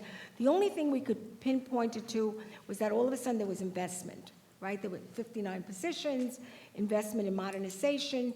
So moving it, thinking of it, as you heard me say, as moving it over was a way perhaps of, giving DOH additional staff and whatever. The problem we saw was that even after last year, there was no feasibility, no impact study, no conversation. So Then, here we go again, second year in a row that, and I did have some conversations and asked the question, why this? And what's, as a data person, what are you basing it on? What's informing your decision? What are the thoughts behind it? So I just want to save a few minutes for Sarah. No, I would just add, as you know, we are not an executive agency. We are your agency, for lack of a better word. The regents are appointed by the legislature. And so putting things that we have a very direct personal relationship with all of you in the legislature and work very closely to ensure that the laws that you enact can be carried out well. Back to Senator Stavisky's question about how would we implement such laws. I can't speak to the motives of the executive, but it would certainly change the way that relationship works if the professions were transferred out of the education department. And just to add, even with that, we still continue to know that the importance of cross-agency work. Your second part, I know we'll we're out get of back. time. We can follow Yes, up thank offline, 'cause you. I had other questions about it too. Thank you. Assembly. We do not have other assembly members. Then we have 3 minutes for Toby Stavisky, second round. Real quick, let me follow up on a question that I asked and a question that Senator Liu asked. Do you have unfilled positions in your department? Yes. Yes. Yes, you do. Right, now, my memory says it takes 22 days for you to complete an application for program approval. Is that the departmental requests for additional approvals, or is that requests from colleges to become universities? How do you define program approval? Program approval is an institution wants to create a new degree program. They submit the plan. The degree program is reviewed and approved, either approved outright, and or roughly 40% of them require some follow-up. Does that refer to the SUNY testimony? It applies across the board. I mean, the position that SUNY has taken for a while now is that, and in fact, a couple of years ago, SUNY wanted basically to do its own program approval without That's why I'm asking the SET. question. Yes. And, the position SUNY has taken is that there is a backlog at state ed. That is not the case. There are times when a degree program is proposed, when it is reviewed, there are questions about the degree program. And those questions are sent to SUNY or sent to the institution that is proposing those programs. And we basically wait for an answer to get back. Sometimes there is an extended period of time, but that is by far the exception. If my memory is correct, several years ago, they submitted a request for them to approve a certain number of programs. Could that be behind the testimony? Possibly. Yeah, thank you. Okay. We do have another assembly member. We go to Assemblywoman Monique Chandler Waterman. 3 minutes. Hello. Thank you so much. Thank you, Madam Chair. I am a former high school teacher as well as a professor. And I came across a good concept in one of the schools in my district that did expeditionary learning, outward bound, consortium schools. And I know that that was a great way to PBATs, project-based assessment tasks, from student-led conferences to roundtables and pastures, which we know that it helped them with problem-solving skills, critical thinking, and really helped them beyond just taking a regional exam. So this school did not have regional exam, maybe one, right? They focused mainly on those kind of criteria. In the budget or in any of your thought process, did you consider schools like that to support, to definitely be able to have longevity in a college program? Well, first of all, any program that takes the standards work and applies it, apply learning, so that the students take the concept that's being taught and apply. I did this in my own district as a superintendent, where the kids would go to Maritime for a week. They used simulators, they were studying the weather, they were absolutely working with engineers and others. And I know that we were supported by the legislator in terms of funding for that program. We truly believe that any type of, that kind of a program allows the students to really conceptualize it, but experience it. Experiential learning is about really not just reading about the museum, but going to the museum. So for them, it's truly an adventure that really many times engages them, many times gives them a network of support. So these are fabulous programs that we want to make sure we invest in, that it goes beyond what I call the walls of the classroom, so that students really, truly, who learn differently, can have the opportunities to take in the learning in the way that their learning style allows them to focus on. So thank you for the question. Thank you. Now to the Senate. Thank you. I think I'm the last senator. Hi. So Pat Fahey followed up with you on a question I told you I was going to follow up with. I just want a clarification for me to understand. So you said, I think you were 38 or 39 schools that you took off the list of being eligible for TAP. Did I understand that correctly? 26. Sorry, 26 is what Pat Fahey heard. What's the right answer? No, we're talking about proprietary that were closed. We're closed. So you actually have the authority to close the schools, not just take away their right to get TAP funds. These were, okay, so the 26 schools that were closed through a process that's used, whether it's, that they don't meet certain specific standards.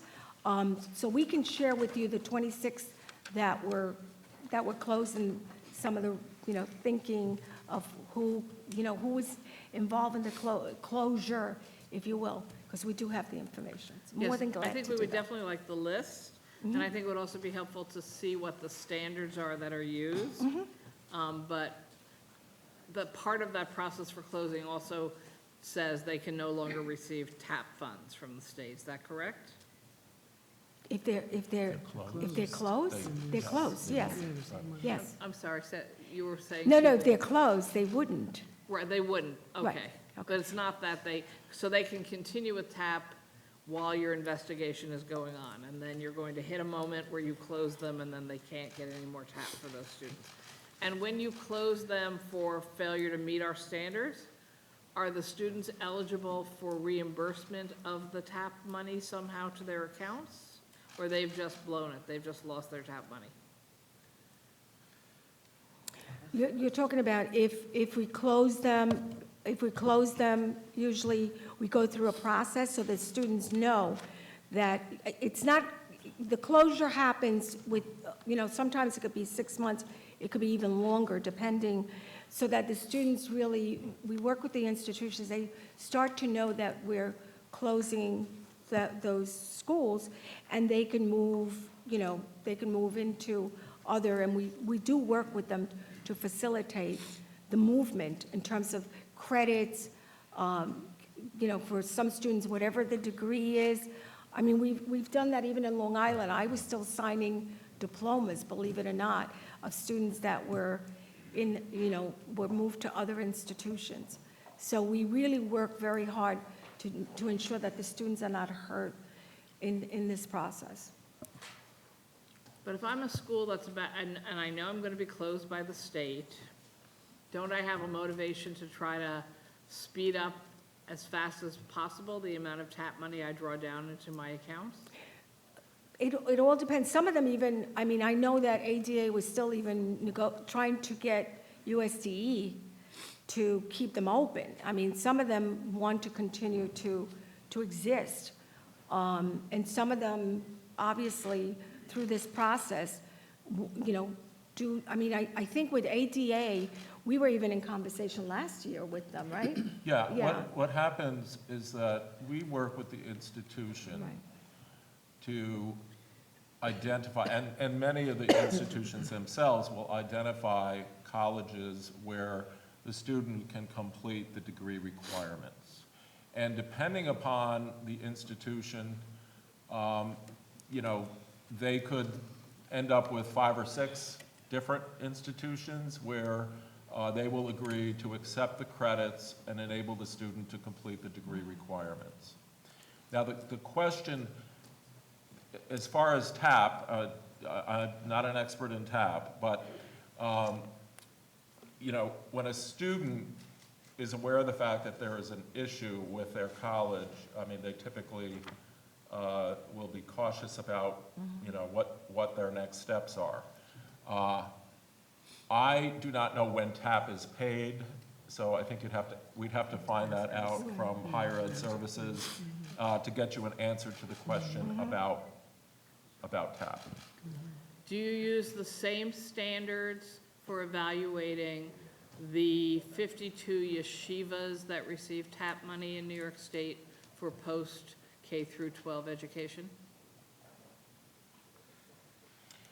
The yeshivas, those that are providing, you know, what we would call K through 12 education. Different are topics. These are subject- the yeshivas that. They're subject to the substantial equivalency No, requirements. we've had that discussion about at the the higher recent ed? K through 12 hearing. Right. These are 52 higher ed. yeshivas who receive TAP funds for students post grade 12. So do you use the same standards for evaluating them? I would imagine we do. I can't imagine that we don't. I mean, Yeah. as far as the higher ed institutions go, all higher ed institutions are subject to the same standards. Only when the legislature has or would enact an exception would there be an exception. But we will inquire specifically of the Office of Higher Ed in terms of the way the yeshivas are But you're not aware addressed. that you've been doing any investigations or questions about these schools, About the yeshivas? about the, The higher ed. The she's talking higher about ed. the I am not higher- aware of No. anything specific, no. No. okay. So HESC knows I'm going to ask them that question next. So then they can give you the list of these schools that are receiving these, I believe, over $32 million in TAP funds a year. And then you would think that it is your obligation to look into these schools as well?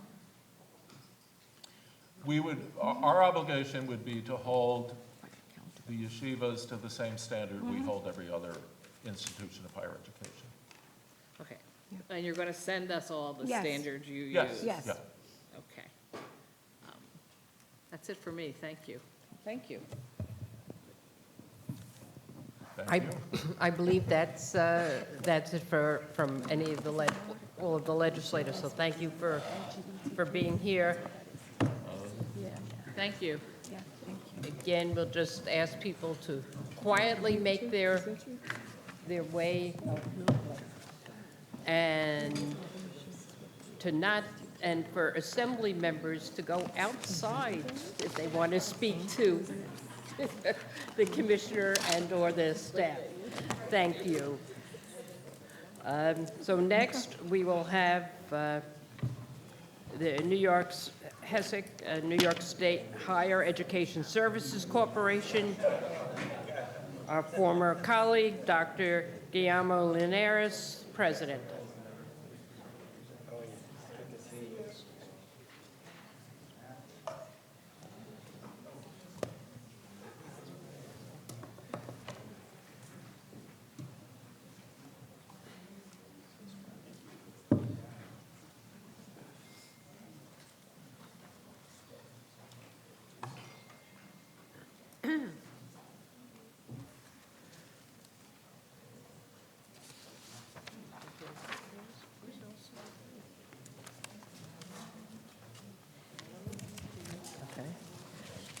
So again, as State Ed is leaving, if people who are remaining can take their seats.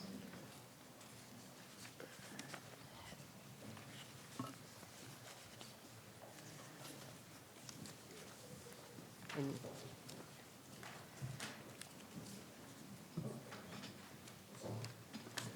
Guillermo, President, if you would like to proceed.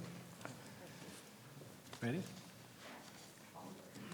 Good afternoon, Chairs Kruger, Weinstein, Stavisky, and Fahey, and all my former colleagues in the Senate and Assembly.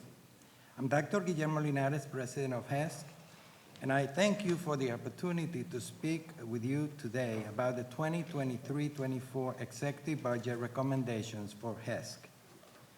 New York State has a history of generously supporting students seeking post-secondary educational opportunities.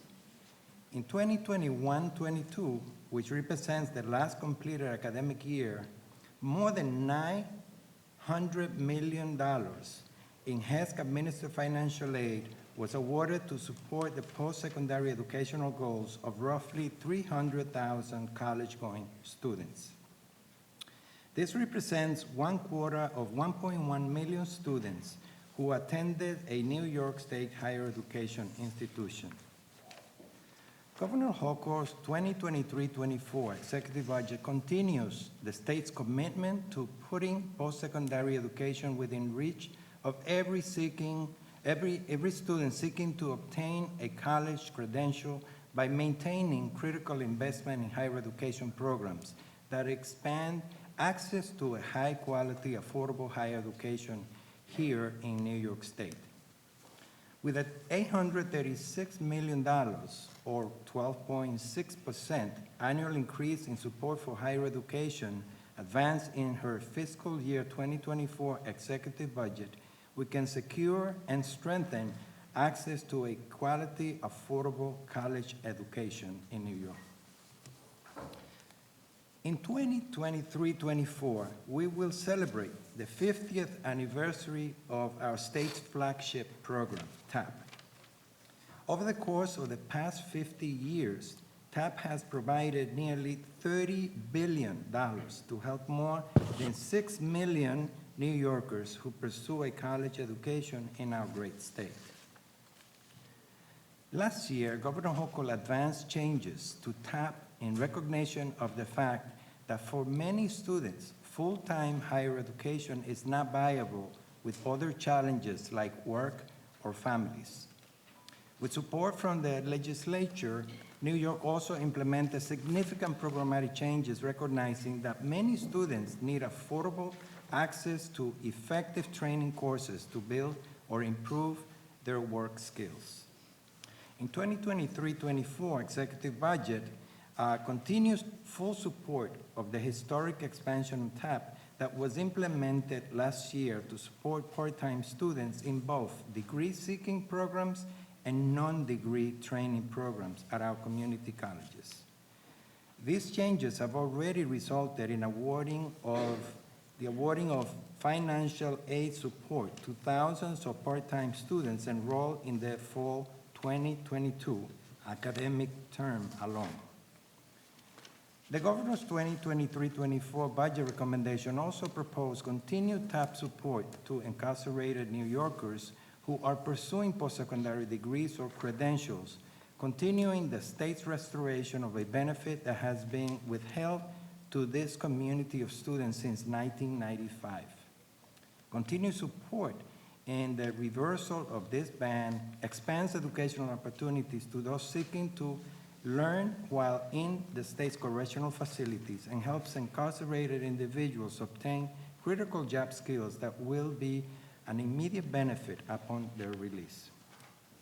In closing, this year's executive budget continues to implement the governor's vision to transform the state's public higher education system to become the best and most equitable statewide system of higher education in the country.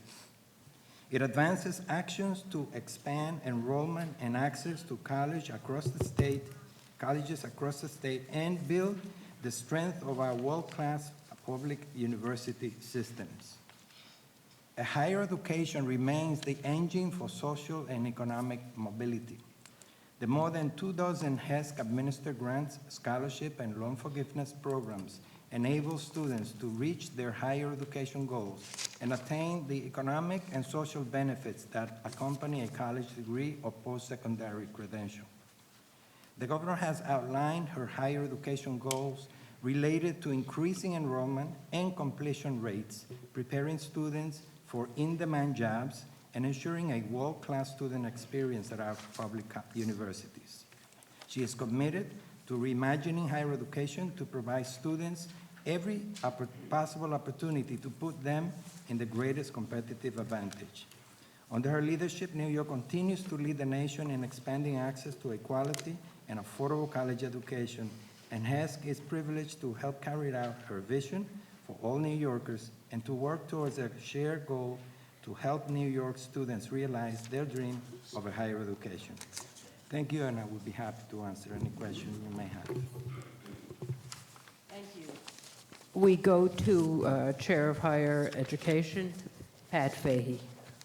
Thank you, Madam Chair, and thank you, our former Assembly Member, Linares, as well as for your work while here in the Assembly, as well as with HESC. A few questions this morning. Some of it is a bit of a follow-up to the previous testimony and previous conversations, but can we start with talking about what are some of the top challenges that New Yorkers face, our students face when repaying federal student loans? And we've talked a bit this morning as well about a recent article regarding some of the proprietary schools, but I think it's a challenge right across the board, we know, with loan payment. But some recent stats are showing that that while our proprietary or for-profit colleges may make up 6% of our state's undergraduates, one study at the Center for Urban Future is saying that they make up 41% of those who are defaulting, student loan defaulters after 5 years. So in general, in addition to those students, what can you talk about what the biggest challenges are and what we collectively should be doing to change that? Well, first of all, congratulations on your leadership role.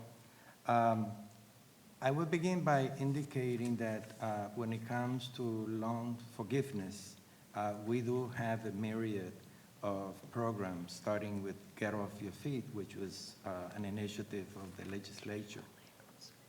Can you pull the mic closer a little bit? Thank you. Sorry. So one of the programs that we have is the Get Off Your Feet loan forgiveness program for students graduating from college and giving them 2 years for them to, be able to pay it. But we also have a loan forgiveness program in a series of key areas of demand within the workforce, going from DAs to indigent attorney who, for those services, social service, child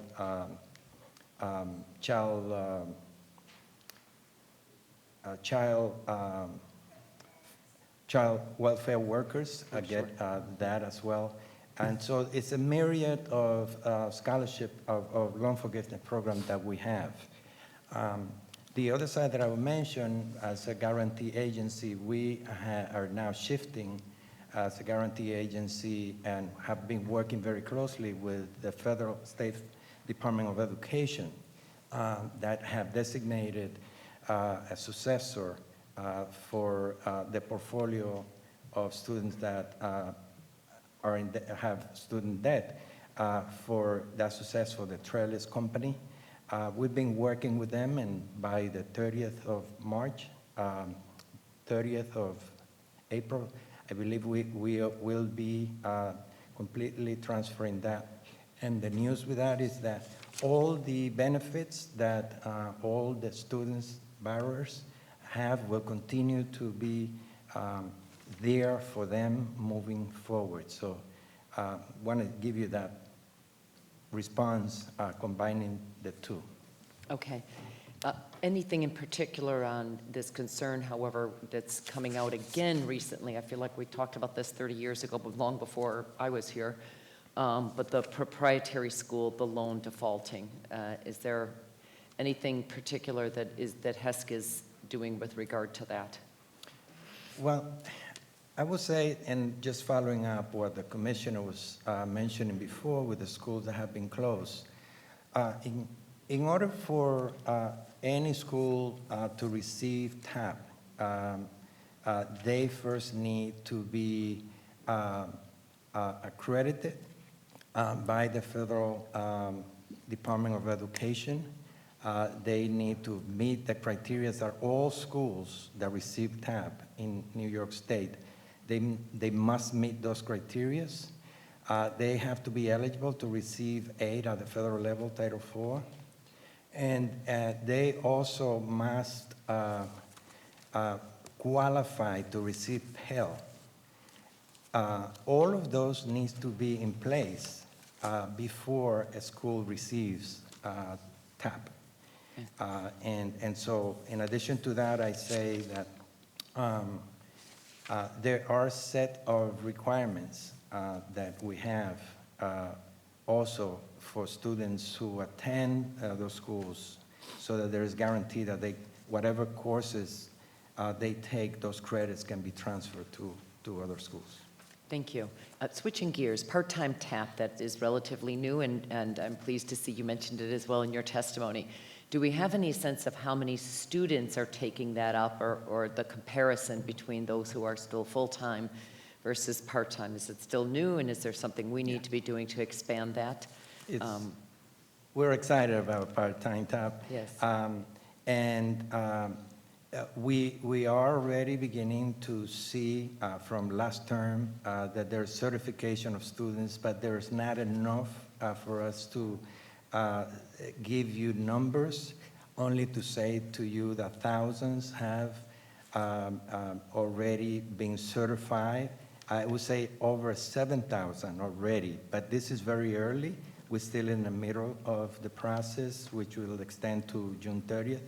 But the good news is that we will have, as we move with the academic year, we will have more numbers, better numbers to give you a sense of how far we're going. But comparing what we receive over 7,000 to the 2,000 that were enrolled and certified the years before, we already see 300% over what was the previous year.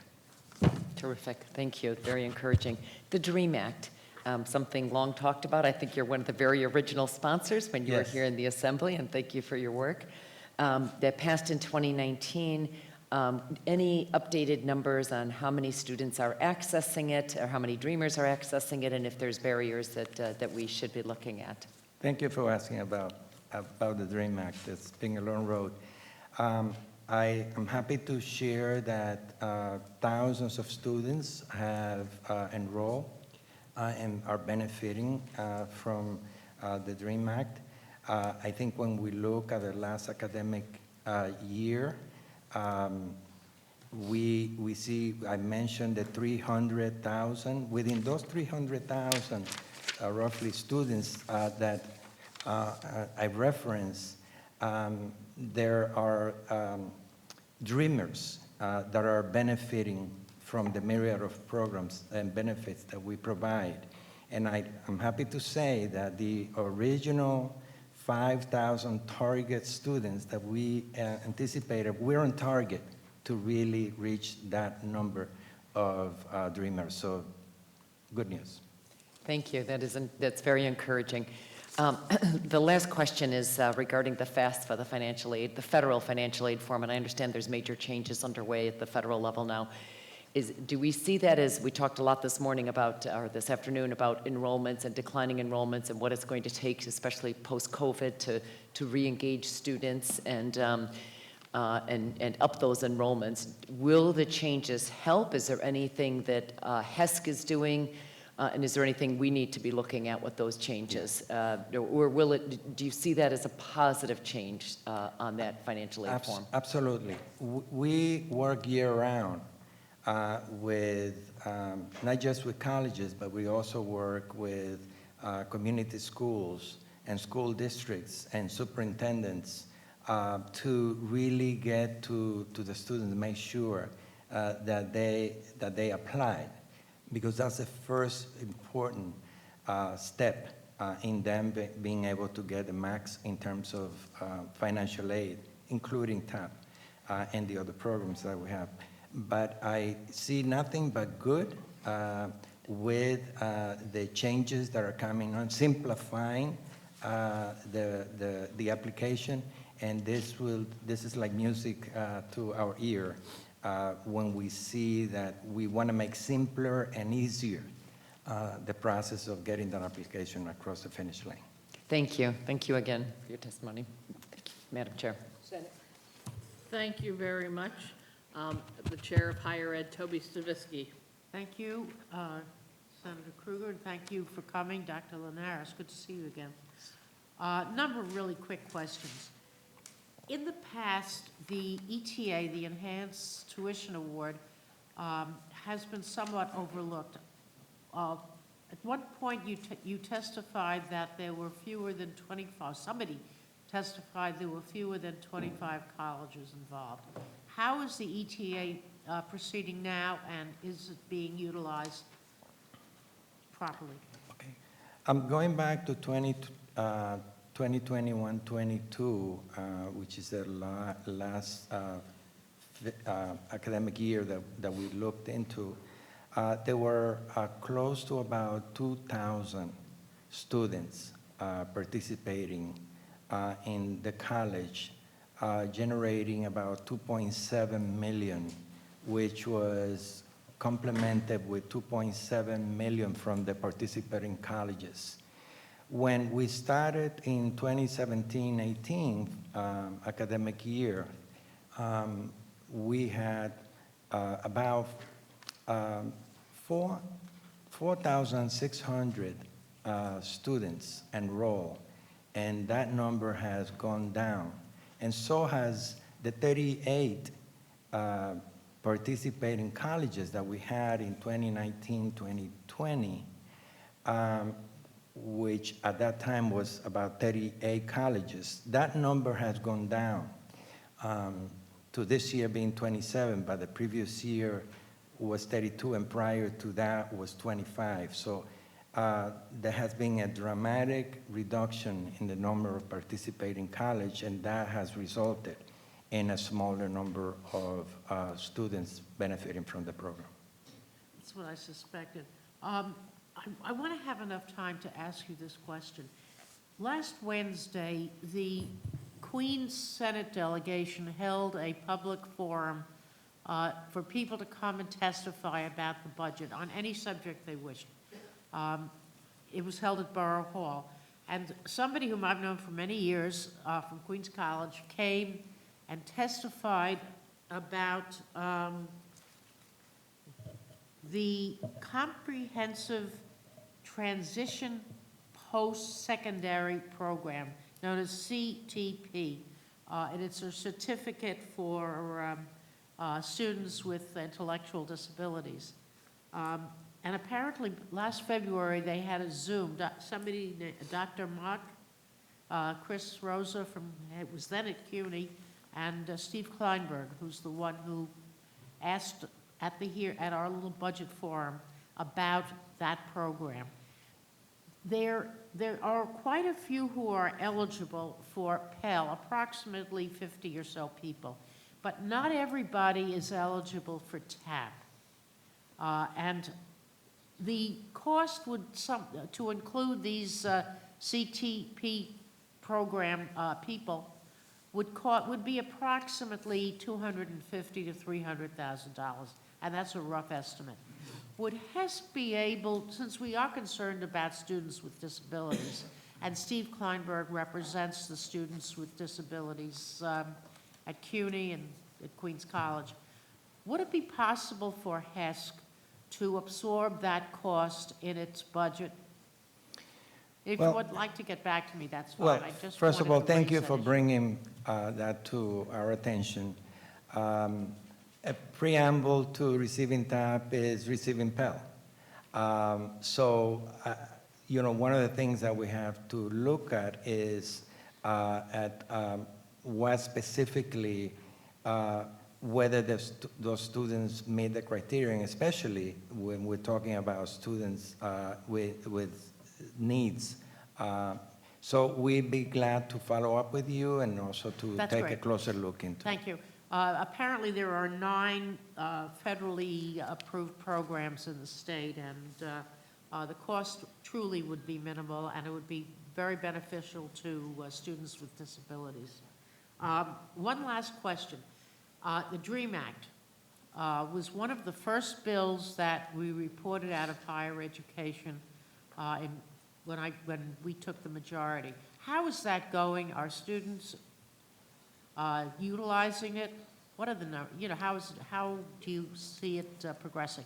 Well, thank you again for asking. As I had indicated with Chairwoman Fahey, the program is going very, very well. We have maintained close relationship with the colleges where those students are participating. The network of nonprofit institutions that have always engaged, going back to the time when I was the original sponsor as an assemblyman in 2011, they all are engaged in looking to bring support to the students beyond what they are doing now, that they receive some financial aid in college. So this is a resounding success, I would say, given where we started. And I think the beneficiary are all New Yorkers. Thank you. Thank you. Thank you. Assembly. We go to Assemblywoman Clark, 3 minutes. Thank you, Chairwoman, and thank you. Couple questions. I want to dig into part-time TAP a little bit. I know we're waiting for more numbers. Sounded like it was around 7,000 right now.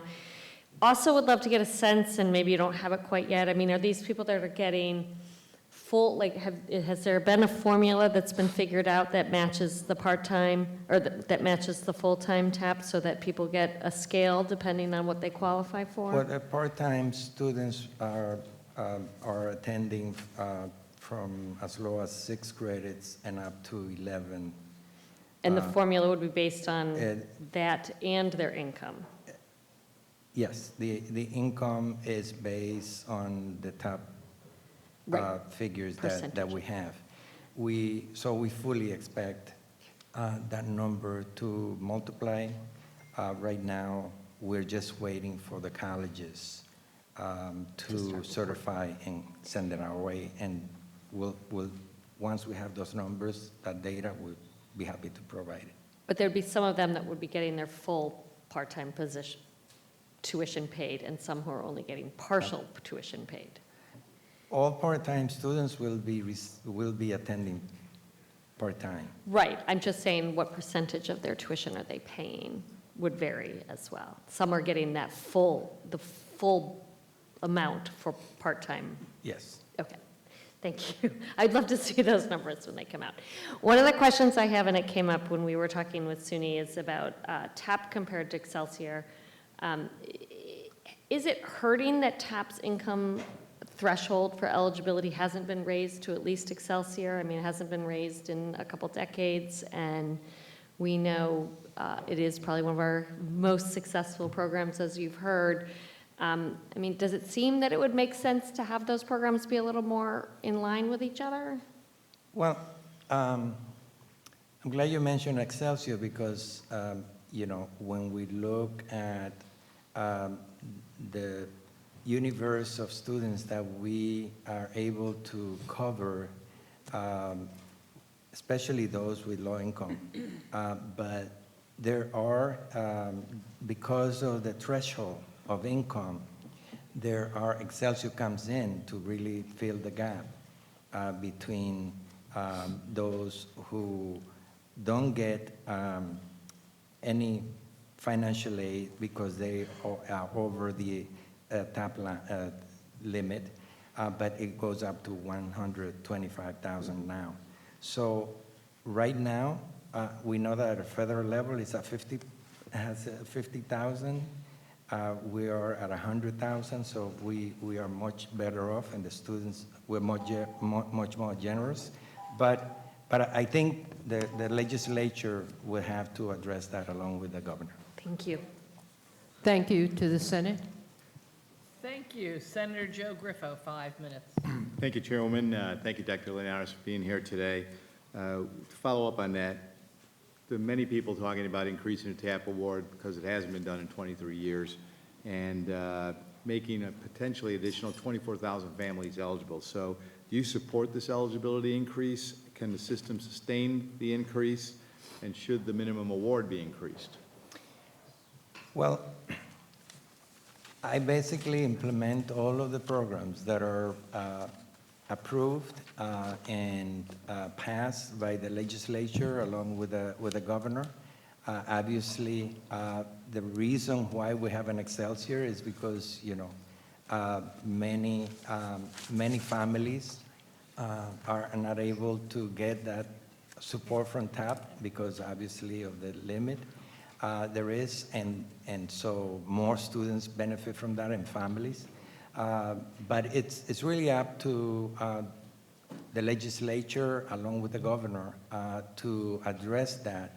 And obviously, the more the merrier when it comes to providing students financial aid. I think given the challenges that we have of the day, when we look at SUNY, CUNY, and private colleges and university, and also what we need to do at K-12, which excites me now that I see emphasizing on the part of the governor, investing in early college and also in early childhood education and kindergarten. All of those are able to increase the pipeline to college and give us greater benefits in addition to the non-credential degrees that we're pursuing. So with expanded TAP to support part-time students at both of the degree-seeking programs and non-degree training programs at the community colleges, have you seen that have a noticeable impact on TAP utilization? There would definitely be, in the decline that we have in college, especially two-year colleges, the expansion of TAP, but also focusing a lot, like the governor has decided to invest $20 million in early college and P-TECH programs and expanding that. I think that will go a long way in helping prepare and align students to enter college, whether they're going for a degree or non-degree, and that's where part-time comes into play now in a big way. I think all of those efforts are extremely beneficiary. And I think we also need, and if I take a moment to just say, what I heard earlier today from the two chancellors, and I heard from the Commissioner of Education, I know all three of them. In fact, you know, I did my master's with the commissioner at City College.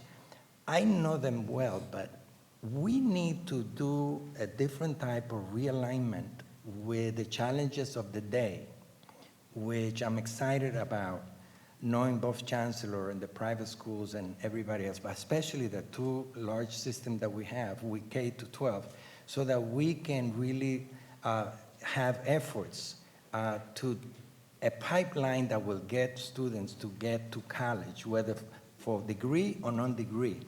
And at the end of the day, they will land a job, whether they have a degree or they have a credential for it. That's what we need to really get across and clear the air to do that. I'm prepared to work closely with that, pushing forward the governor's initiative within this budget. And in 2010, the GRAP TAP was eliminated for New York students. So many think that if we reestablish a program like that and focus it on some of the high needs fields right now, nursing, education, STEM, that could address some of the workforce shortage issues and helping students in need of that type of assistance. Would you agree that something like that should be reintroduced and supported? I think the key is going to be in those critical areas of needs, whether you talk about teaching or the health field, and we need to be laser focused on those, but we also need to make sure that in the private sector, there is alignment there so that students know that when they are finishing with their degree or no credential, there is something waiting for them there, and that's the motivation. And that's what I think we need to continue to focus on, and I'm excited about the way that the governor is really approaching it. Thank you, Assembly. We go to Assemblyman Ra, 5 minutes. Good afternoon, Dr. Linares. Good afternoon. So I'm going to ask you about a program that I believe I've asked you about a number of times in the past, and you've been kind enough to provide information to our office if you didn't have it with you. It's 2 programs that are designed to help with, I think, a sector that we need people going into. That's the Child Welfare Work Incentive Scholarship and the Child Welfare Worker Loan Forgiveness Incentive Program. So after the hearing last year, you had provided some numbers to our office in terms of how many people have been applying to these programs. So I'm just wondering if you have them, or if you could provide for us updated numbers for 2021 of the number of students who applied for each of those programs. Be happy to provide you with those numbers. Okay. Do you know, I know for 2020, from the information you provided last year, there was, on the loan forgiveness program, there wasn't currently funding to open to any new applicants. Do you know if the program was able to take on new applicants in 2021? I missed your beginning of the question. You had indicated that in 2020, there wasn't funding available for any new applicants to come into the loan forgiveness program. Do you know if there was money available for any new applicants in 2021? You're not referring to the STEM program? No, the Child Welfare Worker Loan Forgiveness Incentive Program. No, I will have to look into that specifically and then get back to you. Okay, and then the last thing, just regarding that topic, as I said earlier, I think this is a sector that needs people wanting to go into it. We've talked a lot about finding ways to retain people, finding ways to have incentives, so I think these are good programs, and they've been kept at a $50,000 each level for a number of years, and I think, I look forward to getting updated data from you, but I think the data shows that maybe if we put a little bit more into them, we might have more of an opportunity to recruit workers into these fields. So I look forward to working with you on that and trying to recruit people into a sector that needs people willing to do that work. It's difficult work, but it's rewarding work. Yeah. We're limited by how much allocation is there in those particular areas, but we're happy to work with you, and hopefully we can expand. Okay, thank you. Senate? Thank you very much. I think it's just me. How are you, Dr. Linares? So people are calling him Assembly Member Linares, but some of them know you since when you were a council member before either of us hit Albany. So we're going back a long time. So I know you know that I was going to ask you this question, and I think you were here when I was asking the Commissioner of Education. So there are apparently 52, or at least in 2020, there were 52 yeshivas getting TAP funds for approximately 5,000 students, 7,388 students. So tell me, because the Department of Education wasn't really clear, how does it work? Does TAP supposedly work exactly the same way with these schools as it does for other schools? Yes. As I explained before to the chairwoman, the way TAP is made available to any school is based on a number of criteria, and those criteria includes you having the ability to receive aid at the federal level based on Chapter 4. You also have to be accredited by an accrediting institution recognized by the Department of State Education Department. You have to be able to receive Pell, and only after all of those fall into place then the school can, the students attending that school will receive TAP. The 52 schools that you're mentioning receive about 7,200 roughly, 8 TAP assistants. And for those students, for those schools,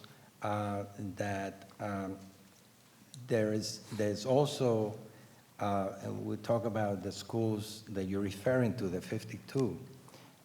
There are also requirements that they must meet in order for them as accredited schools, in order for whatever credits are earned by those students, that those credits are transferable to other schools that the students go.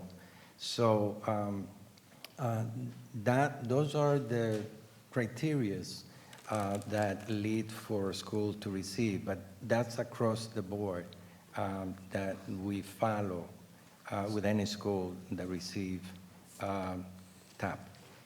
So does HESC do the review of these schools' credentials and qualifications to be eligible to receive TAP, or does No, I SCD? believe when earlier testimony by the commissioner, she referred to the process where if there are questions about where any school may be in terms of those qualifications that are mandated, they come into question, and there's a process that the state has, that the Commissioner of Education has, to look into and hold accountable, so to see that they are met. And if they're not, then they're closed, as she indicated, for 26 schools. So first the school asks you and then you pass them along to SCD, or the school knows they must first get through the SCD process before the evidence can be submitted to HESC to approve TAP? Well- What's the order? We work with all of the schools that certify the students, and we look to make sure that all of the requirements that we must observe along with other partners, and then should there be questions about the process, I think that what kicks in is the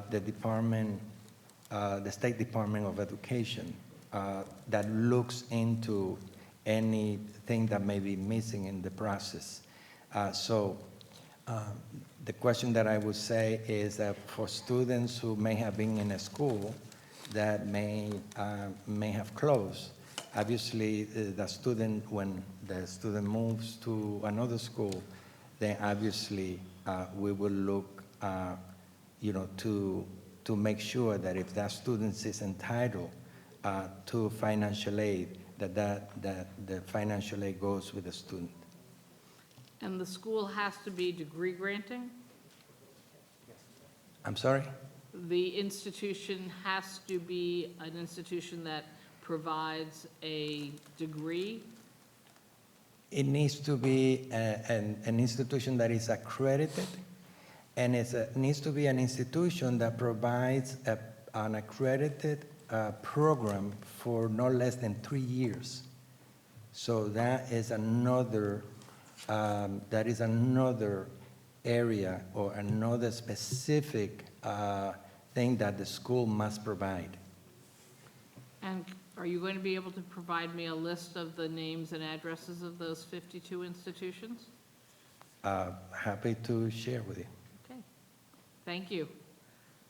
I don't think I have any other questions. So we go to Assemblyman Ikes. Thank you, Madam Chair. Just to work off what Senator Krueger was asking you, I'm going to make a statement, and you can tell me whether it's correct or not. Students that receive TAP must go to accredited schools, and those schools must have credits that can transfer to other institutions. Sorry? Oh. Thank you. Is that a correct statement? Again, I'll repeat it so that I stay within my time. That students that receive TAP must go to accredited schools, and those schools must have credits that can transfer to other institutions. When I refer to that specific statement, it was in relationship to a set of schools that the senator, the chair, was asking. Yeah. No, but yeah, when you are attending an accredited school in the state of New York, right, it means that those credits are transferable. okay. I just wanted to make sure I heard it. It was quite lengthy, and I'm sure Senator Krueger thanks you for your answers, so do I. I really have one question.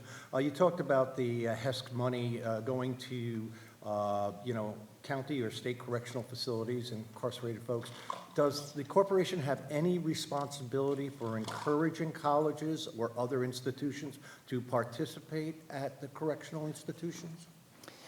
Well, let me just share with you, the registration process began last fall, and I'm happy to share that within this week, within days, we will have an online process available that would allow students to be registered.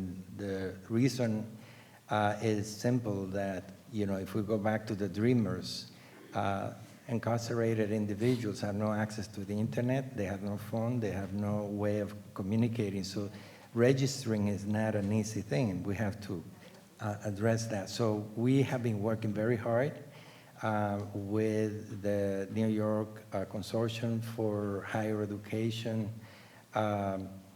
who have been working with us to help delineate an easier way to register those students. So we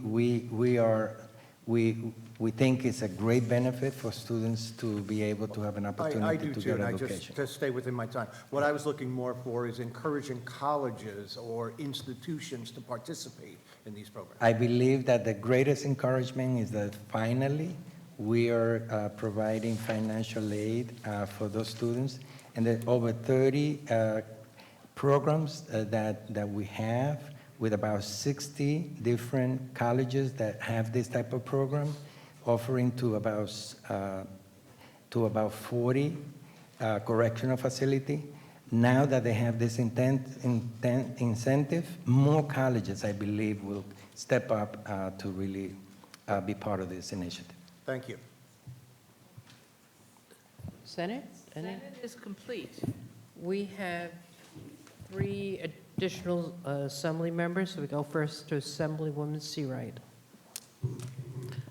Thank you, Chair Weinstein, and it's good to see you. Good afternoon. Good afternoon. I commend the governor's proposal to increase TAP funding for part-time students. However, students with disabilities have yet, again, been left out.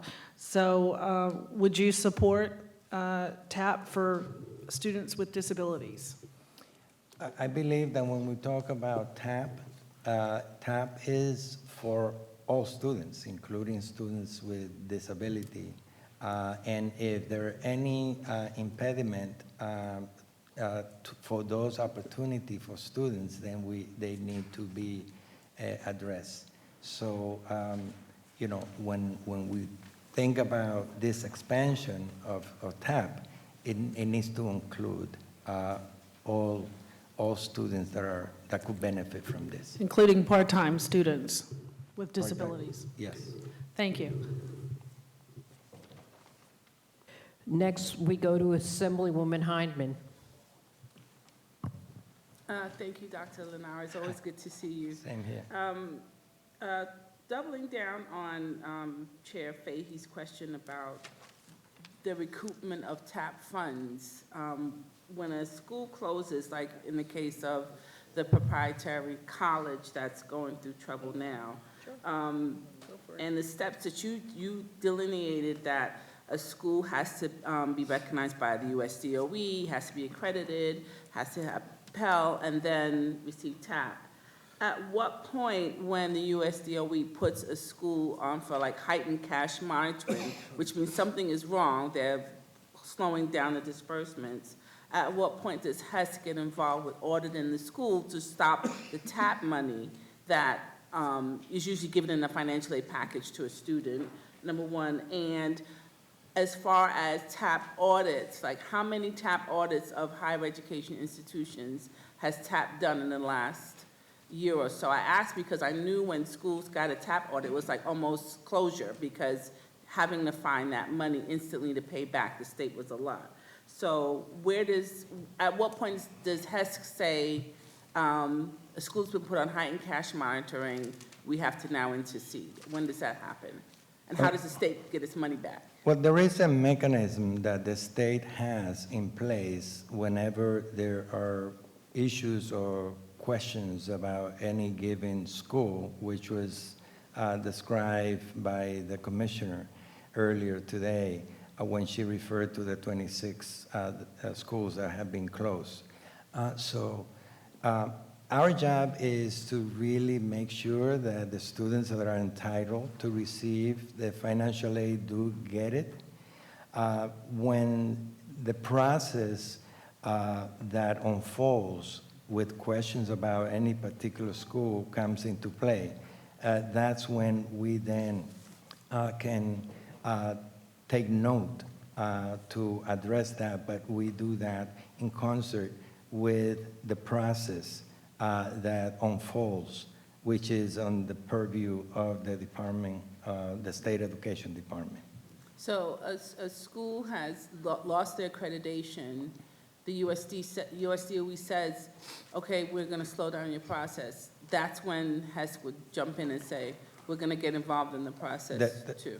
Well, the process basically dictates what position we take, and obviously when we have students that were attending that particular school, then we will have to look in the same way that the department, the State Education Department, does, and with any institution that comes into question, because we have to look and safeguard, you know, the well-being of the student, in this case, the financial aid that they're entitled to. Okay, thank you. Thank you. And our final questioner is Assemblyman Epstein. Well, first of all, I want to thank you for all you've done for New York, and I really appreciate your leadership here as on HESC. How many people have applied for Excelsior this year? The last recording year, 21, 22, we had close to 30,000 students applying. And how many were eligible? Actually, 30,000 were receiving the scholarship. So how many people in previous applied? year, Yeah. in the previous 3 years, roughly about 36,000 students apply, and about half of them receive the scholarship, which is consistent with TAP. So about 36,000 applied, about half received Half it. of them, half of the 36,000 And are the ones who received who Excelsior. didn't receive the Excelsior, Yeah. did those students attend New York schools? All of them. I mean, But if they you- didn't get Excelsior. Did they continue to, those students continue to attend New York schools, the ones that didn't get Excelsior? the students that did not receive, Yeah. that's the question that I will have to So look into. could you get that information, get back to us? and I'd get like to back know, you. like, if we're turning people down, what happens to them? The same thing with the DREAM Act. How many people applied for the DREAM Act last year? Do you know? We're, you know, we're still sorting those. Remember, the dream started, and then we had the pandemic and so forth. Understandable. It would be great to know how many people applied, and then how many people actually got it, and then what happened to the people who didn't get it? Yeah, the same question could be asked for the TAP recipients who Yeah. apply. 50% get it, some 50 don't get it.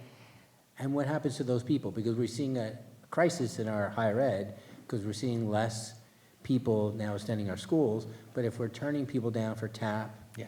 or Excelsior, and they don't go to our schools, we need to know why we turned them down, and what barriers we put in front of them to prevent them from getting TAP and Excelsior.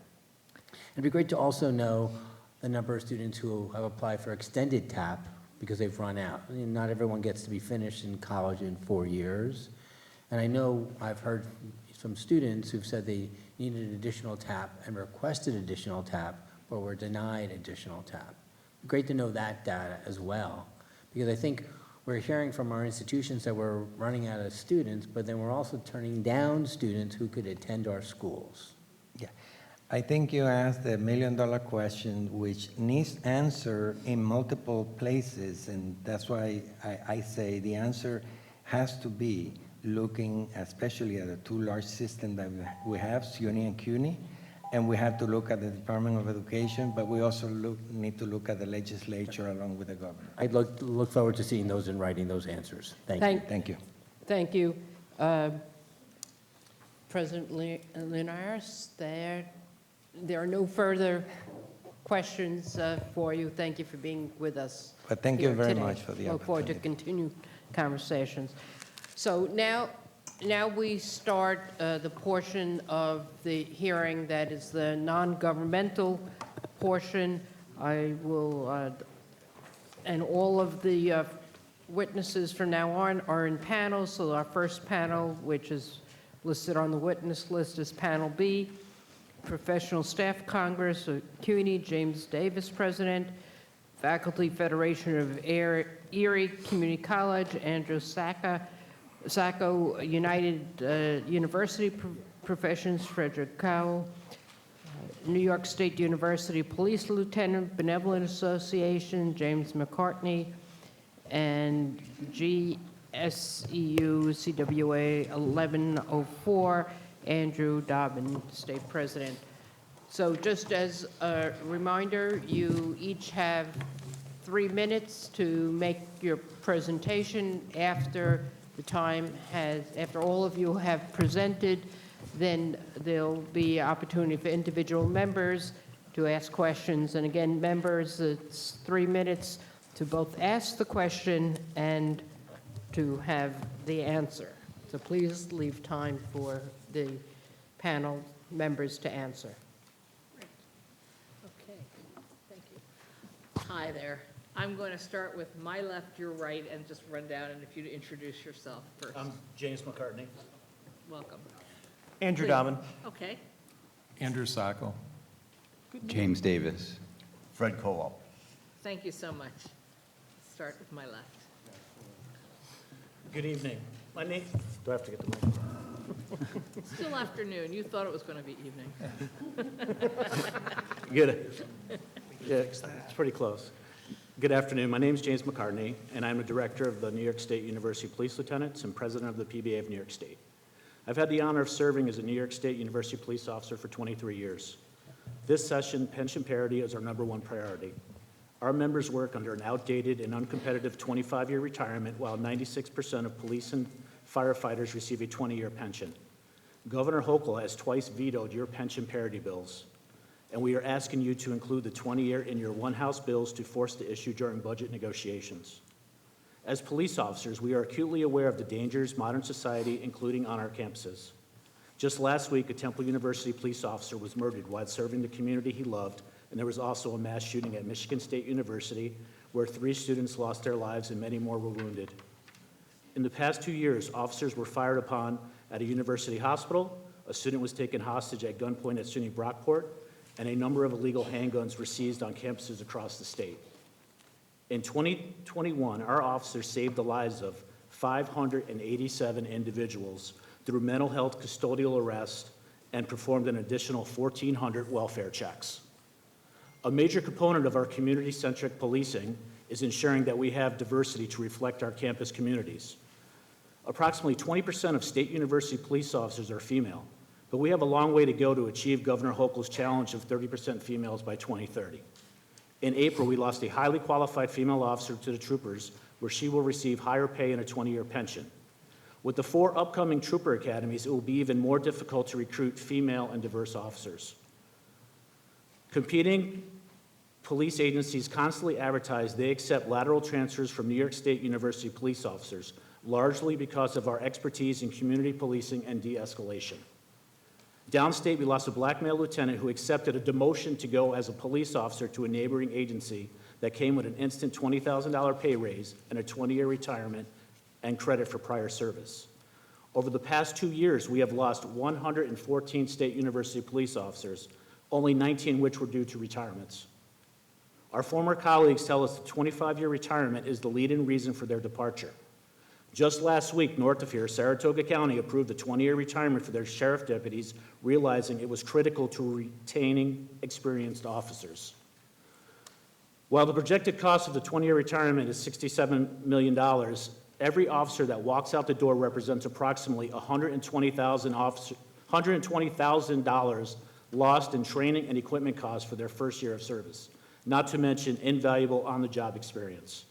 For these reasons, we are respectfully requesting that the legislature include our 20-year retirement in your one-house budgets for it to be included in the final state budget. I want to thank you for the opportunity to present this testimony, and I welcome any questions you may have.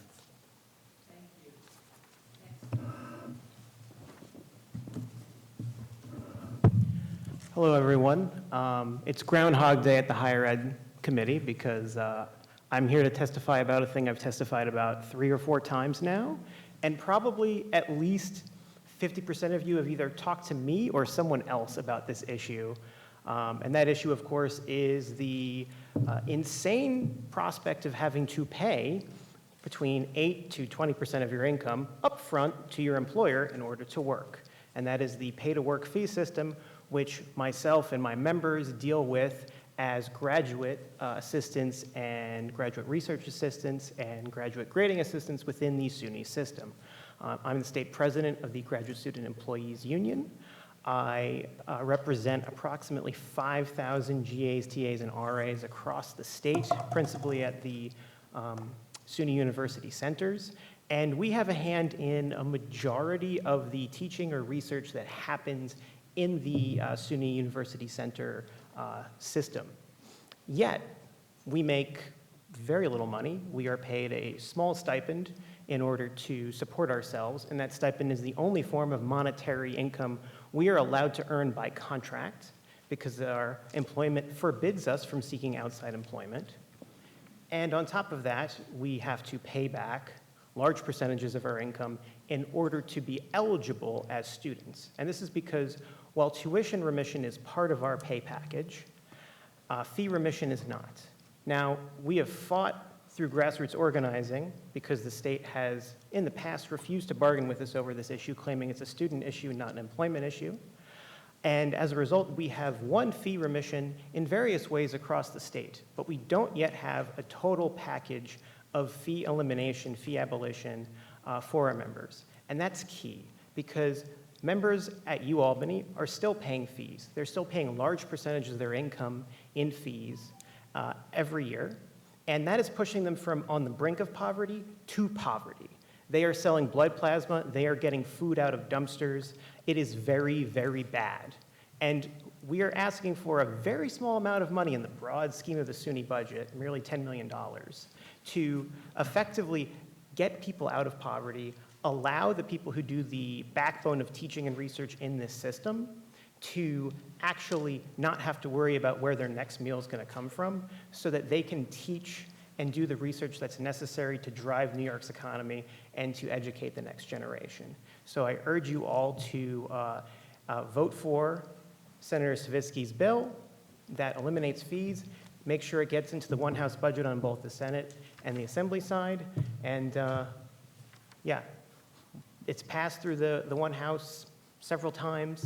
We have faith that this time that the governor's side will support it, so please get it in the one house. Thank you. Hi. Chairman Kruger and honorable members of the legislature, I am Andrew Sacco. I'm president of the Faculty Federation of Erie Community College, and I thank you for the opportunity to testify today. I'd like to thank you for your continued advocacy on behalf of higher education. I truly believe that your work saved community colleges by establishing a floor to hold harmless language to support a myriad of programs at every community college, and in particular, my home campus of ECC has benefited by your actions, so thank you. The 2022-2023 enacted budget was a welcome change from the austerity budgets of the past. Unfortunately, one good year simply cannot erase the years of damage of cuts and flat budgets. We must reaffirm the role of public higher education plays in society and stand up for a just, well-funded, inclusive system. NYSET is calling for significant state investment in New York's community colleges.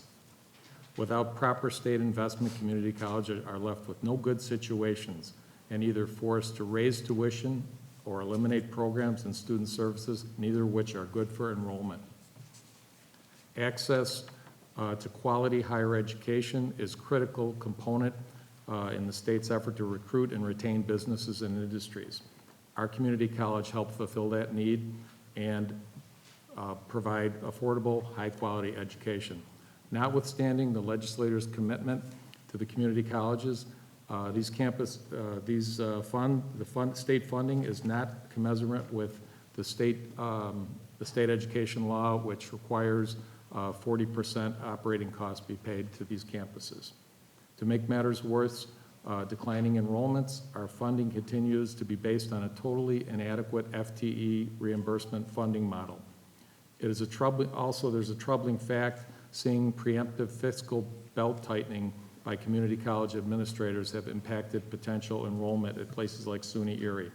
Accordingly, we are asking the legislature to continue to hold harmless base aid of 100% allocated from the 2019-20 year, or $3,250 per FTE. This would give community colleges an additional $23 million over the proposed executive budget. This is an investment. This investment would guarantee that the organizations are still recognizable and will still help us attract students. We also want to make sure students are successful, and we want to bring programs like the ASAP program that CUNY has. Every tax dollar invested at SUNY and CUNY yields even greater returns to the tax base. Thank you.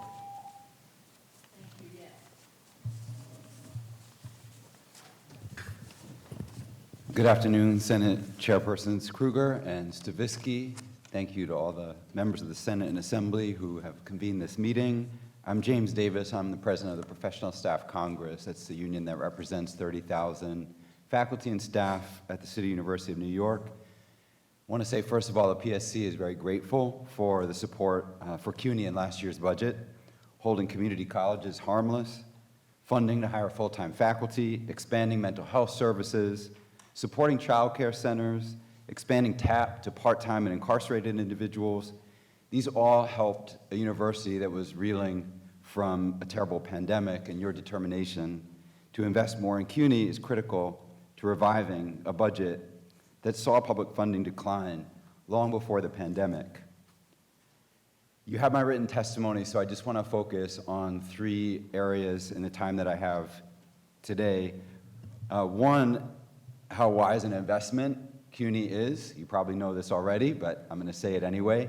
The second thing is what the PSC's funding priorities are for this cycle. And then last, if time permits, I want to talk about the really acute issue in this moment of the budget gaps that currently exist and the university's response to those budget gaps. So first, on the point of being a wise investment, CUNY is an economic engine for New York State throughout good times and bad.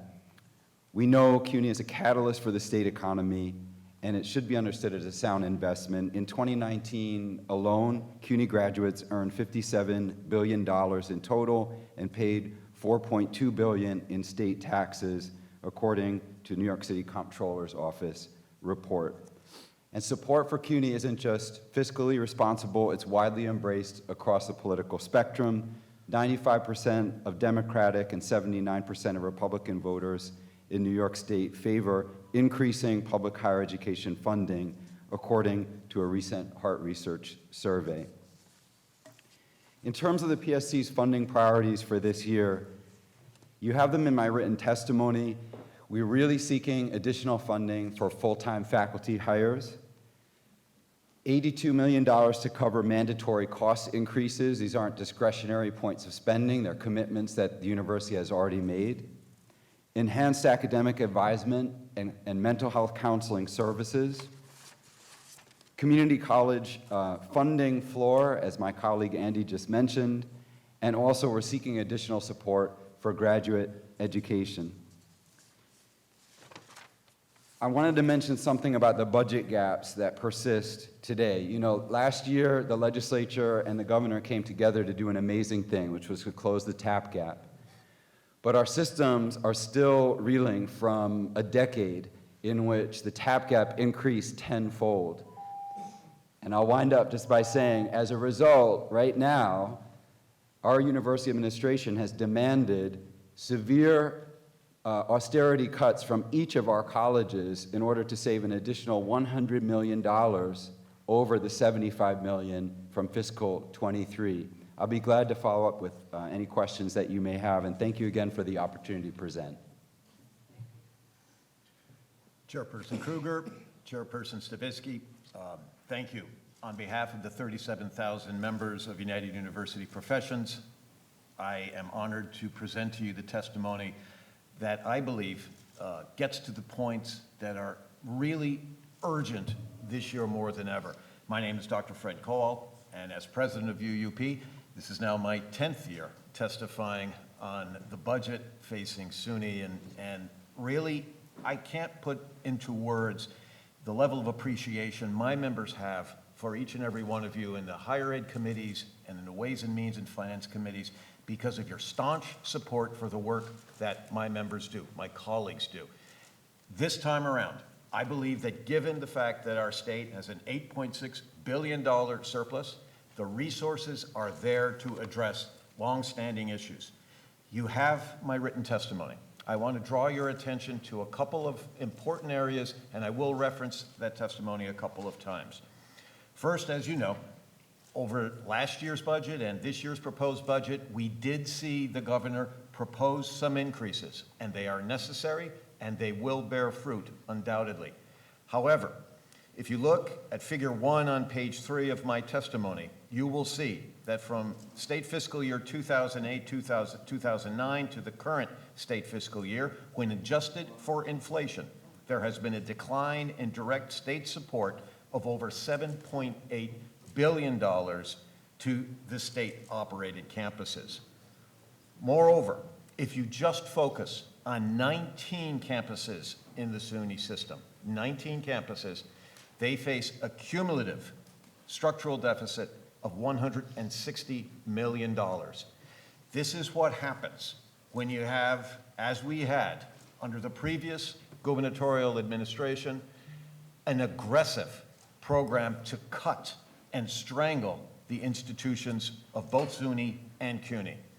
The steps that you took last year in conjunction with the executive were helpful, but it is imperative this year that a concerted effort be made to eliminate this $160 million budget gap that exists at 19 of the campuses. In fact, if you look at those campuses where our members work, in fact, there's only 6 that are not facing a deficit. And so this is crucial. Second, on the SUNY hospitals.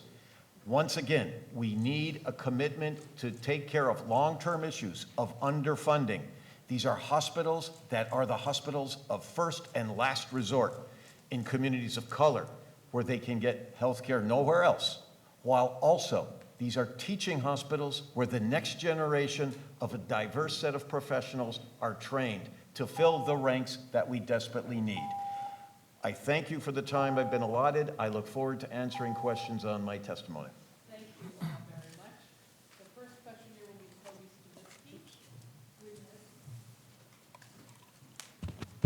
Stavisky. Real quick, I hope you heard the testimony of the two chancellors from SUNY and CUNY. Does anybody have any reaction to what they testified to?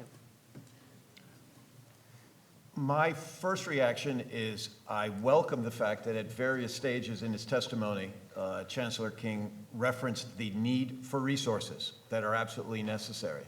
Where I would disagree is his endorsement of increased tuition. Not only is it an issue of tuition, it is also an issue of fees, both at the graduate and undergraduate levels. And the reality is that when you look at issues like enrollment, tuition does dissuade students from attending.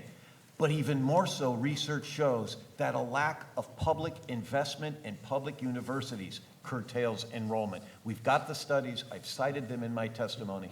That needs to be addressed. Anybody else? Senator, if I could add to that, thank you for the question. I actually missed most of the Chancellor's testimony because we were holding a contract rally right outside of his office this morning. That also explains how my voice is really hoarse. We went to CUNY Central at 7:30 because our contract expires tomorrow. And I know our colleagues are negotiating their contract too. So, but I want to echo what Fred said, which is, you know, at the PSC, we support additional public revenue for the university, which for us means not additional student tuition. Thank you. If I might just say something on behalf of the community colleges, the FTE funding that he mentioned, they mentioned that they don't have a crystal ball and they don't want to really look at it we need stable funding, and it should not be based on enrollment. And I think that's really killing us, and we're dying on the vine. Thank you.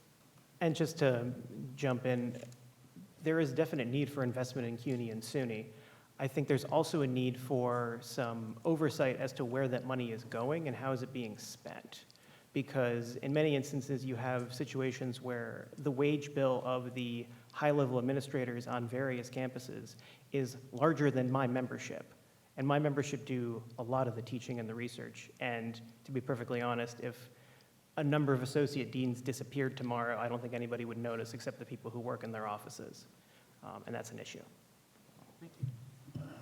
I have one thing, and how the Chancellor addressed our 20-year retirement, he fully supports it. And I just want to thank you all for fully supporting it also. Thank you. Assemblymember Clark. Quick question. So I want to go into the community college a little bit. We've all had the same conversation earlier with the Chancellor about the formula, needing stable funding, the floor maybe +4 would be great. What would the 20% holdback do, and why is it not something that really would work in this situation? And Well, holding anything back would really hurt our community colleges, in my opinion. And I really believe that we need the money, and we need to be able to provide the services. And the most important thing about the services are the wraparound services for advisement, for our financial aid, and all of those type of services that are being cut. And those are the areas that we really need to help in. So. yes, I would agree. It doesn't make sense. Question, and a couple of you may be able to answer it, but particularly in our financially distressed campuses, the fact that operating has really not been invested in for decades. There's been a lot of austerity around funding for SUNY and all of our public colleges, CUNY.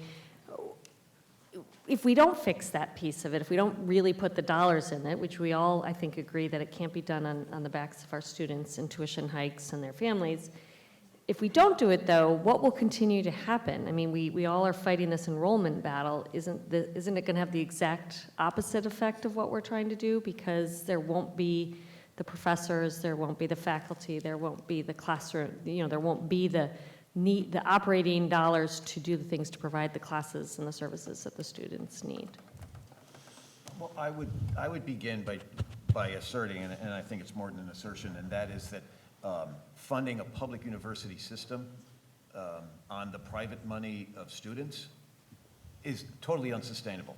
This is a public university system, and by its nature, you need to have public investment.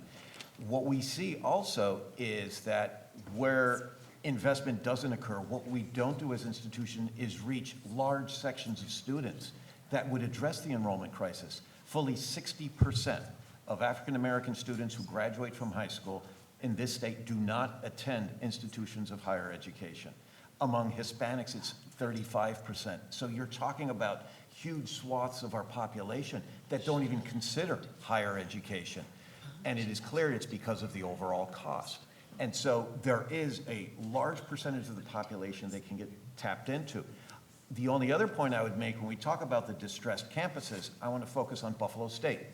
At Buffalo State, the enrollment of African-American students is at 30%. That's well above the statewide average for the enrollment at institutions. We need to address the funding there. It's one of the worst campuses in terms of its financial situation because of the austerity you talked about. Thank you. Thank you very much. I'll take my 3 minutes right now, if you don't mind. I think we spoke a lot with the chancellors earlier, and they were very positive, but they didn't really answer the whole 60-40 traditional balance between SUNY and CUNY. Last year, CUNY put forth a very good proposal, the New Deal for CUNY. This year, both of you got together and we're now calling it the New Deal for Public Higher Education. Is that correct?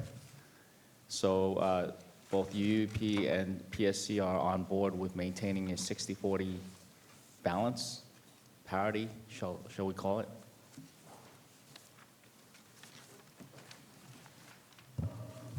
I understand that that's been the historic practice. I happen to note that in the governor's executive budget, that even that historic practice has not been observed. And so I would just urge the committees to restore it. To restore it, and also I think SUNY deserves every bit, and so not to cut the SUNY's budget in the process as well. Thank you. Senator, I think that I think both systems are so vitally important, and as you know, they've been harmed terribly, I hope not irreparably, by the austerity budgeting. I think that where SUNY's costs skew the overall ratio are in the teaching hospitals, because we have to remember too that not only are the hospitals treating patients, and in the case of downstate, overwhelmingly Medicaid patients. Yeah, I mean, SUNY has certain parts that CUNY doesn't have commensurate responsibilities, and CUNY has other needs that SUNY doesn't necessarily have. So try to maintain that 60-40. And I guess, James, what you're saying is that if SUNY's getting an additional $1 billion, it shouldn't take anything away from SUNY. The state budget should just add another, $667 million for CUNY, so that we can maintain the 60-40 parity? Yes, for a start. That's all, okay. My last question, just for the two of you, is that last year we put in a substantial amount of additional money for the purposes of both CUNY and SUNY hiring additional full-time faculty, with a preference towards adjuncts filling those positions. The chancellor seemed to have indicated that they've done so and made a lot of progress. Would you concur? I'll start on that one. Thank you for the question. I think that the intention to hire current adjunct faculty was partially successful, and I'm very proud of the work that the union did to make sure that that happened as well. Part of the issue, though, is that we've lost so many full-time faculty over such a stretch of time that there's a way in which even that $53 million for each system, at least as far as CUNY goes, is backfilling. We lost almost 800 faculty, as I indicated in my testimony, through attrition and retirement over the span of approximately 4 years up through the pandemic. So there's still a lot of work to be done on that front. Thank you. Thank you very much. Assemblymember Seawright. Thank you. I would like to address my questions to State President Dobbin of the CWA. Can you elaborate on the pay-to-work system? What are the average stipends? What kind of work are union members doing? What's it like across the different campuses? How many people does it impact? Yeah, so the way the system came about was that fees were an insignificant part of your kind of semi-tuition bill pretty much everywhere. And then with the creation of the SUNY 2020 kind of plan, way back in the long ago, you had no differential tuition, but you had fees that the university centers could charge. And initially, this wasn't addressed in the contract because it was a small amount of money. We had like a little fee mitigation fund, and that was fine. The issue was that fees then began to grow at a level that sometimes doubled or even trebled inflation. And they began to then be based on increases on a base rate that was already very high. And so up until about 2 years ago, before we won some of our most recent victories, we had people across the state, all 5,000 of our members, paying something like $2,000 a year. Now, we've won significant relief on various campuses, but we now have a system where basically on campuses like Albany, everyone is paying. On campuses at Binghamton, if you're a PhD supported by your program, but not by a different office, you are not paying. But if you're a PhD of pharmacology, you are paying because somebody in President Stenger's office decided that pharmacology PhDs weren't real PhDs. Again, it's the issue of that because these are piecemeal solutions, they've gotten very strange and there's no uniformity or equity to them. In terms of our base stipends, it ranges, but I would say generally $20,000 is a good sense of what we would get. Some places it's much lower, some places it's a bit higher, but that's a good sense. So yeah, on a base rate, you're paying about 10%. Sometimes you're paying more than that because your stipend's less, you're paying 15, sometimes even 20%. And again, we are the sort of the instructional and research backbone of the SUNY system. And again, these fees are really just table stakes for making the SUNY system more competitive at attracting graduate student employees, which is key because the entire bottom part of the academic labor pool, from postdocs to adjuncts to non-tenure lecturers to graduate students, they've all left because we all got the message. We were all told something, which was, get out, we're not going to pay you anything. So everybody got out after the pandemic. And so now there's a shortage of basically every kind of lower level academic worker around. Thank you. Thank you. Senator Webb.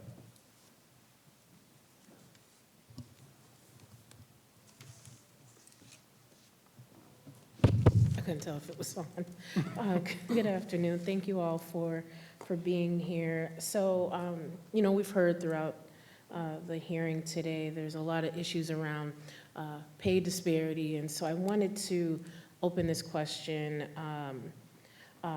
to Fred, which, I'm a longtime UUP member, but also to other panelists. What else could we be doing to provide more financial resources for staff, also for graduate students? That's my first question. And then my second question is for Mr. McCartney. With regards to, I know at Binghamton University, they have a campus citizen review board. And so one of my questions is, what is University Police doing to foster better relations on college campuses, especially with underrepresented students and staff? So those are my two questions. I'm gonna let you go first on that, yeah. I can't answer for Binghamton University specifically on that, but I can get back to you. But for what we're doing as a whole, community policing, we're getting involved with all the different clubs on campuses. We're engaging with them. I can tell you where I work, we do it all the time. And that gives us a better understanding with the students so they can come speak to us. I mean, that's one main thing that we do, community policing. And it's just a major thing that the students look forward to because they have somebody that can talk to.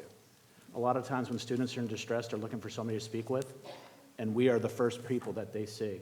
And when you open that rapport with them, when you're doing little ice cream with a cop, coffee with a cop, donut with a cop, we do gamings with cops. We schedule these at all the SUNY campuses just so we have a better rapport with all the students on campus. Does that also entail that all the campuses do have a campus citizen review board, or is it just at certain institutions? Binghamton is the first one that I've heard of. Just last year, I believe, they put that in place. Okay, thank you. And Senator, in terms of pay disparity and so forth, I think that where it surfaces most is in literally the shortage of professional staff. We're seeing it in IT across the state.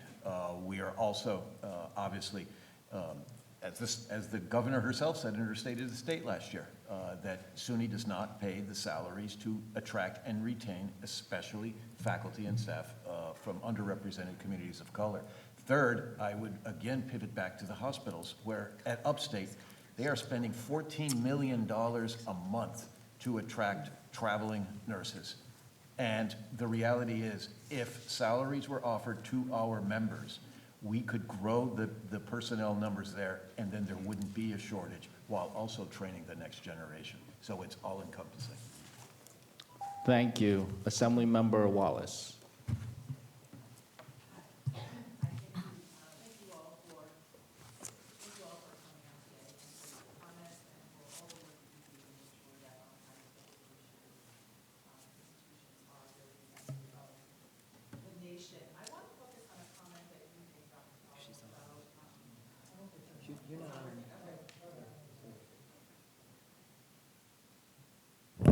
Oh, much better. Okay. So first of all, I just said thank you for coming today, for your comments, and for all you do to really raise the bar in terms of making our higher education institutions the envy of the nation. And, you know, our job is to try to help you do that. I want to focus on a comment that Dr. Cowell made about the distressed campus funds. You mentioned that there's a critical need of $160 million for about 19 campuses. And most of those campuses are in communities that rely upon those institutions. I'm thinking like places like Brockport, Fredonia, Geneseo, you mentioned Buff State. And, you know, they are really economic drivers as well as really cultural institutions in those communities, so that if they were to close, it would really devastate some of those communities, I believe. And I mentioned earlier in the hearing when the chancellor was speaking that it really provides an opportunity to bring cultural and economic diversity to those communities that might not otherwise see it. You said, you know, 30% of individuals of color at Buff State, and I know there's a lot more diversity in the other campuses as well. And it also provides an opportunity to showcase those communities to people from other parts of the state who might never wind up going to being in Fredonia or Brockport or Geneseo. I was wondering if you have ever seen or are aware of any report or studies showing what the economic impact of that $160 million would be, hypothetically, if we were to allocate that money. Thanks very much. And I think the formula that is, or the multiplier effect that we're aware of is that it's $8 of economic activity generated for every $1 of public funding that goes into SUNY institutions. And imagine in a community, as you said, like Brockport or Geneseo, or Delhi, or my hometown of Cobleskill, where this is the mill, as it was said in the old days. We're a mill town. Well, it's the SUNY campus. That's what generates economic activity. It builds a middle class of faculty and professional staff who raise their families there, pay taxes. When we talk about economic development, if you want very rapid economic development and recovery from the past economic declines and to cushion a potential future one, invest in SUNY campuses. That's how you create stronger economies upstate, literally instantly. And so that's why really there's the urgency that I feel about this need. Yeah, thank you. I share your comments. And in the last 15 seconds, I also want to say, I also share your concerns about raising tuition because we really should be investing in public education. And I think we really are shooting ourselves in the foot when we do that, because what we're doing is we're losing students that we otherwise would get and really becoming less and less competitive. So thank you. Thank you. Assemblymember Epstein.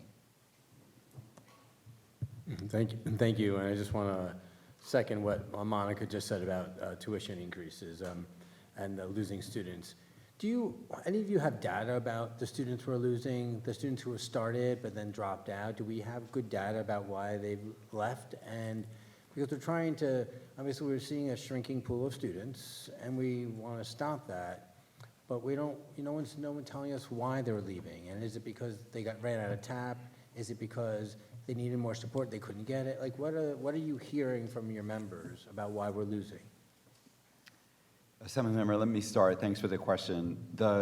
What I have is mostly anecdotal, but I just want to point to one interesting data point that I think of, which is, the CUNY enrollment has been in sharp decline during the pandemic and was already in decline at the community colleges prior to the pandemic. But CUNY just published some data on the spring 2023 enrollment.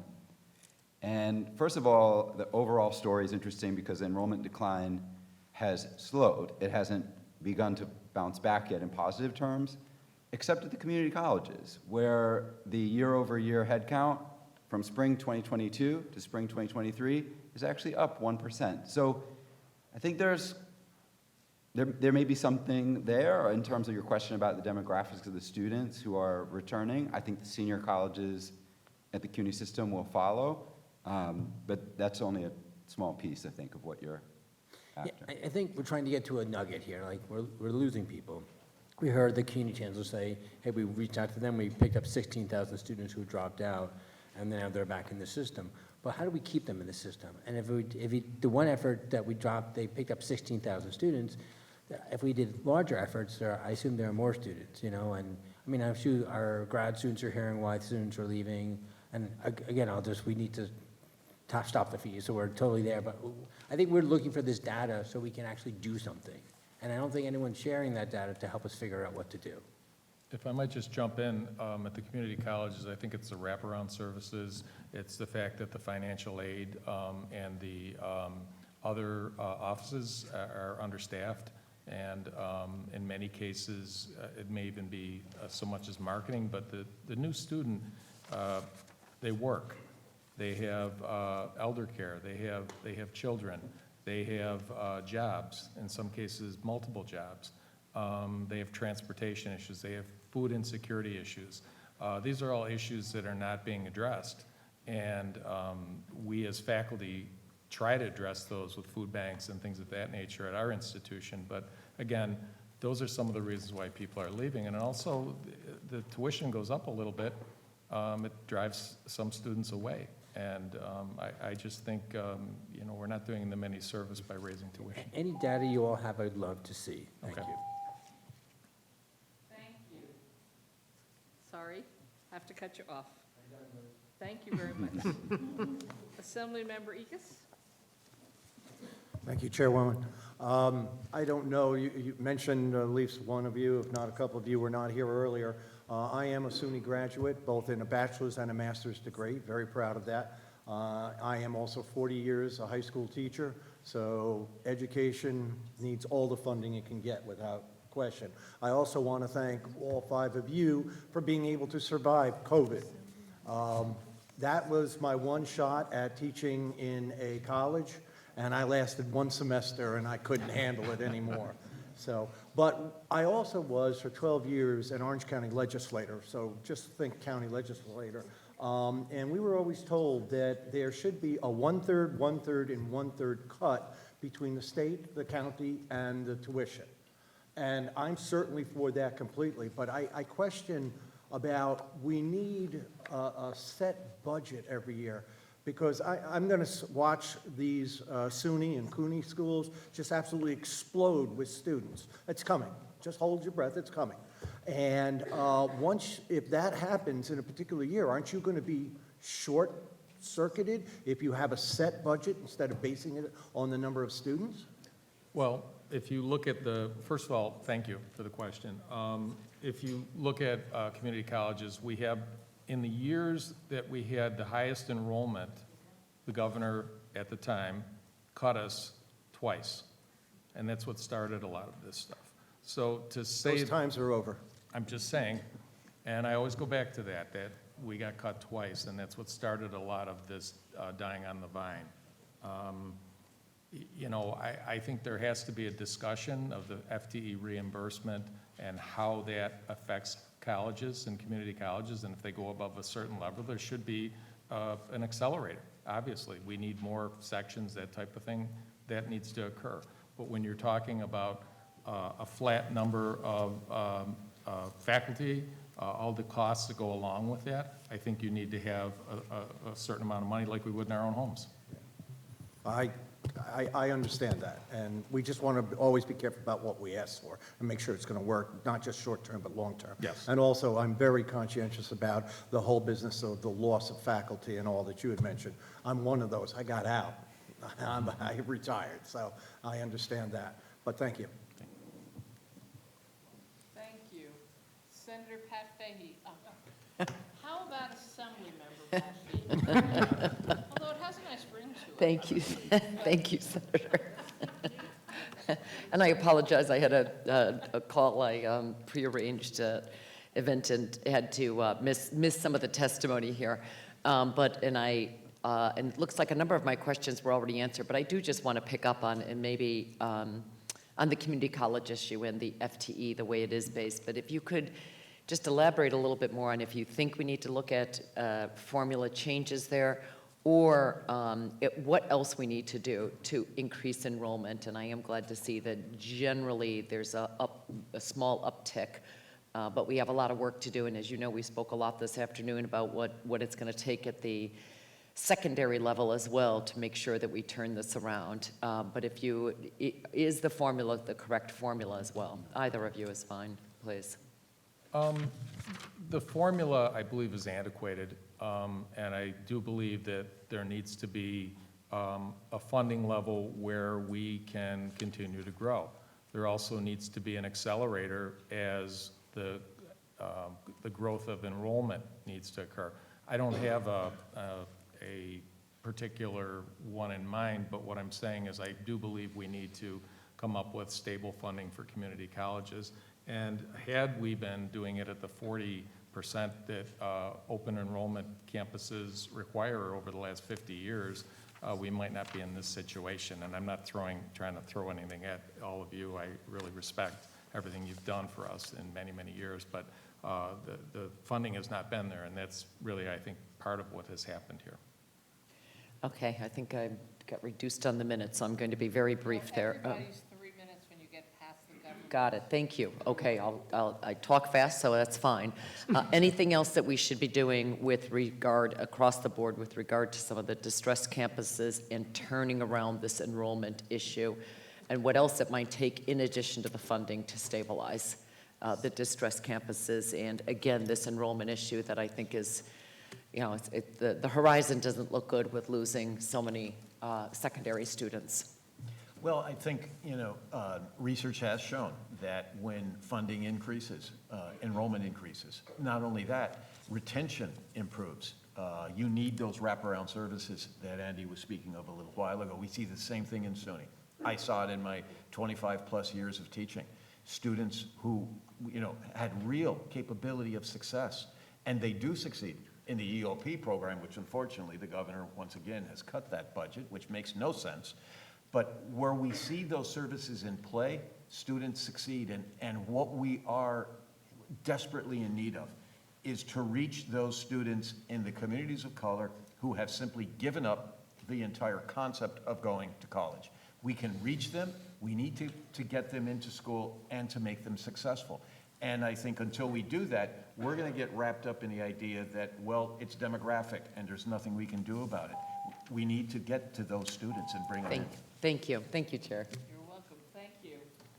All right, I believe the Senate and the Assembly are closed for this panel. I want to thank all of you gentlemen for coming today and testifying. And I'm going to call up the next. Thank you. I'm thanking them. I'm asking them to move out. And I'm inviting the next panel up, which includes the Association for Program Administrators of C-STEP and STEP programs, organization On Point for College, Fostering Youth Success Alliance, the Commission on Independent Colleges and Universities, and the Liberty Partnership Program.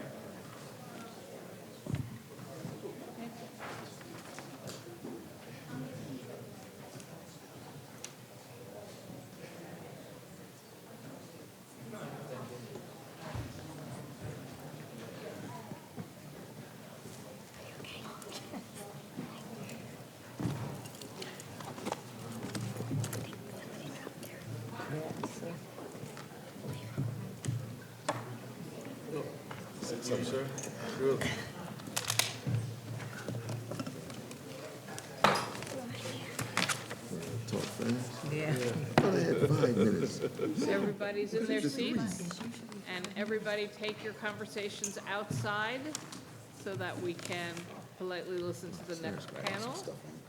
And why don't we start from my left, your right, and introduce yourself and then speak your 3 minutes. We'll just go down that way, okay? Thank you. Okay. Good afternoon, everyone. My name is Dr. Ronaldo Alba, representing the Association for Program Administrators of C-STEP and STEP. Thank you for having me today, and for reading my testimony in advance. I'd like to say hello on behalf of the 121 C-STEP and STEP projects throughout New York State, representing 20,000 students. We have served for 37 years close to 500,000 students in STEP and C-STEP. And where are we? 50% of our programs are in public institutions, 43% of our programs are in independent institutions. 17% of our STEP programs are in community colleges, 23% of our C-STEP projects are in community colleges. Our programs are highly effective and efficient, and the legislature has recognized this by investing in the growth of our network, for which we are grateful. While increased allocations have allowed the network to expand by 21 new projects, 2,000 C-STEP students, 860 STEP student seats. Over the last 2 years, all projects remain hobbled by an outdated and obsolete funding formula. The current funding formula devised in 2014 has failed to keep up with the cost to administer our programs in 2024. For context, in 2015, hourly wages in New York State were $8.75. Today, it is $14.20. Statewide in New York City is $15. For context, there's simply less money to cover programmatic expenses. For example, academic enrichment, instructional supplies, with both chancellors speaking about STEM professions. That's exactly what we target. Technology supplies, of course, both chancellors spoke about internships in research and personnel expenses. The pandemic has created an extra layer of need for our middle school, secondary school students, and undergraduate C-STEP and STEP directors and staff and their institutions. These new needs include food and housing insecurity, a reliance on students to work to offset expenses at home due to unemployment in families, increased requests for instructional and lab supplies, and increased requests for technology support to meet the everyday demands of coursework. Very simply, we need additional funding. We're requesting respectfully an increase of 20%. We understand that inflation rates, things have changed. There are projections that you have in front of you that were submitted to you late in the fall. We are the folks in the field. We are the firefighters. We are the wraparound services. I'm speaking from the trenches here to tell you that those projections have not taken a full accounting of how our students are in crisis. This is not a crisis of engagement. There's a student crisis, and that we strive to meet. Thank you. Thank you. And before you start, just a reminder for everyone, on the non-governmental panels, which is where we are, everybody gets 3 minutes maximum to ask questions and let the panel answer. So it's a very almost lightning round model. All of your full testimony is up online for all of the members of the committees to see and read, and all of the public to see and read. But whether you're a chair or this is your very first budget hearing, you all get 3 minutes. Okay, and now I'll take it to the next panelist. What, I'm sorry, what happened? I think we're having some trouble with the timer. Oh, is the timer not working? It's displaying it up there, but it's the timer. Only the one up there is working? The one up front. They can see, we can't. Okay, as long as they can see, we're going to believe them. Oh, and I can see because I have a little one up here too. All right, hi, sorry to talk as much interrupt as the I want flow. for 3 minutes. Please. My name is Samuel Rouser. I'm Executive Director of On Point for College. Thank you for this opportunity to talk with you about transforming lives and communities by investing $500,000 in New York's future workforce. Education is an effective pathway out of poverty, and 90% of the students who earn a bachelor's degree are lifted out of poverty, according to a Pew Charitable Trust study. Since OnPoint was founded in 1999, we've helped more than 3,000 students graduate from college. These graduates now earn more than they would had they only had a high school diploma. And over the course of their lifetime, will earn over $3 billion, which will be spent primarily in their communities. And we're working now in Onondaga, Madison, Cayuga, Oswego, Oneida, and Herkimer counties, and also a partnership in Manhattan and the Bronx. OnPoint provides college access, college success, and career services to help adults 17 and up apply to, enroll in, and persist at college through graduation, while building skills and pre-professional experiences to help launch their careers. We help to level the playing field for our students, low-income, first-generation students who face many challenges on their higher education journey. Without assistance, these challenges will be turned into barriers that lead to them stopping out and never attending college. OnPoint takes hundreds of students each year to visit colleges throughout the state of New York. OnPoint helps with financial aid process, provides some college supplies to students who complete our college orientation session, and provide transportation to any college in New York State using a corps of dedicated volunteers or bus tickets. OnPoint partners with local dentists in our areas who do pro bono dental work. We provide winter coats, eyeglasses. OnPoint even partners with a local college and a housing agency so that our students that are at risk of being homeless or did have faced homelessness have a safe place to stay during the summer and winter breaks when the dorms close. We help students pay for textbooks, summer courses, outstanding bills, and prevent them from re-enrolling, housing deposits and fees when financial aid is unavailable or has run out. An investment in OnPoint is also an investment in New York's higher education institutions. 70% of our students, more than 2,400 enrolled students, are serving this semester attending public colleges across New York State. These students contribute over $23 million in tuition fees, room, board, and at community colleges. Our OnPoint students persist at a rate of 74.3%. That's 25% more than the first generation students persist at most of the community colleges our students attend. So in addition to students who have never been able to access college without OnPoint, 600 more students would have stopped out and had college debt and not be contributing over $5 million in tuition fees and room and board to the community colleges that they attend. Our students bring their TAP, their Pell awards, and their last dollar grants to these colleges and to these campuses. If these students had not had OnPoint support, they would not have attempted to go to college at all. These funds flow to campuses across New York State because of OnPoint's help. These students go and remain in college. Keep it on point. Thank you. Thank you very much. Next. Good afternoon. My name is Lola Brabham, and I serve as the president of the Commission on Independent Colleges and Universities. CICU represents more than 100 private nonprofit colleges and universities across New York and nearly 500,000 students, more than half of which are New Yorkers. Our members award 58% of education degrees, 61% of STEM degrees, and 2/3 of nursing degrees. These graduates are needed by New York's businesses and other entities to remain competitive. Recently, the New York State Office of Strategic Workforce Development awarded more than $6 million in grants to 8 projects across the state to support employer-driven, high-skilled workforce training programs. 2 of our schools, Cornell and RIT, were recipients of that grant. The future of New York is in the hands of today's college students, whether they attend a public or a private college.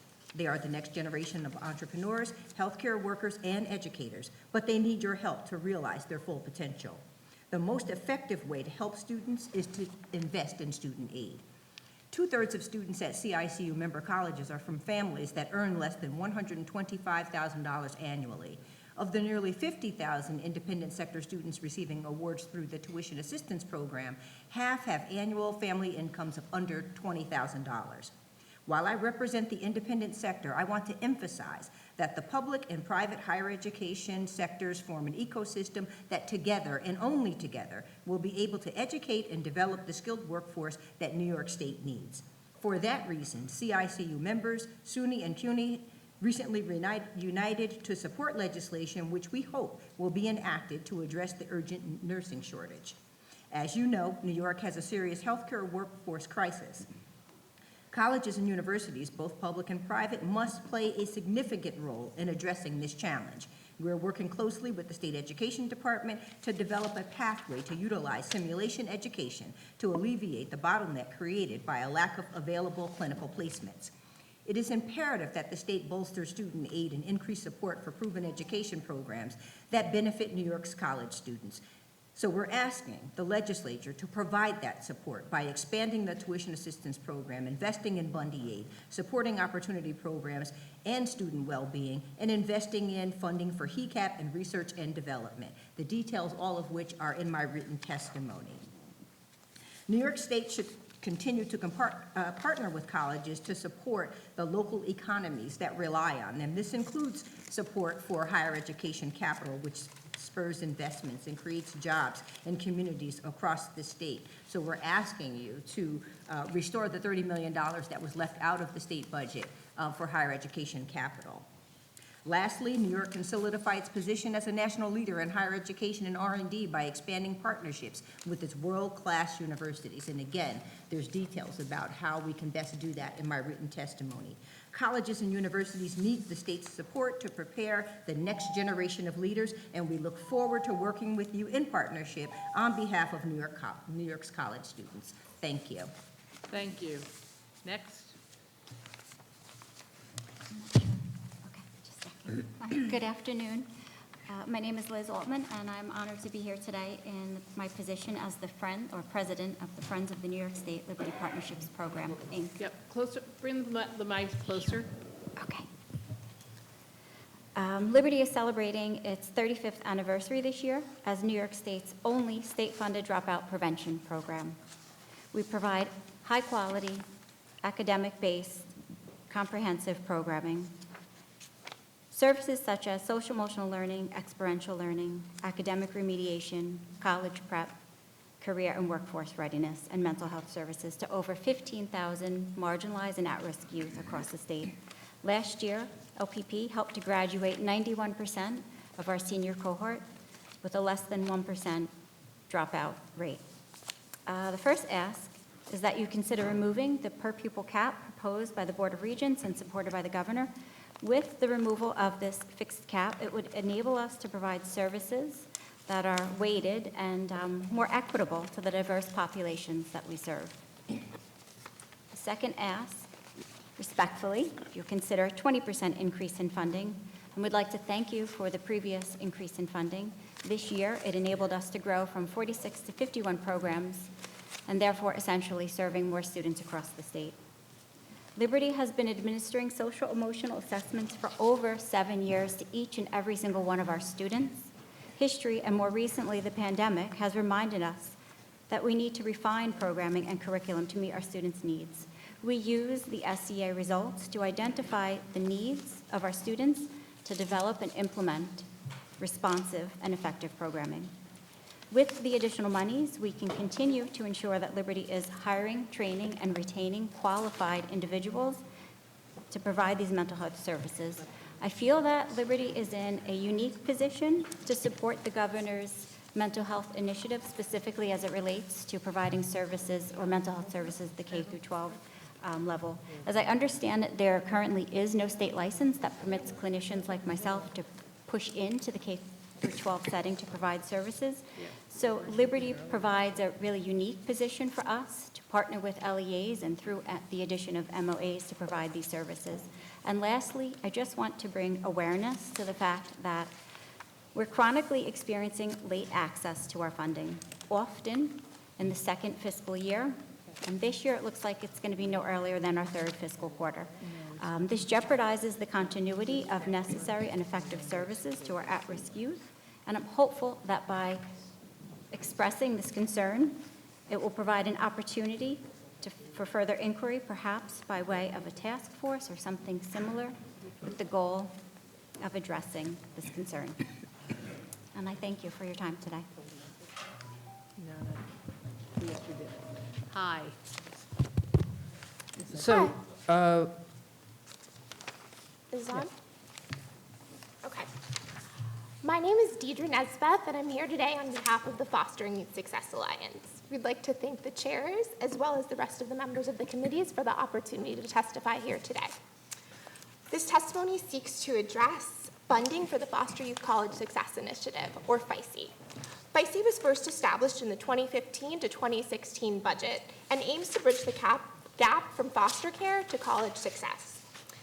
So far, the initiative has been able to serve over 2,000 students, and currently there are close to 1,000 students who are on the path to college success, participating in FYSE across more than 100 public and private colleges and universities throughout New York State.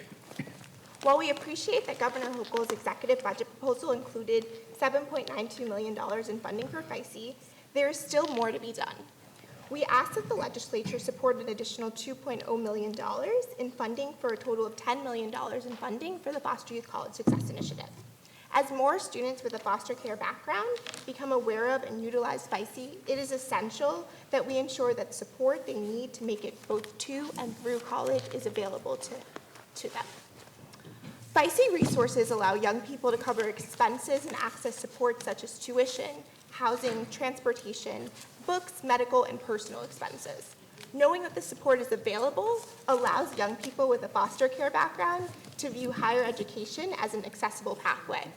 One youth advocate, currently a senior at SUNY Purchase, stated that, "When I learned that I could get funding to pay for college, it gave me the motivation to expand my horizons. I pursued a degree in psychology. With resources such as FYSE, I can now be one of the people to diversify the field of psychology." These resources make the difference between young people having to consistently think about survival versus thinking about thriving. As many as 25% of youth with a foster care background are thinking about the need of where they'll live, making it very difficult to consider things such as where will I go to school. In addition to making sure there's an investment of funds, it's also important that FYSE funds be easily accessible for youth to access. Through the Making College Success Work Group that FYSE convenes every month with partners from HESC, SED, OCFS, ACS, SUNY, CUNY, and CUNY, the TAP application now allows for young people to more readily acknowledge that they are young people with foster care backgrounds. In this first year of its full implementation, 26% of students found eligible for FYSE support were new students. FYSE anticipates that this will expand further as we work alongside both our state partners and youth advocates to raise awareness of the initiative. Again, to accommodate this increase, we ask that the legislature support an additional $2.08 million for a total of $10 million in the FYSE initiative. By championing FYSE, the state is ensuring that all foster youth who come into care of the state and want to attend college are able to further their education and become independent and make their unique impact in society. Thank you. Thank you. So at least we have one clock members that's working, so just keep an eye on it. We go to Assemblywoman Fahey, 3 minutes. Thank you. Thanks to each of you for your testimony, and I know the clock is against us here, so I'm just going to try to get in a couple of questions, and I want to start with our Commission on Independent Colleges and Universities to President Braham.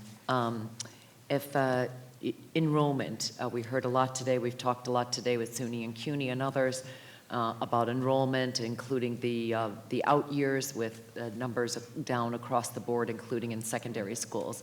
Can you give us a sense of what you're seeing at the independent colleges and universities? And are there promising practices that we all need to be aware of? And then in addition to enrollment, you mentioned well-being, some well-being programs, and wanted to hear more if there's, given some of the mental health concerns that we are seeing among our students and among so many post-COVID. So enrollment and any well-being or mental health programs that are promising practices. Sure, thank you for that question. I think we know, and we've heard a lot today about how enrollment and reductions in enrollment has been a problem across the higher education ecosystem. And, quite frankly, in our sector, we first started to see that problem, that it kind of coincided with the introduction of the Excelsior Scholarship, where we immediately saw, specifically in our schools that serve primarily New York students, a 5% reduction. Going forward, with the pandemic, we saw yet, more problems with enrollment. Now, that's starting, as a sector, we're starting to bounce back. It's coming back slowly. I think we're down in enrollment, maybe a net 3% decline in enrollment.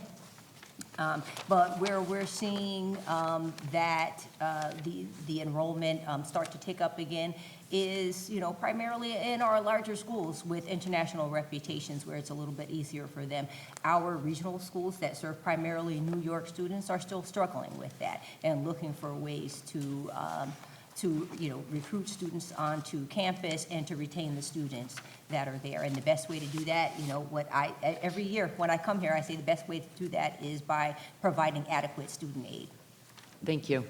With our few seconds left here, just very quick question with the Liberty Partnership Program, as well as our Fostering Youth Success Alliance.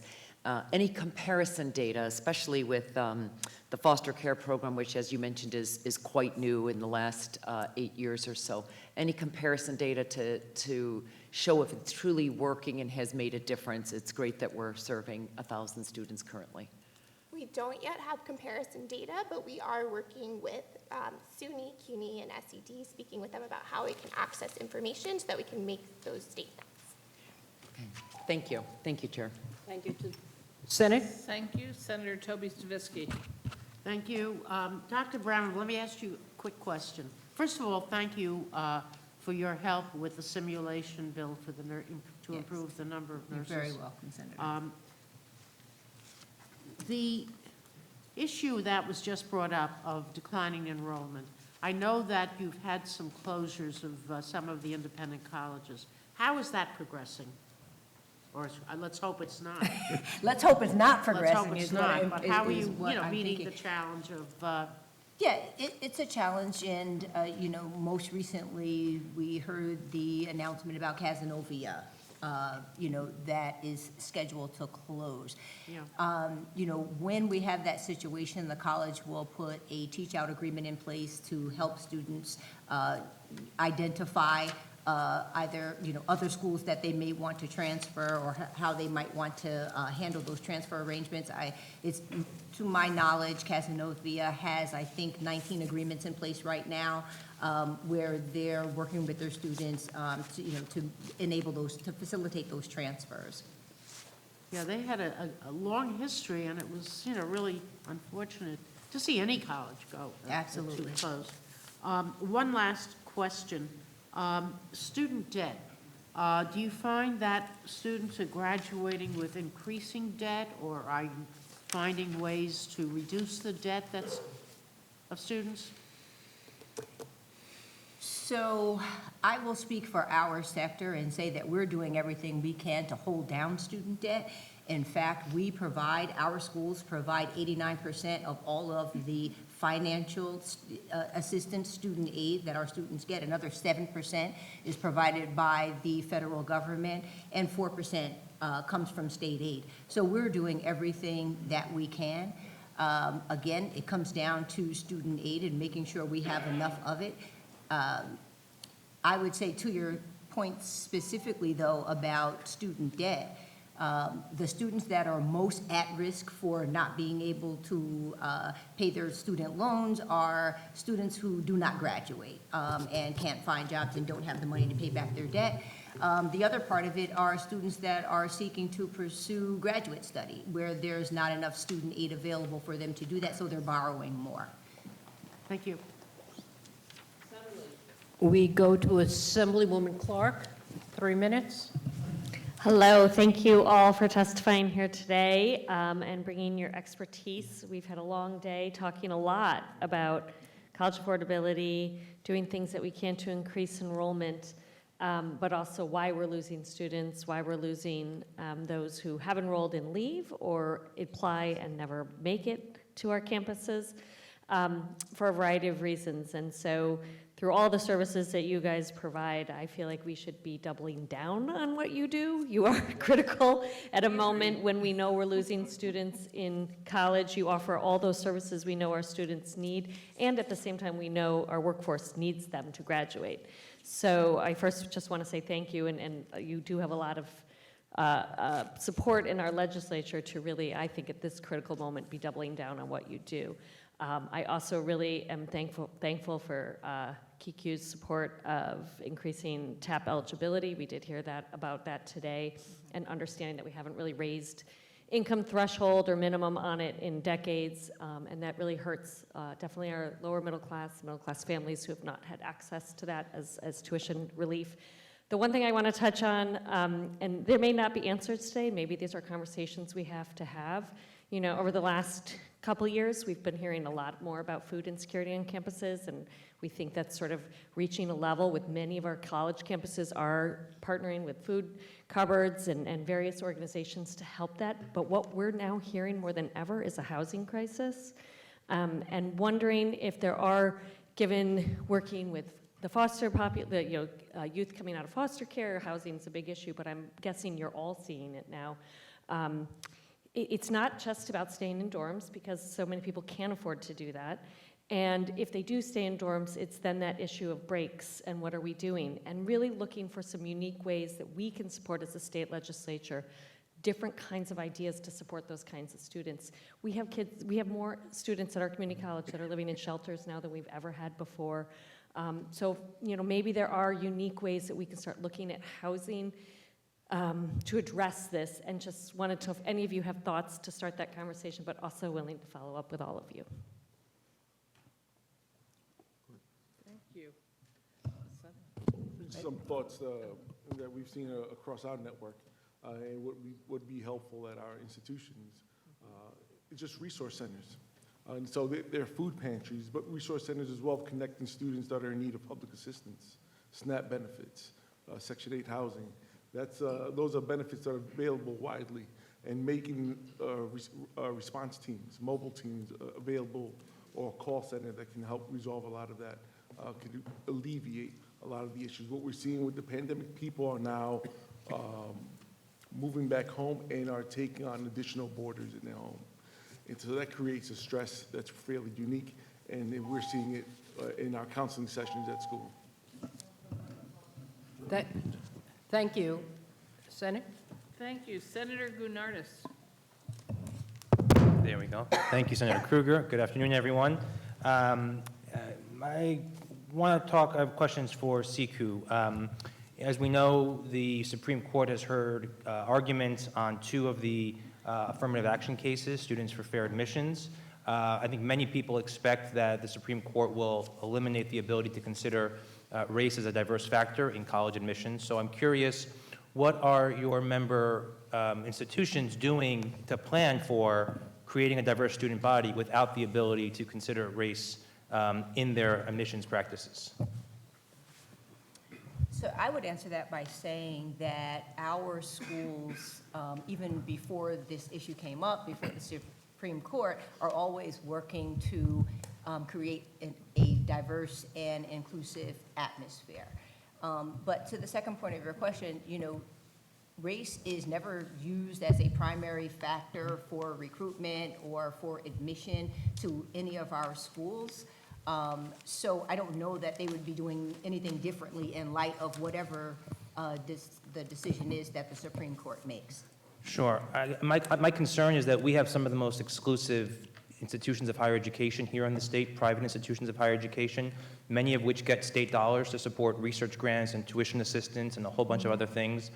They employ really exclusionary admissions practices like legacy admissions, which is basically affirmative action for privileged students. They use this scary level of early decision admissions, which favors students who come from wealthier backgrounds, who can afford to make commitments to schools without knowing their financial aid package, and that serves to self-select those who might consider a college degree or certain institutions to pursue a college degree.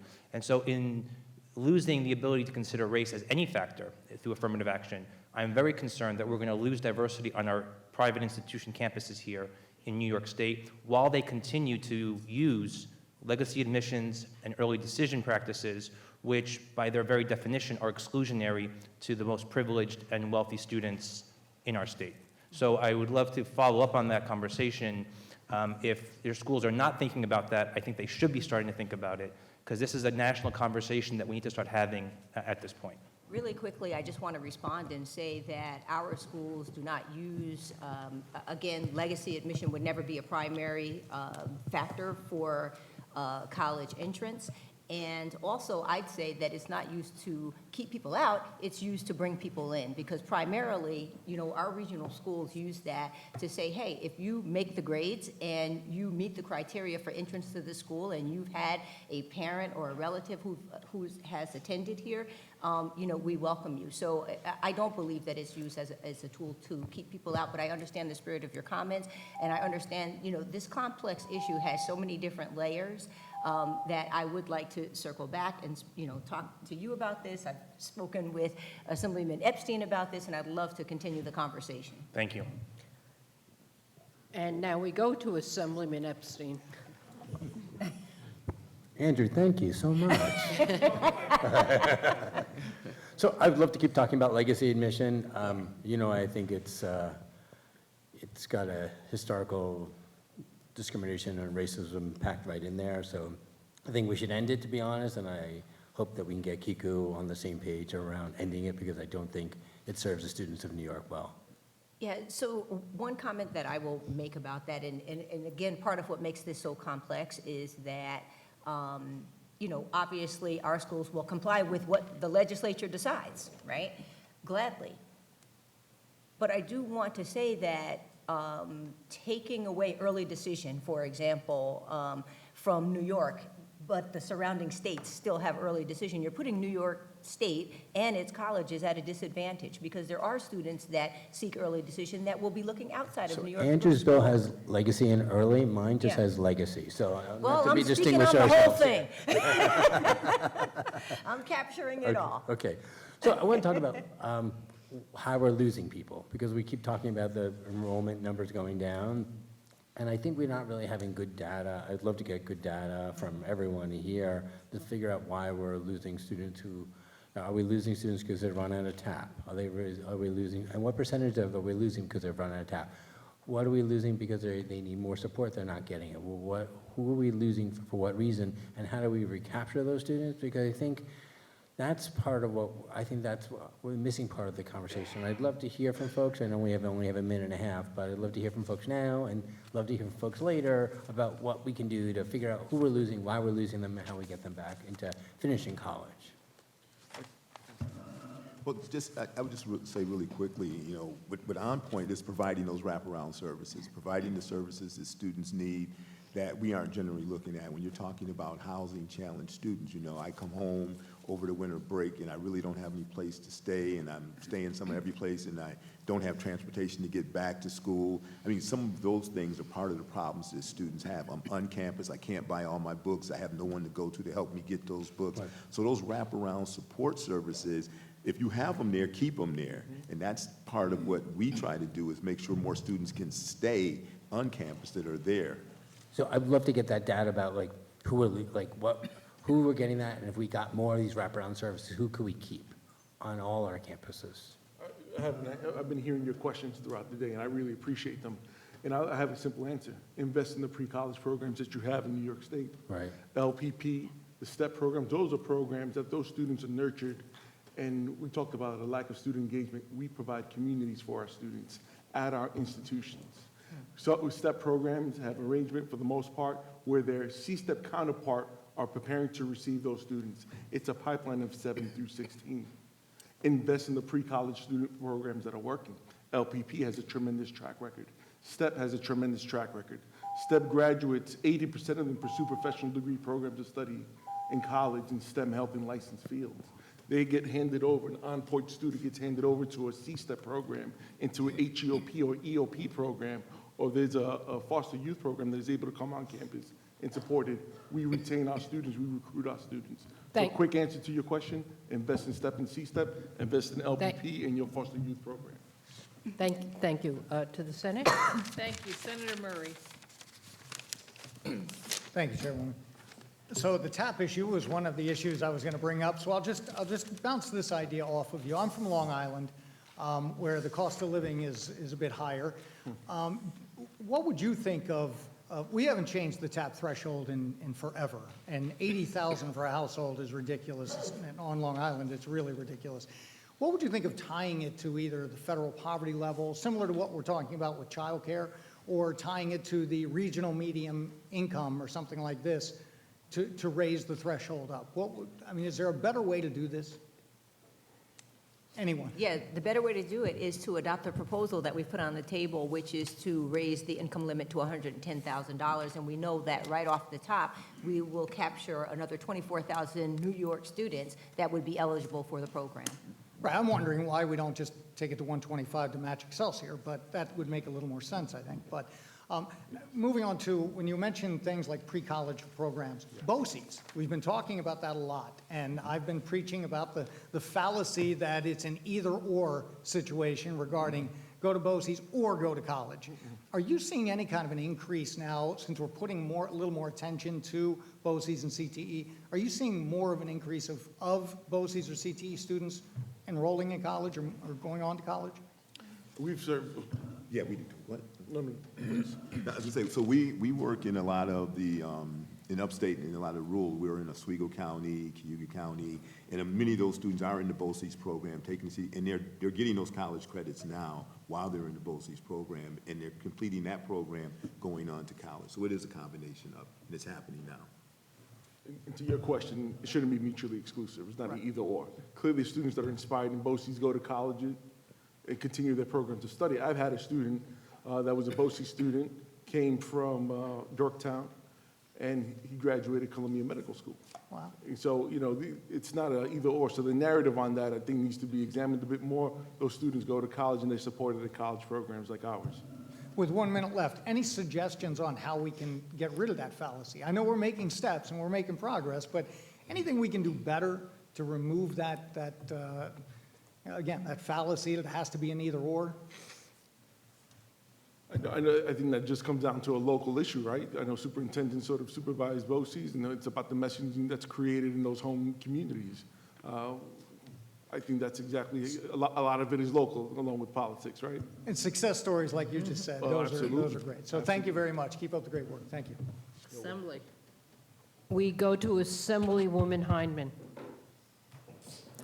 Thank you, Chair Weinstein. So having run a C-STEP and STEP program, it's really good to see the students that are now doctors around this country. So I understand the value and hope the Assembly can advocate to get that money back. And to Mr. Bowser, I hope you get the $500,000, because as long as I've been on higher ed, you're one of the few groups that show up to ask for your money every year. So thank you for doing that. Just try to keep it on point. On point, right. Ms. Brabham, so this conversation has come up quite a bit today about the turnaround time for program approvals. Does your sector of higher ed, what has your experience been with the turnaround time of SED approvals for programs? Yes, I heard that testimony earlier today, and I think SED said that it takes an average of 22 days. That's not been our experience. We have many schools who come to us and ask for our assistance and ask for us to intervene on their behalf and talking to SED and trying to figure out what some of the issues are. So I will just say that has not been our experience. We've had campuses that wait anywhere from several months to several years for approvals. Okay. And when we had the president of HESC, he talked about the enhanced tuition assistance program and that the numbers were going down. But for the private colleges and universities, are they still trying to get Bundy aid? Is it a problem? Because I know sometimes they get discouraged and they don't even get the aid. And I'm hoping we could change your name this year from Bundy aid, Chair Stavisky. But yes, we are most certainly still in need of Bundy aid. We think it's one of the best investments that the state can make. Right now, the program is funded at $35 million, which is only about 18% of the statutory level of the funding that we could be receiving. But it's a great investment because schools don't get the money unless they submit a report to SED. The amount that they get is based on the number of students that they graduate. And so it's performance-based. And that's why I say it's a great return on investment for the state of New York. But yes, we are indeed seeking an increase in Bundy aid. Okay, thank you. Senate? Senator Webb. Good afternoon, everyone. Thank you all so much for the great programs that you provide. As I shared earlier, I, was a C-STEP student and most certainly understand also at Liberty Partnership. And so my question, because I know we're pressed for time, is I know we've been talking a lot about enrollment. My question for you all is what can we be doing to lift up the stories of retention in the roles that your respective programs play in that narrative with regards to both SUNY and CUNY? And I would add on the success rate as relates to connections to careers. I don't know if you have that information based off of, number of underrepresented students, but I was just curious if you could lift up a little bit more about the impact that your programs have on retention in our SUNY and CUNY schools. If I can speak to your question as it relates to, maybe some possible considerations for retention efforts.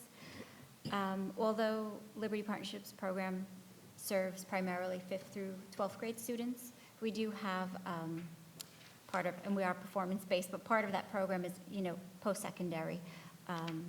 We try to follow up with our students for at least 2 years after they've graduated. And from, the data that we collect based on that, we're seeing that our students, although we've gotten them, promoted and graduated and thinking about their future, and in some instances, in a lot of instances actually, in, pursuing post-secondary education, that they didn't just become at risk all of a sudden, that they still need services. And we often find ourselves providing those services, case management, so we continue to provide wraparound services, but in a very unprescribed way.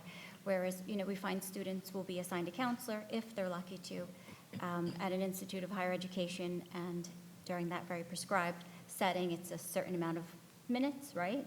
An increment of an hour that they're seeing with that counselor once a semester, whereas when they're following up with Liberty, it's in a very unprescribed manner. And I think that's really helpful to them. Senator Webb, I know, thank you for your question, and I appreciate you being a sister of mine, being an opportunity program alum ourselves. Some statistics: C-STEP students, over 75% of C-STEP students graduates pursue professional degrees of study in STEM and C-STEP targeted fields.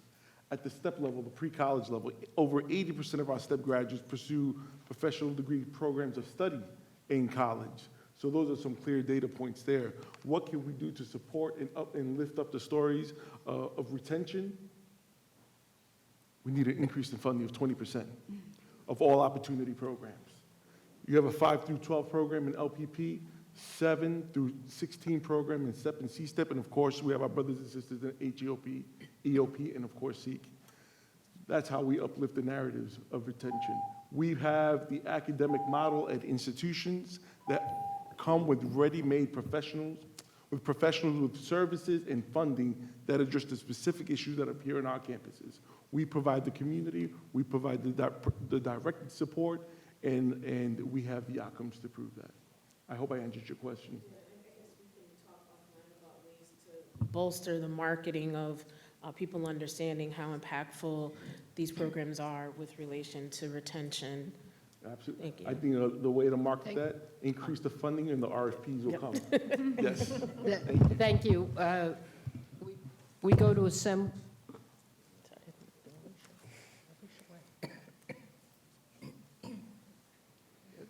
Alicia, you went already, right? So we have Assemblyman Ekus next.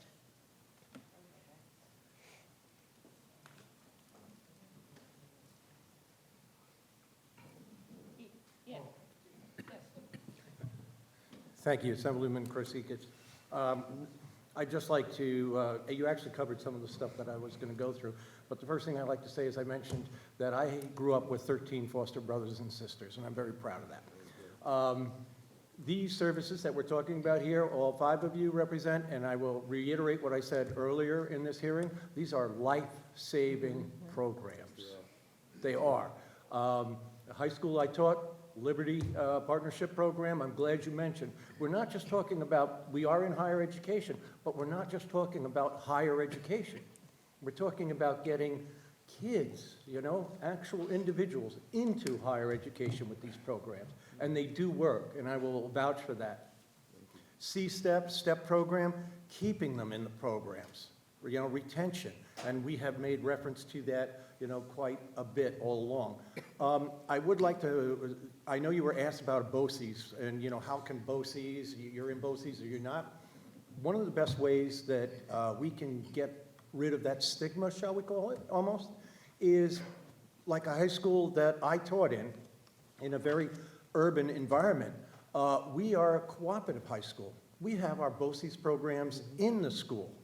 And of course, not every school can support a full BOCES program, but they can support some of the programs. And we have magnet school systems and so on like that go on. So parents, children can select from that and decide what type of program they might be interested in, so on like that. So I think creating more cooperative high schools is one of the ways to actually alleviate that problem. I just wanted to ask you, maybe beg you, the best salespeople that you folks have are the kids in the programs. Get them to us. Get those success stories to us, please, whatever it takes. I know it's problematic with transportation, permission sometimes, time and all, but I think that everybody is 100% sold when we see the successes, I have Altoid in my mouth, the successes in your program and all. So please do whatever you can. Absolutely. Thank you. There are no further senators, but Assembly Member Simon.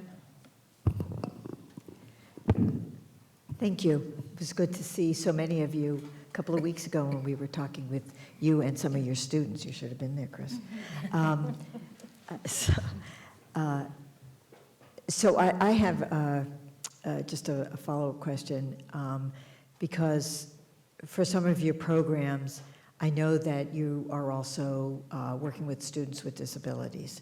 And of course, some students with disabilities can, they don't have to age out till 21. They might get their high school diploma later, depending on that program. I'm curious if you're keeping that data. Because I think one of the big challenges for students with disabilities is what are those programs that can support them? Disability services, generally not that model. Some of the TRIO programs can work with that as well. So if you could tell me a little bit more about that, and also, so any of you.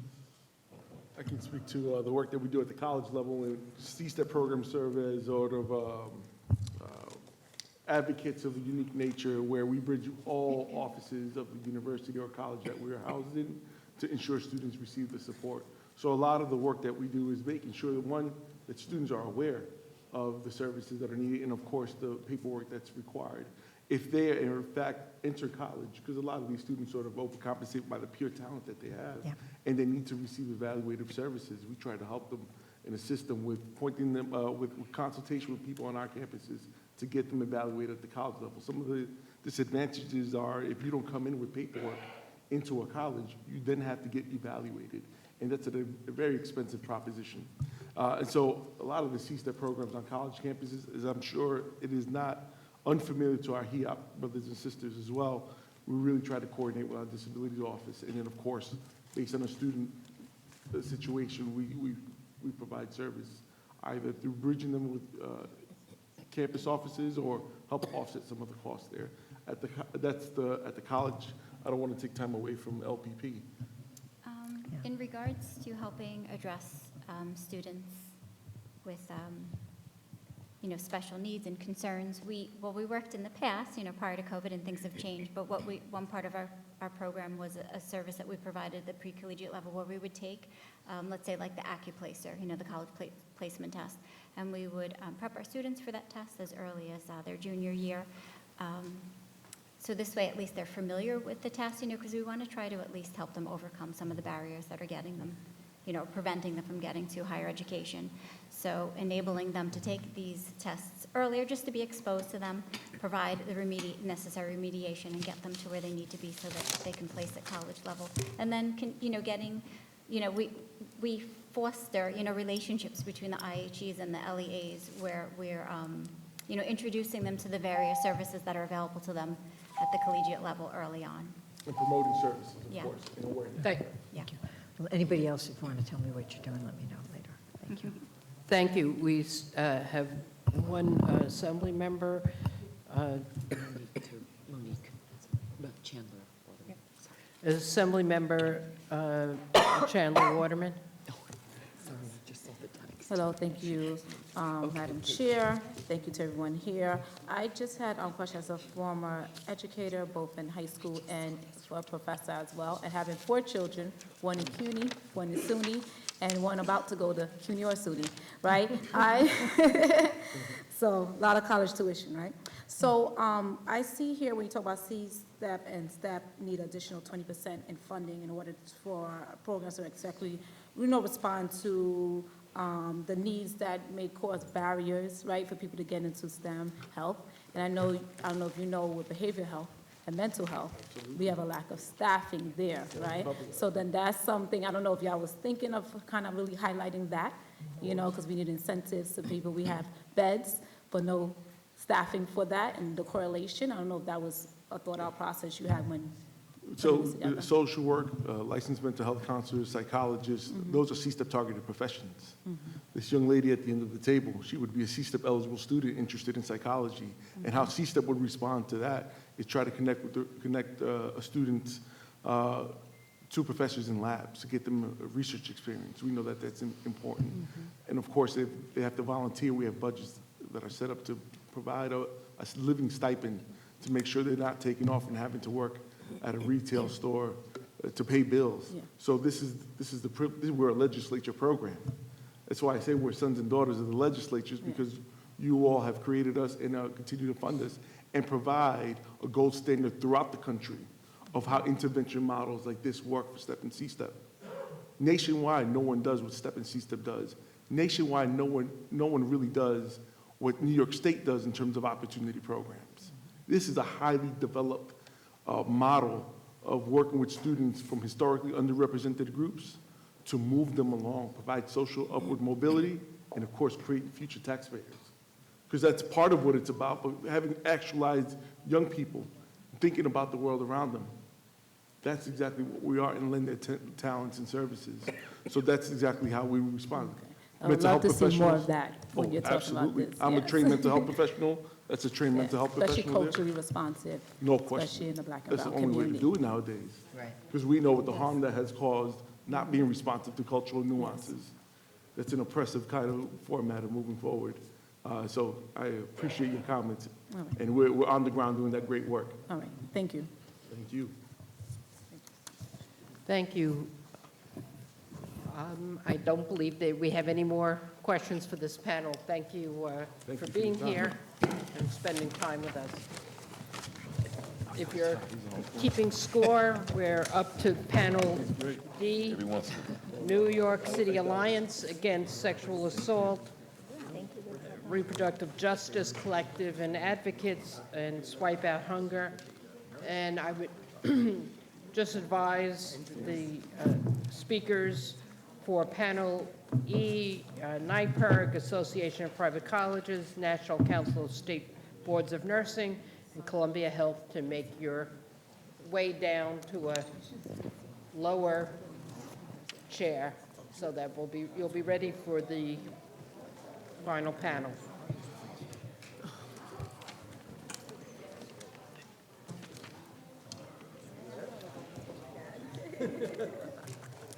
Sorry.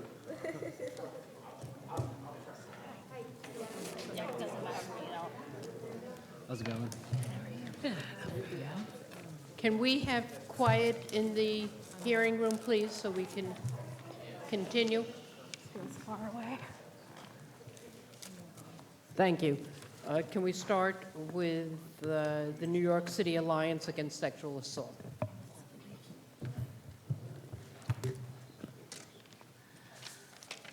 Good evening. My name is Emily Miles, and I'm the Executive Director of the New York City Alliance Against Sexual Assault, and I'm here representing the Enough is Not Enough campaign, asking for increased funding for the Enough is Enough programming from $4.5 to $9.6 million.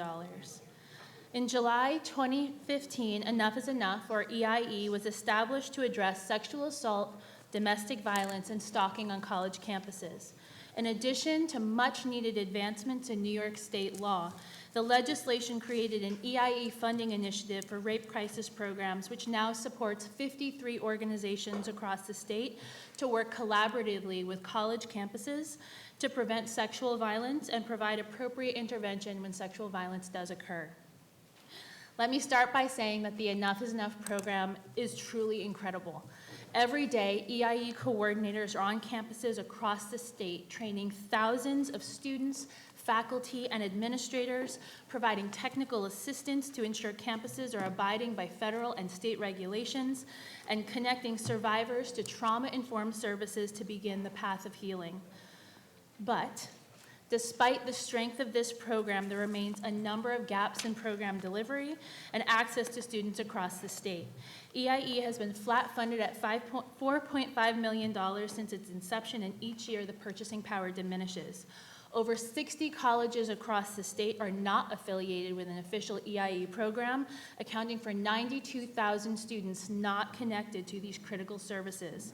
At campuses being served, current programs report a lack of adequate staffing and program resources, and an inability to reach the depth necessary to truly make a difference on campuses. At the Alliance, we partner with 14 campuses across New York City and have one full-time coordinator. That's over 102,000 students for one person.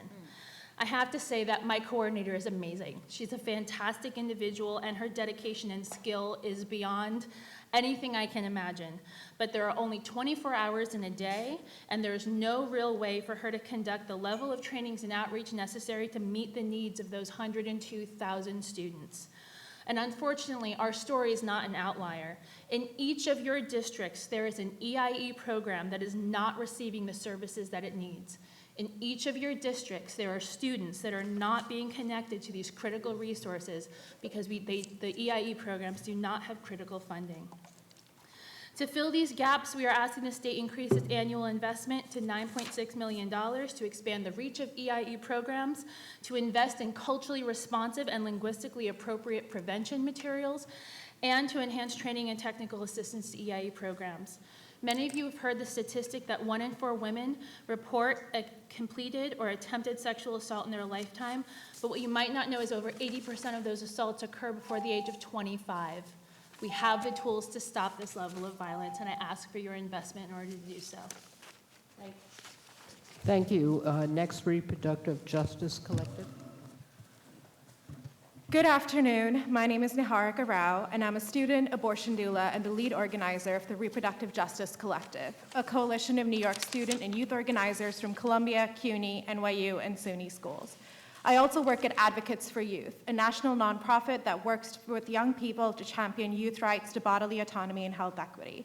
Thank you for the opportunity to appear before you today to discuss the need to invest state resources for abortion care in our higher education institutions. Under the executive budget, SUNY and CUNY campuses would be required to provide access to medication abortion at student health centers. Our original legislation also established a fund jointly overseen by the state comptroller, health commissioner, and chancellors from SUNY and CUNY to cover student out-of-pocket and campus implementation costs. This fund does not exist in the bill's current version and in the proposed executive budget, but we urge you to allocate the needed state resources through the fund described at a sum of $10 million. Medication abortion is an extremely safe method to end a pregnancy up till 10 weeks. Only 0.4% of patients require hospitalization with serious complications. As New York becomes a destination state for abortion access post-Roe, our clinics and abortion funds are experiencing immense demand from patients out of state and increased protest and harassment from anti-abortion groups. As an abortion doula who has supported multiple college students through their abortions, I've seen firsthand the impact this has had on young people. For many, this is the first time they are navigating a deeply complicated medical system on their own. Young people in their 20s account for more than half of all abortions in the United States, but also face unique barriers, including limited financial resources and increased stigmatization. SUNY students face an average trip of over 10 miles to the closest abortion clinic. We can reduce wait times and funding pressures for clinics and abortion funds by making on-campus abortion pills available to students. On-campus provision reduces out-of-pocket costs, decreases travel time, and lessens information barriers to vital health care. Seeing this policy enacted in both California and Massachusetts, we anticipate the main associated costs to be training for clinicians and possible site upgrades. Both the American Medical Association and public health experts have recommended that medication abortion does not require an ultrasound or physical examination. This policy directly addresses barriers and bridges the reality between New York being a state where abortion is legal to one where abortion is truly accessible. Over 1,800 New Yorkers have signed a petition supporting abortion pills on campus and demanding the end of the continual exceptionalization and politicization of abortion care. This investment would help ensure all students have access to the health care they need, regardless of their income, location, or personal circumstances. Thank you for your time, and I'm really looking forward to your questions. Thank you. We go to Swipe Out Hunger. Thank you. My name is Rob Friedlander, Advocacy Director with Swipe Out Hunger, a national organization committed to ending college student hunger. We're joined today by a number of stakeholders from across the state who are ready to rise the level of student services on college campuses to those states who have passed hunger-free campus, such as New Jersey, Pennsylvania, California, Massachusetts, and more. Since the pandemic and the end of recent federal government COVID-era relief programs, the crisis of college student hunger has risen to levels never seen before. Just 20 minutes up the road from here at SUNY Schenectady Community College, Robin King, the Director of Wellness and Support Services, notes that they are serving 3 times the number of students as they were this time last year. And while in 2019, former Governor Cuomo mandated that all public institutions of higher education have a food pantry on their campus, that mandate did not and has not to this day produced the resources for those campuses to start, grow, and sustain those food pantries. And while public institutions have received increased funding in recent years, that funding has only filled the gaps left behind by COVID. It has also specified detailed allocations that have prevented institutions from investing in their basic needs centers and campus food pantries. According to a 2020 study by Healthy CUNY out of the CUNY School of Public Health, out of 9 CUNY pantries, only 1 had a budget over $20,000. What we have been left with rare exceptions, is a patchwork of deteriorating or missing services across the state, wholly funded by students themselves or small one-time foundation grants. Examples include SUNY Oneonta, who due to a lack of funding, their pantry consists of 2 shelves on a bookshelf with a few noodles and granola bars. SUNY Buffalo, the largest public institution in the state, funds their on-campus pantry solely through the student activity fee, forcing economically challenged students to fund their own food pantry. CUNY City Tech. Until this semester, CUNY City Tech had a mobile pantry that changed location each time, was only open for 2 or 3 days a month, by appointment only through an online form, which was broken online for most of the year. Hostos Community College had gone over a year without a functioning cafeteria. To fill the gap of the increasing need, the staff member filled out application after application, finally securing a one-time $10,000 grant to open the pantry. Back at SUNY Schenectady Community College, since they compete for the same grant funding as everyone else, they go through their trash cans and recycling bins to collect bottles and cans in order to afford items for their students. Through the Hunger-Free Campus funding, higher education institutions would receive $10 million to strengthen their existing basic needs and anti-hunger efforts, leverage these grants to staff basic needs positions, train student advocates, expand university SNAP outreach, upgrade existing basic needs resources like food pantries, meal donation programs, and housing insecurity programs. Swipe Out Hunger urges your support of Hunger-Free Campus grant funding in this fiscal year and an appropriation of $10 million in the One House budget. Thank you for your time and consideration. Thank you. We go to Assemblywoman Fahey, 3 minutes. Thank you each for your passion and concern comes right across from each of you, so thank you for being here, thank you for waiting this out as well. I'm just going to start briefly with the hunger, since it's fresh on my mind. What do you think is fueling the rise on the campuses? We know COVID, we've talked a lot today about the impacts of COVID and just how many changes we're seeing, how much more anxiety we're seeing. But in addition to that, what do you think we're seeing? In addition to the funding, can you remind me what your funding is at right now? And also talk about are we doing enough to make sure students are qualifying or signing up for SNAP or food benefits? Absolutely. So I'll kind of tackle first what's causing the increase. In addition to the economy still recovering, of course, we have skyrocketing rents across the city and across the state, and a plethora of other economic issues that are impacting students. But one of the things is that we know that from inflation, groceries are the #1 item of our category of item that has increased in the past year. This month it was 11.9%, last month it was 13%. So what that means is that our food banks, like Food Bank in New York City, or City Harvest, Island Harvest across the entire state, and Feeding New York State, who supports this bill, are having to send smaller shipments to their community pantries, or if college pantries are buying food at retail cost, cost, obviously, those dollars go shorter due to the increased cost of food. And sorry, and you had one more question as well. SNAP, what is your current funding? You said you want 10 million. Remind me what your current funding is, and then the SNAP. Is SNAP benefits, are we doing enough to enroll students in SNAP? Absolutely not. And so one of the things that we see across the entire state is almost every on-campus food pantry receives $0 in funding from their institution or from the system. They are fully funded either, again, by students themselves or by small foundation grants, often one time in about $5,000 to $15,000. The issue with SNAP in particular is that it's such a complicated, long, and hard process. And so what we need are more resources to have students trained in enrolling other students in SNAP, the application process. We need staff there to be able to help students through that process. We need more resources on campus to be able to get students into that pipeline. Well, while we have a few more seconds, I just want to switch, and Emily, with the Alliance Against Sexual Assault, it's great to hear that you feel that enough is having an impact. That's very encouraging. We've been talking about that recently. How is the funding distributed? You mentioned that there's still many needs. Can you talk about how the money goes out at this point? Absolutely. The funding is currently based on a formula that includes the geographic region that the EIE provider covers. So at the Alliance, we cover all 5 boroughs, and so we receive a bit of a larger portion of the funding than someone that's only serving one county, for example. That said, we receive the maximum amount of funding, and that's barely enough for one full-time coordinator. Thank you, Chair.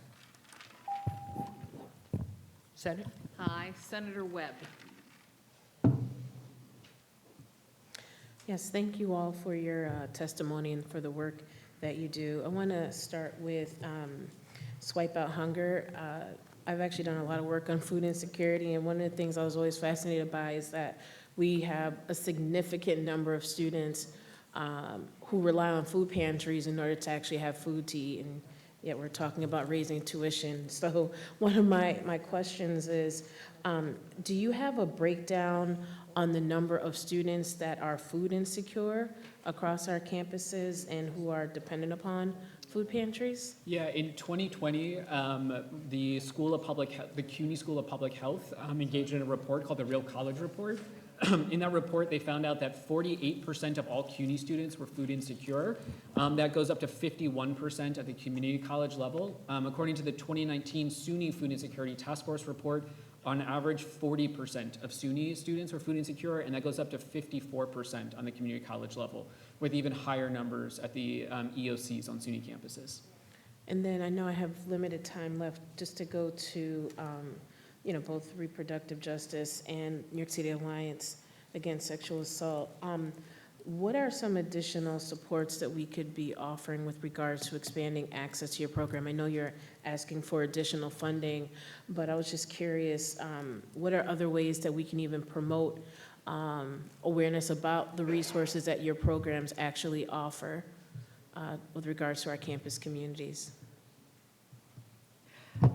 I will say that as a student, actual community education is a really big part of both sexual violence prevention and reproductive justice work. It's really great to have all these policies and fundings in place, but it's really hard when students don't know they exist to actually access them. So really having a streamlined form and access point, ways and centralized systems that students know that they can go to these resources. Helplines are really, really helpful for all of the above. But yeah, that tends to be the barrier. Absolutely.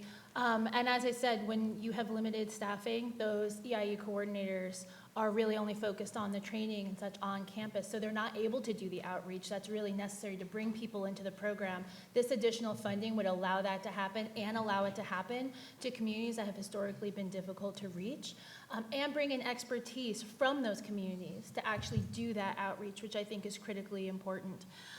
The one other piece that I would throw in there is, and this was in my written testimony, is that a majority of the programs don't have access to materials that are linguistically appropriate, and that translation piece really makes it difficult to actually reach those communities. Additionally, the New York City Alliance has a resource guide of all the rape crisis programs and all services available to survivors in New York City. I'd be happy to follow up with any of your offices to provide that to you.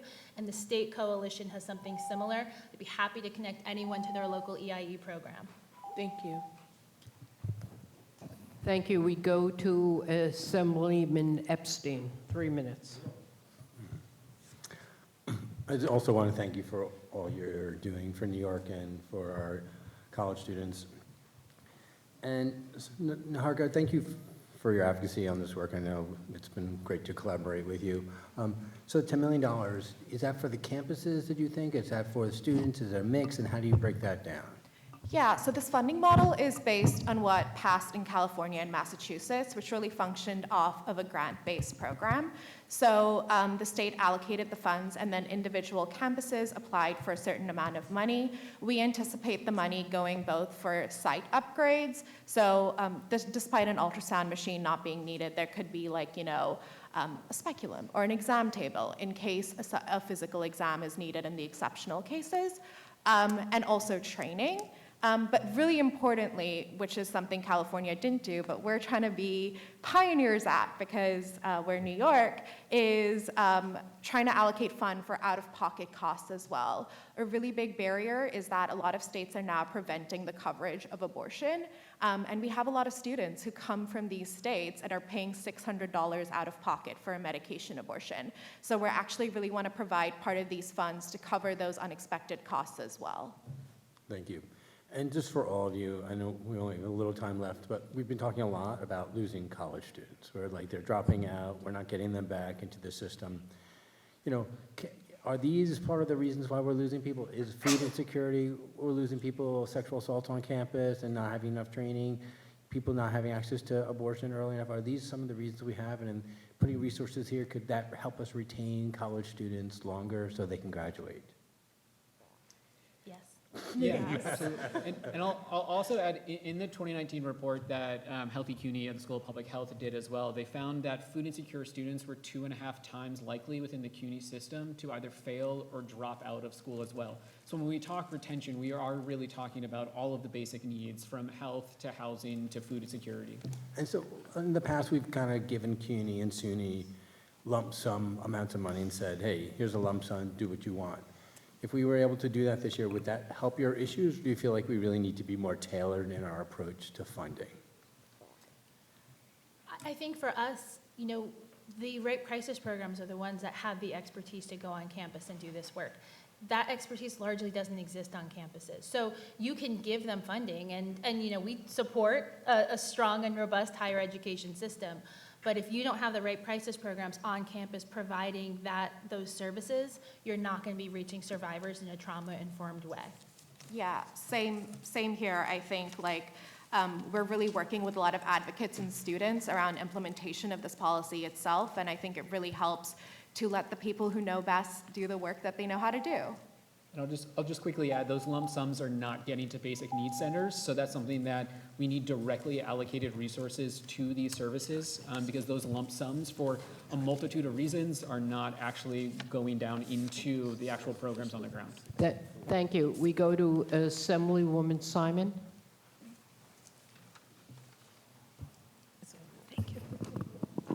Thank you. Thank you very much for your testimony and the incredibly important work that you're doing. I have a couple of questions. One is with regard to the availability of medication abortion or other abortion care on our campuses. For example, are you I'm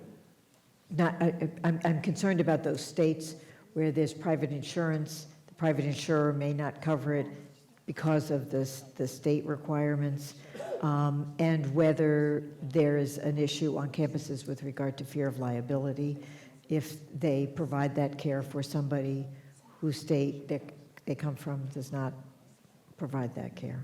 Yeah, so currently the funding mechanism that we proposed, and I've talked more about in my written testimony, actually creates part of this funding available for these out-of-pocket states.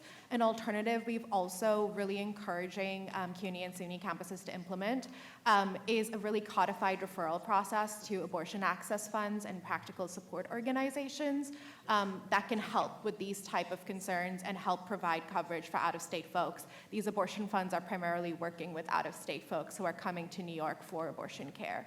Regarding the liability concerns, our experience is that because abortion care is actually a lot less riskier than most of the procedures provided at these campus health centers, they're usually covered by standard malpractice medical insurance. But there's actually a really great list of resources available from the Reproductive Health Access Project that talks about primary care implementation and goes through like all the billing procedures, insurance concerns, legal loopholes that you may need to jump through when it comes to this type of coverage. And are you finding, with regard to sexual assault, for example, resistance on the part of any of the campuses in New York to students getting those kinds of services? Because obviously a lot of times these things happen on campus, and sometimes we know who the perpetrators are. I mean, often we know who the perpetrators are. Absolutely. You know, the Enough is Enough legislation closed a lot of legislative issues in the state, but it didn't mandate campuses work with rape crisis programs. Right. In fact, we have to go out and we have to actively engage campuses. Those 60 campuses that have no connection to EIE programs, many of them because they don't want them. And so it's on the burden of the EIE programs to go out and have to recruit those institutions. That takes an incredible amount of time. And when you are working with 102,000 students on your campuses you already have, you have limited availability to do that. We are actually drafting now some edits to the EIE legislation that we plan to introduce next session, so we look forward to talking with all of you about those then. Thank you. I look forward to it. Thank you very much. And food insecurity, I'm sure, I'd be happy to talk to you further, but I'm running out of time here. So, but thank you for your testimony. Assemblywoman Heidemann. Did you have, oh, okay.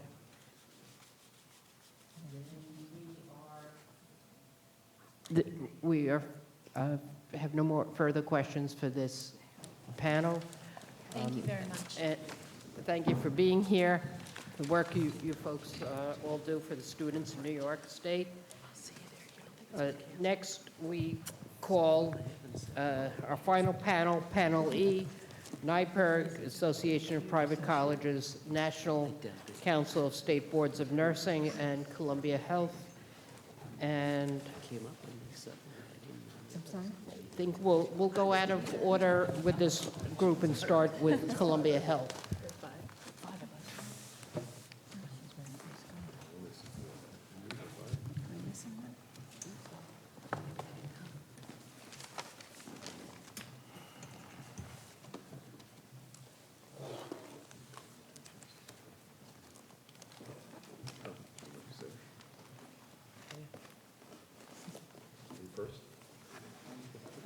Did they want me to go? Okay. We're not in charge. We're the peanut gallery.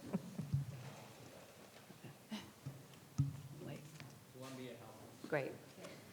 Columbia, I Thank know you're If you can go first, please. Thank you.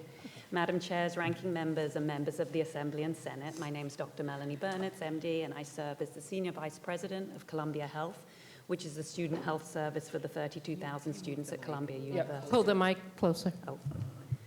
As a family physician, college administrator, college health provider with over 20 years' experience, I appreciate the opportunity to testify today and to share the reasons why I support allowing New York to join the Interstate Medical Licensure Compact and the Nurse Licensure Compact, which will truly be transformative to the care of almost 1 million students enrolled in higher education in New York State. On college campuses throughout our state, healthcare teams provide high-quality medical and mental health care to emerging adults, tailored to their needs, and really allowing them to be well, take care of their health, and really succeed academically. Our students are more and more mobile. They travel to their home states for breaks in the summer. They get jobs and internships in different states, and this causes lapses in their health care. And as you are aware, without continuity of care, we can see adverse outcomes, which brings greater cost to our healthcare system. And these very same issues with breaks in continuity of care negatively impact the children of New York State constituents, your very constituents, whether they're in college out of state in Michigan, California, or even Massachusetts, and they face the same concerns when they return home to New York and cannot see their on-campus providers. These issues were amplified during the pandemic when we sent our students all home in March 2020. And it's important to understand that when it comes to telehealth, which has really become part of our healthcare system, licensing jurisdiction lies not where the provider is located and licensed, but where the patient happens to be physically located at the time the care is provided, regardless of where they normally reside. So while we could support New York-based students throughout their time studying remotely, as other students returned to their home states, we were not able to provide them the same care due to these state-based licensing restrictions. As the pandemic recedes, we've realized the value of telehealth. It's not going away. Many visits can be provided by video visits without making someone come into an appointment, which is great for our students who are busy studying, trying to fit their appointments in between their classes and their exams. But this is why this issue has become so pressing. We're also seeing a lot of oppressive legislation across the U.S. around reproductive rights and gender-affirming care, and we want to be able to make sure our students can get the care they need when they need it. So we really need to leverage the lessons we learned through these past few years and allow New York to join the Interstate Compact so that our college students can get timely care and not rely on pandemics to prompt our support.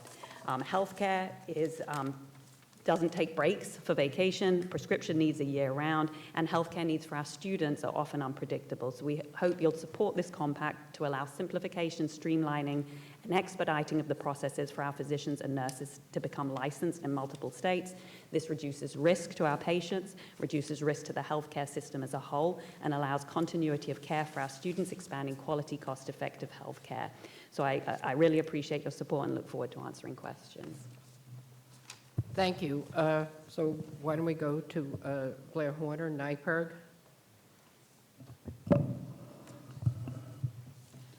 Thank you for the opportunity to testify. NYPIRG is Board of Directors are all college and university students elected from SUNY, CUNY, and independent colleges in New York State. As you've already heard, the state's system of higher education is in deep financial trouble. Far too many community colleges, four-year public colleges, as well as independent ones, are facing declining enrollments, some significantly, yet are now facing, at best, stagnant state financial help. The governor's budget plan, unfortunately, not only does too little to reverse the trajectory of New York's system of higher education, she's adopted policies that contributed mightily to the problem. Investments in higher education not only helps produce more highly skilled workers and more knowledgeable citizens, it also provides a solid economic foundation for the communities in which the institutions are located. The economic rate of return is solid and positive, often a far less risky investment than some highly touted but poorly performing other economic development programs.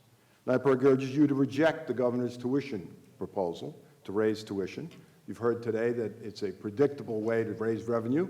Another predictable way would be for you to increase state support every year instead of asking the students to have to pay more. We also think you should restore the cuts to the opportunity programs, and you've already heard that the tuition assistance program's anniversary, its 50th anniversary is next year, provides a platform to modernizing financial aid, because one of the key ways that you help keep students in college is to provide financial assistance if they need it. In terms of some of the enrollment questions that have come up, there are differences when we've looked at the enrollment data. There's differences between SUNY and CUNY, particularly pre-pandemic. There's differences between the 4 years and the 2 years. There's differences even with independent colleges. And so lessons to be learned can help from a deeper dive into that. I'm getting down to my last minute. So the TAP gap contributed to those problems. We think it's critically important that you financially support the higher education. NYPIRG, as you know, will have submitted 5 testimonies during the budget hearings. I'm going to mention just 2 things that are not related to higher education. My apologies in advance. One is, today the governor announced $3 million for the town of Fairhaven to deal with its resiliency issues. $3 million tax dollars to do that. It's going to be billions of dollars for the state to deal with resiliency issues. Why should the taxpayers foot the entire tab? There's a bill, Climate Change Superfund Act, where the oil companies will pick up the tab. They have the money, and it's their fault. Lastly, with regard to tobacco control, the governor's proposed a $1 increase in tobacco on the cigarette tax. We think you should be spending more money on tobacco control programs to help smokers to quit so they don't have to pay the tax. The state, under Governor Cuomo, slashed funding for the program. It needs to be restored. Thank you. Thank you. Association of Private Colleges? Good evening. Members of the legislature, thank you for the opportunity to share this testimony on behalf of the Association of Private Colleges. My name is Donna Stelling-Garnett, and I am the president of APC. I'd like to start my testimony by announcing that APC has changed its name from the Association of Proprietary Colleges to the Association of Private Colleges. Our new name reflects the changing nature of higher ed and the proprietary sector, and better reflects the 11 degree-granting, family-founded institutions that are members of APC. We may have a new name, but we remain committed to educational excellence, access, and affordability. I've submitted APC's written testimony in advance, so in the interest of time, I will focus my remarks today on just 2 of our priorities. The first priority would be to expand the part-time TAP program to include students attending proprietary colleges. Since 2006, students attending SUNY, CUNY, and independent nonprofit colleges have had access to part-time TAP, but students attending proprietary colleges have not. Traditionally, APC members encourage full-time attendance with flexible schedules and learning modalities, as well as offering 3 full semesters per year that enable students to graduate on time. However, as we recover from the pandemic, our students may need to attend part-time due to family or job responsibilities. So we're requesting that the part-time TAP program be expanded to include students attending proprietary colleges. I'd also like to take this opportunity to thank Senator Fernandez and Assemblywoman Heineman for sponsoring the sign-on letter that garnered support for this request. The second priority would be to address the disparity between the dependent and independent TAP schedules. You may have heard us talk about increasing the maximum income threshold from $80,000 to $110,000 and the maximum TAP award from $5,600 to $6,000. However, if these changes were made, they would only impact the dependent TAP schedule. If you're an independent student, a student that's not claimed on someone else's taxes, or you do not have dependents yourself, you're at a great disadvantage. If you are married, the maximum income threshold for your family is just $40,000 per year, and your maximum TAP award is significantly lower at just $3,525. If you're single, your maximum income threshold is only $10,000 per year. These are likely non-traditional students who are returning to college to finish their degree or reskill themselves for a different job. So we would ask that the same TAP award schedule be used regardless of dependency status that mirrors the higher income threshold and the maximum TAP award. Finally, I'd be remiss if I didn't mention that the APC students are here in Albany today and tomorrow to meet with their legislators and share their stories. So tomorrow, take a look around for the blue and white scarves and be sure to say hello. So thank you. With that, I'll end my testimony, and I'm happy to answer any questions you may have. Thank you, and National Council of State Boards of Nursing. Good evening, chairs and members of the Joint Committee. Thank you for the opportunity. My name is Nicole Livanos, and I'm with the National Council of State Boards of Nursing, and here on behalf of the Nurse Licensure Compact that if New York enacted this year, it would become the 40th member state to join the NLC. I'll focus on 3 main points today, and the first is that if enacted, New York would be joining a safe and tested compact. The NLC has been operational for over 20 years, facilitating licensure mobility for RNs and LPNs. The NLC requires applicants to meet their home state licensure requirements, in addition to 11 uniform licensure requirements that are outlined right in the compact.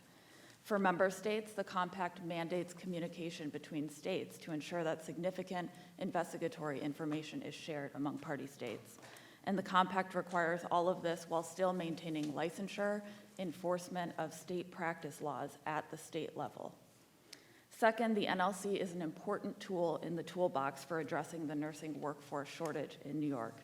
The NLC allows for flexibility in hiring nurses to fill acute shortages, allows patients to have access to more providers when needing care or continuing care for students, allows patients, and offers a benefit to nursing students to remain in New York for this benefit of flexible licensure. According to the New York State Department of Health, it's predicted that New York will face a shortage of 39,000 registered nurses by 2030. Short and long-term solutions are needed here. Since COVID-19, legislative and executive leaders took swift emergency action to recruit providers across the country to aid in New York's response. While facilitating licensure mobility for these nurses to New York, the emergency actions lack the protections and strict standards that the NLC has. Importantly also, this facilitates mobility for both New York nurses to be more mobile, as well as nurses to come into New York. Third, the Nurse Licensure Compact will enable more patients to access expert care from New York providers. Like the flexibilities provided for the nursing workforce, the compact enables patients to choose to receive critical health care in the state. Whether it's due to restrictive laws or provider shortages across the country, patients can seek primary reproductive or mental health care services in New York under the compact. For the above reasons, the compact has strong and diverse support. In nearly all of the 39 jurisdictions that have enacted the compact, that's been led by the support of state nursing associations. The diverse coalitions include telehealth organizations, patient groups such as AARP, those groups representing military families, and others. The diversity of the coalition demonstrates the impact the NLC has across all of these groups. So we urge support for the NLC in the budget or sponsorship of the bill. Thank you so much for your time.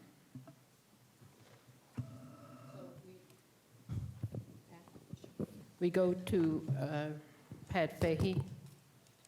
Thank you. I appreciate all the testimony, appreciate you staying with us this evening as well. I guess I'll just pick up on the nursing since you were the last one to speak. A number of concerns on the compact. There's just many trade-offs that we've been seeing from both sides on the issue. And if you could help us with addressing some of those, I would appreciate that. For instance, while I'm a new chair, I've been on the higher ed committee for many years, and I can very much remember when we passed the BS in 10. So New York has been quite proud of the very high standards they have for nurses, that they have 10 years to get a BS degree. Can you address how that would be addressed with the compact, as well as my understanding is there'd be some differences on the reproductive health, the training that might be required in New York versus what is not, may or may not be required in other states?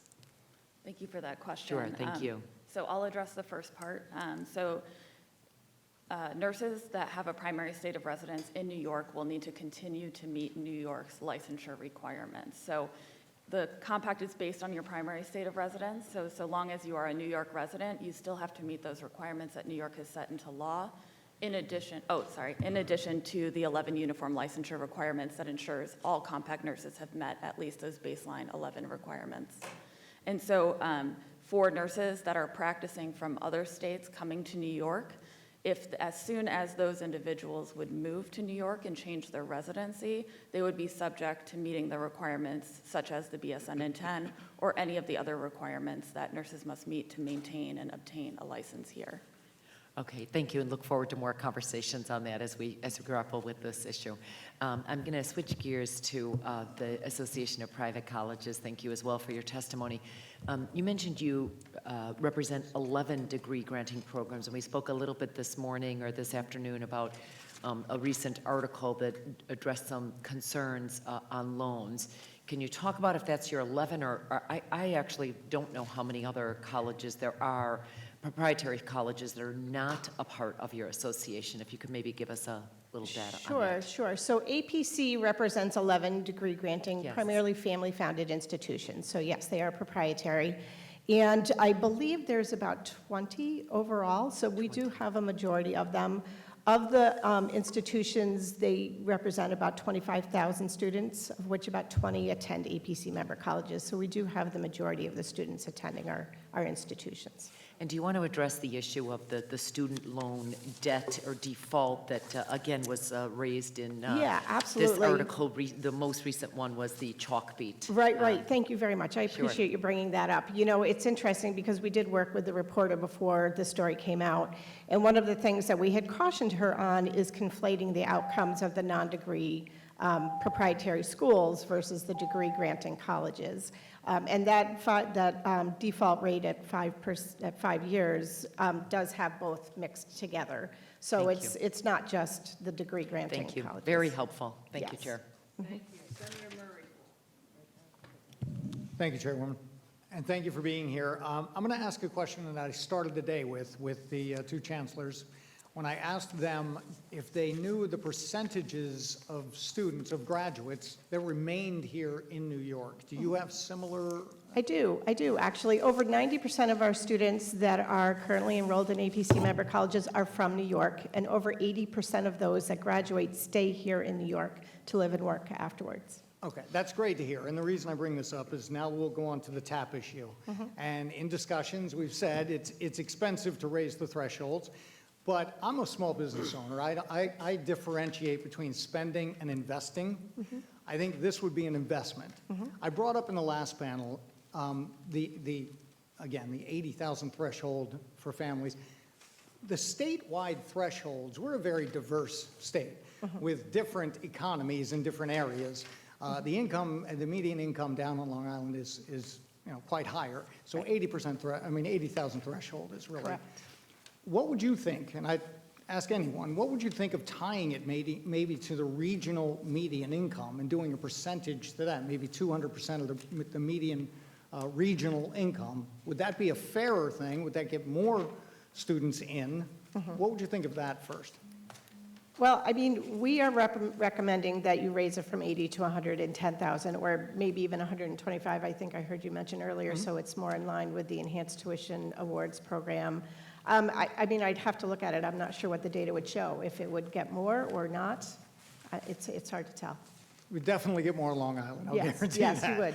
There you go. But then I bring that up also, and when we're talking about TAP and we talk about the graduate TAP, which was eliminated in 2010, what do you think of bringing back the graduate TAP but focusing it on high need and impact fields such as nursing, things of that nature? What would your thoughts be on that?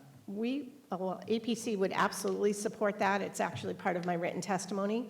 Reimagining graduate TAP, I think, would be a great idea. Anyone else want to chime in? Well, our view would be, at some point, I mean, how do you determine who's in it, what programs are in and what programs are out? I mean, to some extent, it's in the eye of the beholder. We'd like to see graduate TAP restored across the board. Okay, that's all I have. Thank you very much. Assemblywoman Hindman. Thank you, Chair Weinstein. If you were here all day, you saw the New York State Education Department listed all the reasons why the nursing licensure compact should not exist. But even with the governor's budget on the initiatives, it will take 5 to maybe 6 years for those nurses, the influx programs to come into the state of New York. So we have a deficit. We have nurses that are retiring. We have nurses that are getting paid more to go to other places, less taxes, less headaches. So your plan, your program would allow for immediate almost, if New York was to adopt it, of an influx of nurses into a state that desperately needs it. Are there any states close by that have the nursing compact? And just because of time, and to Donna, a lot of times there's a conflation, we conflate proprietary colleges with proprietary non-degree granting. I still think there's a lot of education in New York State, but I will say this, Plaza College has a great simulated nursing room that I know my colleagues want to get funding for that or allow that in the state of New York, but your sector already has that. And the investment that's in a lot of these proprietary colleges, I have to change it, AP, I have to make sure I get the name right. Thank goodness it's still at least APC, right? Okay, Yeah. good, thank you. A lot of your sector puts the money right back in because the facilities, the dental assistant are wonderful. So how do you make sure you get more of that information out, especially because the students were here early? So the nursing question first, and then Dara, please. Thank you so much for your question. So to answer your question about adjoining states, so Vermont, Pennsylvania, and New Jersey are all members of the Nurse Licensure Compact, and there is pending legislation in almost every state that has not yet adopted it. So there's great interest, obviously the COVID-19 pandemic and the workforce crisis that states are experiencing has generated interest and stronger interest in joining the Nurse Licensure Compact. I think you're absolutely right. There needs to be both short-term and long-term solutions for the nursing workforce shortage. One thing that's really important, I think, to this committee and the work on higher ed is that there was a survey of nursing education consultants at boards of nursing across the country, and they found that the NLC was an important tool in helping to facilitate the hiring of faculty and adjunct faculty at nursing programs, that it was increasing access to clinical sites and decreasing barriers for distance education programs to expand and meet nurses where they are and students where they are, maybe in rural or underserved areas. Thank you. And just to answer your question about how we can better educate folks about the good work that's happening on APC member institutions, campuses, I think it's a matter of bringing our students to Albany like we have, and making sure that we invite you to come visit our campuses, because we love to have the legislature come and visit and meet with us. So. Thank you. Toby Stavisky. Thank you. Just really very briefly. First, Blair Horner, thank you for what you're doing with NYPIRG. I know you go back a long time with NYPIRG, so do I in a sense, and we appreciate your comments here today, and I agree with you. In terms of the proprietary colleges, I am delighted that the Assemblywoman just mentioned Plaza, because although it's not in my district, I've been there many times, and they really have an interesting program, and they just opened, they just did a groundbreaking maybe sometime last year or so for their nursing program. So they are meeting the needs of the community, and we also at the same time should mention Monroe, which is another good proprietary school. So we thank you for your sort of a niche higher education. You're helping a certain segment of students, and they do, I know they stay in the community. And to the other panelists, we thank you very much for coming. Thank you. We go to Assemblyman Epstein. First, I want to thank you all for staying so late, and I really appreciate it. I'll be quick. Also, President Gurnett, I just want to talk to you a little more about, because we've been hearing a lot about proprietary schools all day long, and you mentioned that they combine the default rates for your schools as well as the non-degree granting institution. So what is the 5 years after graduation default rate, and the default rate for students who don't graduate from the proprietary schools that you represent? That's actually a very good point. I'm glad you raised that, because there is no official 5-year cohort default rate. Right now, the U.S. Department of Education calculates a 3-year cohort default rate, and APC members do very well in that. But the 5-year cohort default rate that was referenced in that article is really a projection based on some research that was done on what it would be. So it's really kind of hard to say, what it would be. So your schools don't keep records of default rates for their graduates or non-graduates?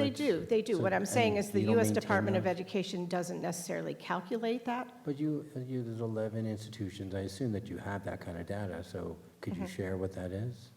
I don't have it right here with me today, but I could ask them. Yeah, I would appreciate that, because honestly, if we're mixing apples and oranges, data helps drive the whole conversation, right? So if we have actual data, we can then say, okay, based on the data, this is what we know. We've been talking a lot about like why students aren't finishing school, why are people dropping out, why are we seeing less enrollment? And really, data drives the conversation. We heard a lot around hunger and sexual violence and reproductive health as factors and why people are no longer continuing in schools.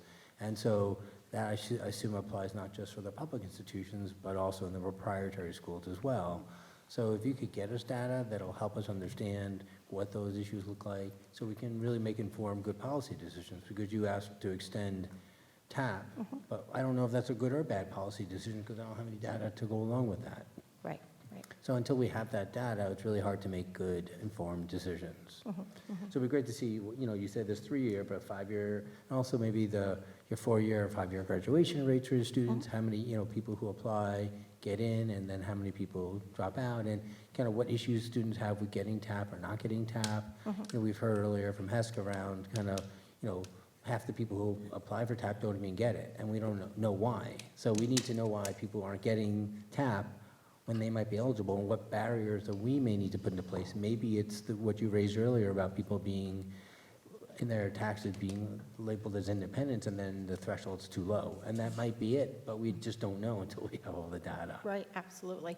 I will say the APC website has a wealth of data. We have a lot of our graduation rates are listed there, and there's a lot of good information on there. Great, thank you. Sure. Assemblyman Rah. Good evening. Thank you guys for sticking it out here with us. Regarding the Association of Private Colleges, I don't want to acknowledge the new name. With the part-time TAP, you're talking about, and I think this is certainly going on across the spectrum of higher education, people adapting to whatever they're trying to do coming out of a pandemic. So, what does that look like for that student who says to themselves, I would like to go if I had access to part-time TAP, but I don't? Are they just not seeking education? Are they going somewhere else? No, I think that probably APC member institutions are working with them, and we offer, I think the latest numbers we have, over $100 million in institutional aid. So I think that they're probably just getting the aid they need from the institution instead, or from other areas as well. Okay, great. And I know you had, I'm trying to see, there was one other, what you talked about with, you had data in terms of how many students would benefit from the part-time piece. What about this 2-year program gap, where just because they're at an institution that only offers 2-year programs that they can't access the full award?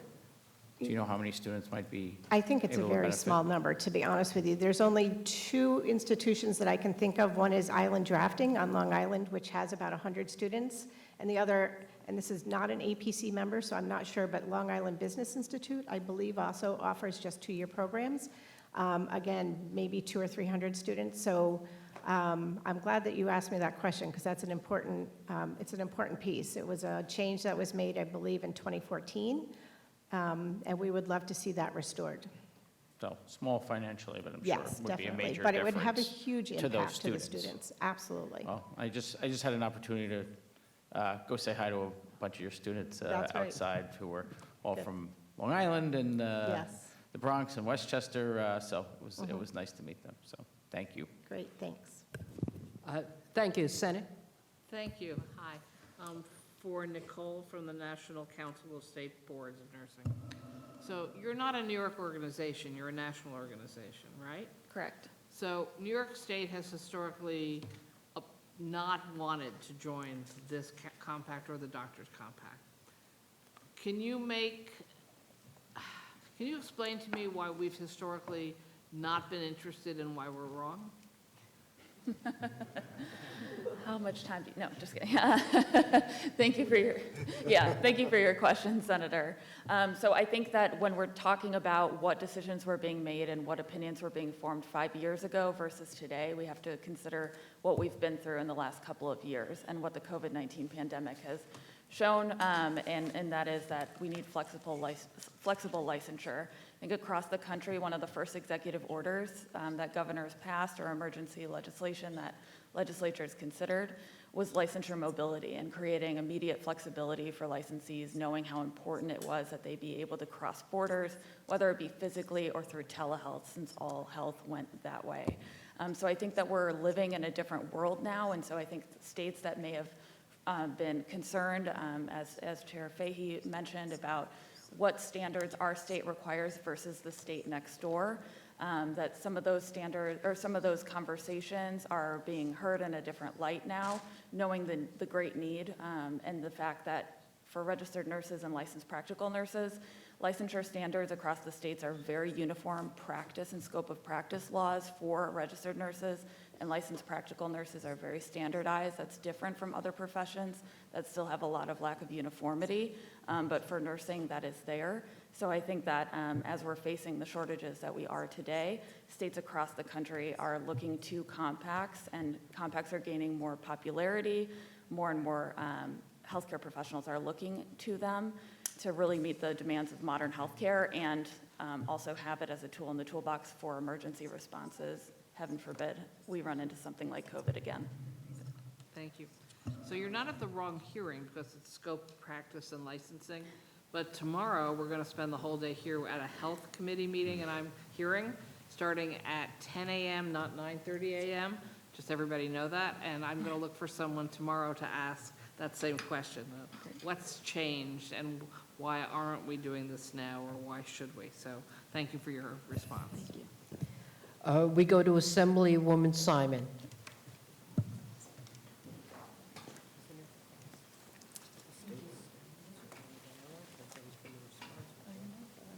Thank you. I have a couple of questions. One is, we've had a nursing shortage for a long time. It's a national shortage. So the compact issue and whether and how that really helps the shortage at all is still a big question to me. So I'd like to have that addressed. But also on the proprietary schools, a number of them are in my district in downtown Brooklyn, right? And ASA is one of those. And one of the questions I have is, ASA, for example, originally started experiencing a lot of difficulty because the head of the ASA was accused of multiple sexual assault violations, was cashiered out and then came back because these are family-owned institutions very often. So how is it that your organization is able to sort of monitor that? Because it wasn't necessarily an education quality issue as far as we know, wasn't necessarily a debt issue as far as we know, it was bad behavior. So the two of those questions, you can, however, take it, whichever one. Go ahead, if you want to answer first. Go ahead. Okay, thank you so much for your question. So I would say that how the compact can impact the nursing workforce shortage, we can look to the 39 member jurisdictions that are part of the compact today, and the fact that immediately upon COVID hitting, they had 34 states where they could pull nurses and recruit nurses to deal with what I would call acute emergencies, right? Hotspots that were developing across the country. They immediately could pull from this workforce. That's during times of emergency. I think what we're seeing now too is that technology is moving in the direction of where patients are demanding care where they are. They're more and more demanding, follow-up care via telehealth. And so I think that there's an opportunity to help the workforce reach more patients. And that includes calling on nurses that are both in-state as well as out-of-state to reach New York patients as well. Thank you. Okay, so I would say, first of all, I just would like to point out that ASA is not now, nor has it ever been, a member of APC, just to make sure that that's clear.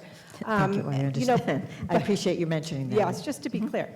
And I would say that, it's a very small community, the institutions of higher ed across the sectors, all sectors, and we all work together very closely. And when there are issues that come up, obviously we're very concerned We worked very closely with the State Ed Department. We worked very closely with Middle States, ASA's accreditor. We worked very closely with the U.S.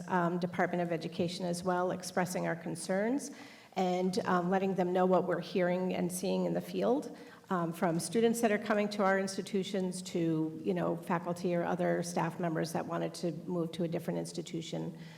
So, it's very interesting. We expressed our concerns to them, and we're working very closely with them to make sure the students are protected and have a smooth transition to wherever they choose to go. Thank you. Thank you. Any other senators? Were there only two left? Right. Three, I'm sorry, but the non-leaders. It's around that time we get a little giddy. So thank you for being here to present testimony. Thank you for the work you do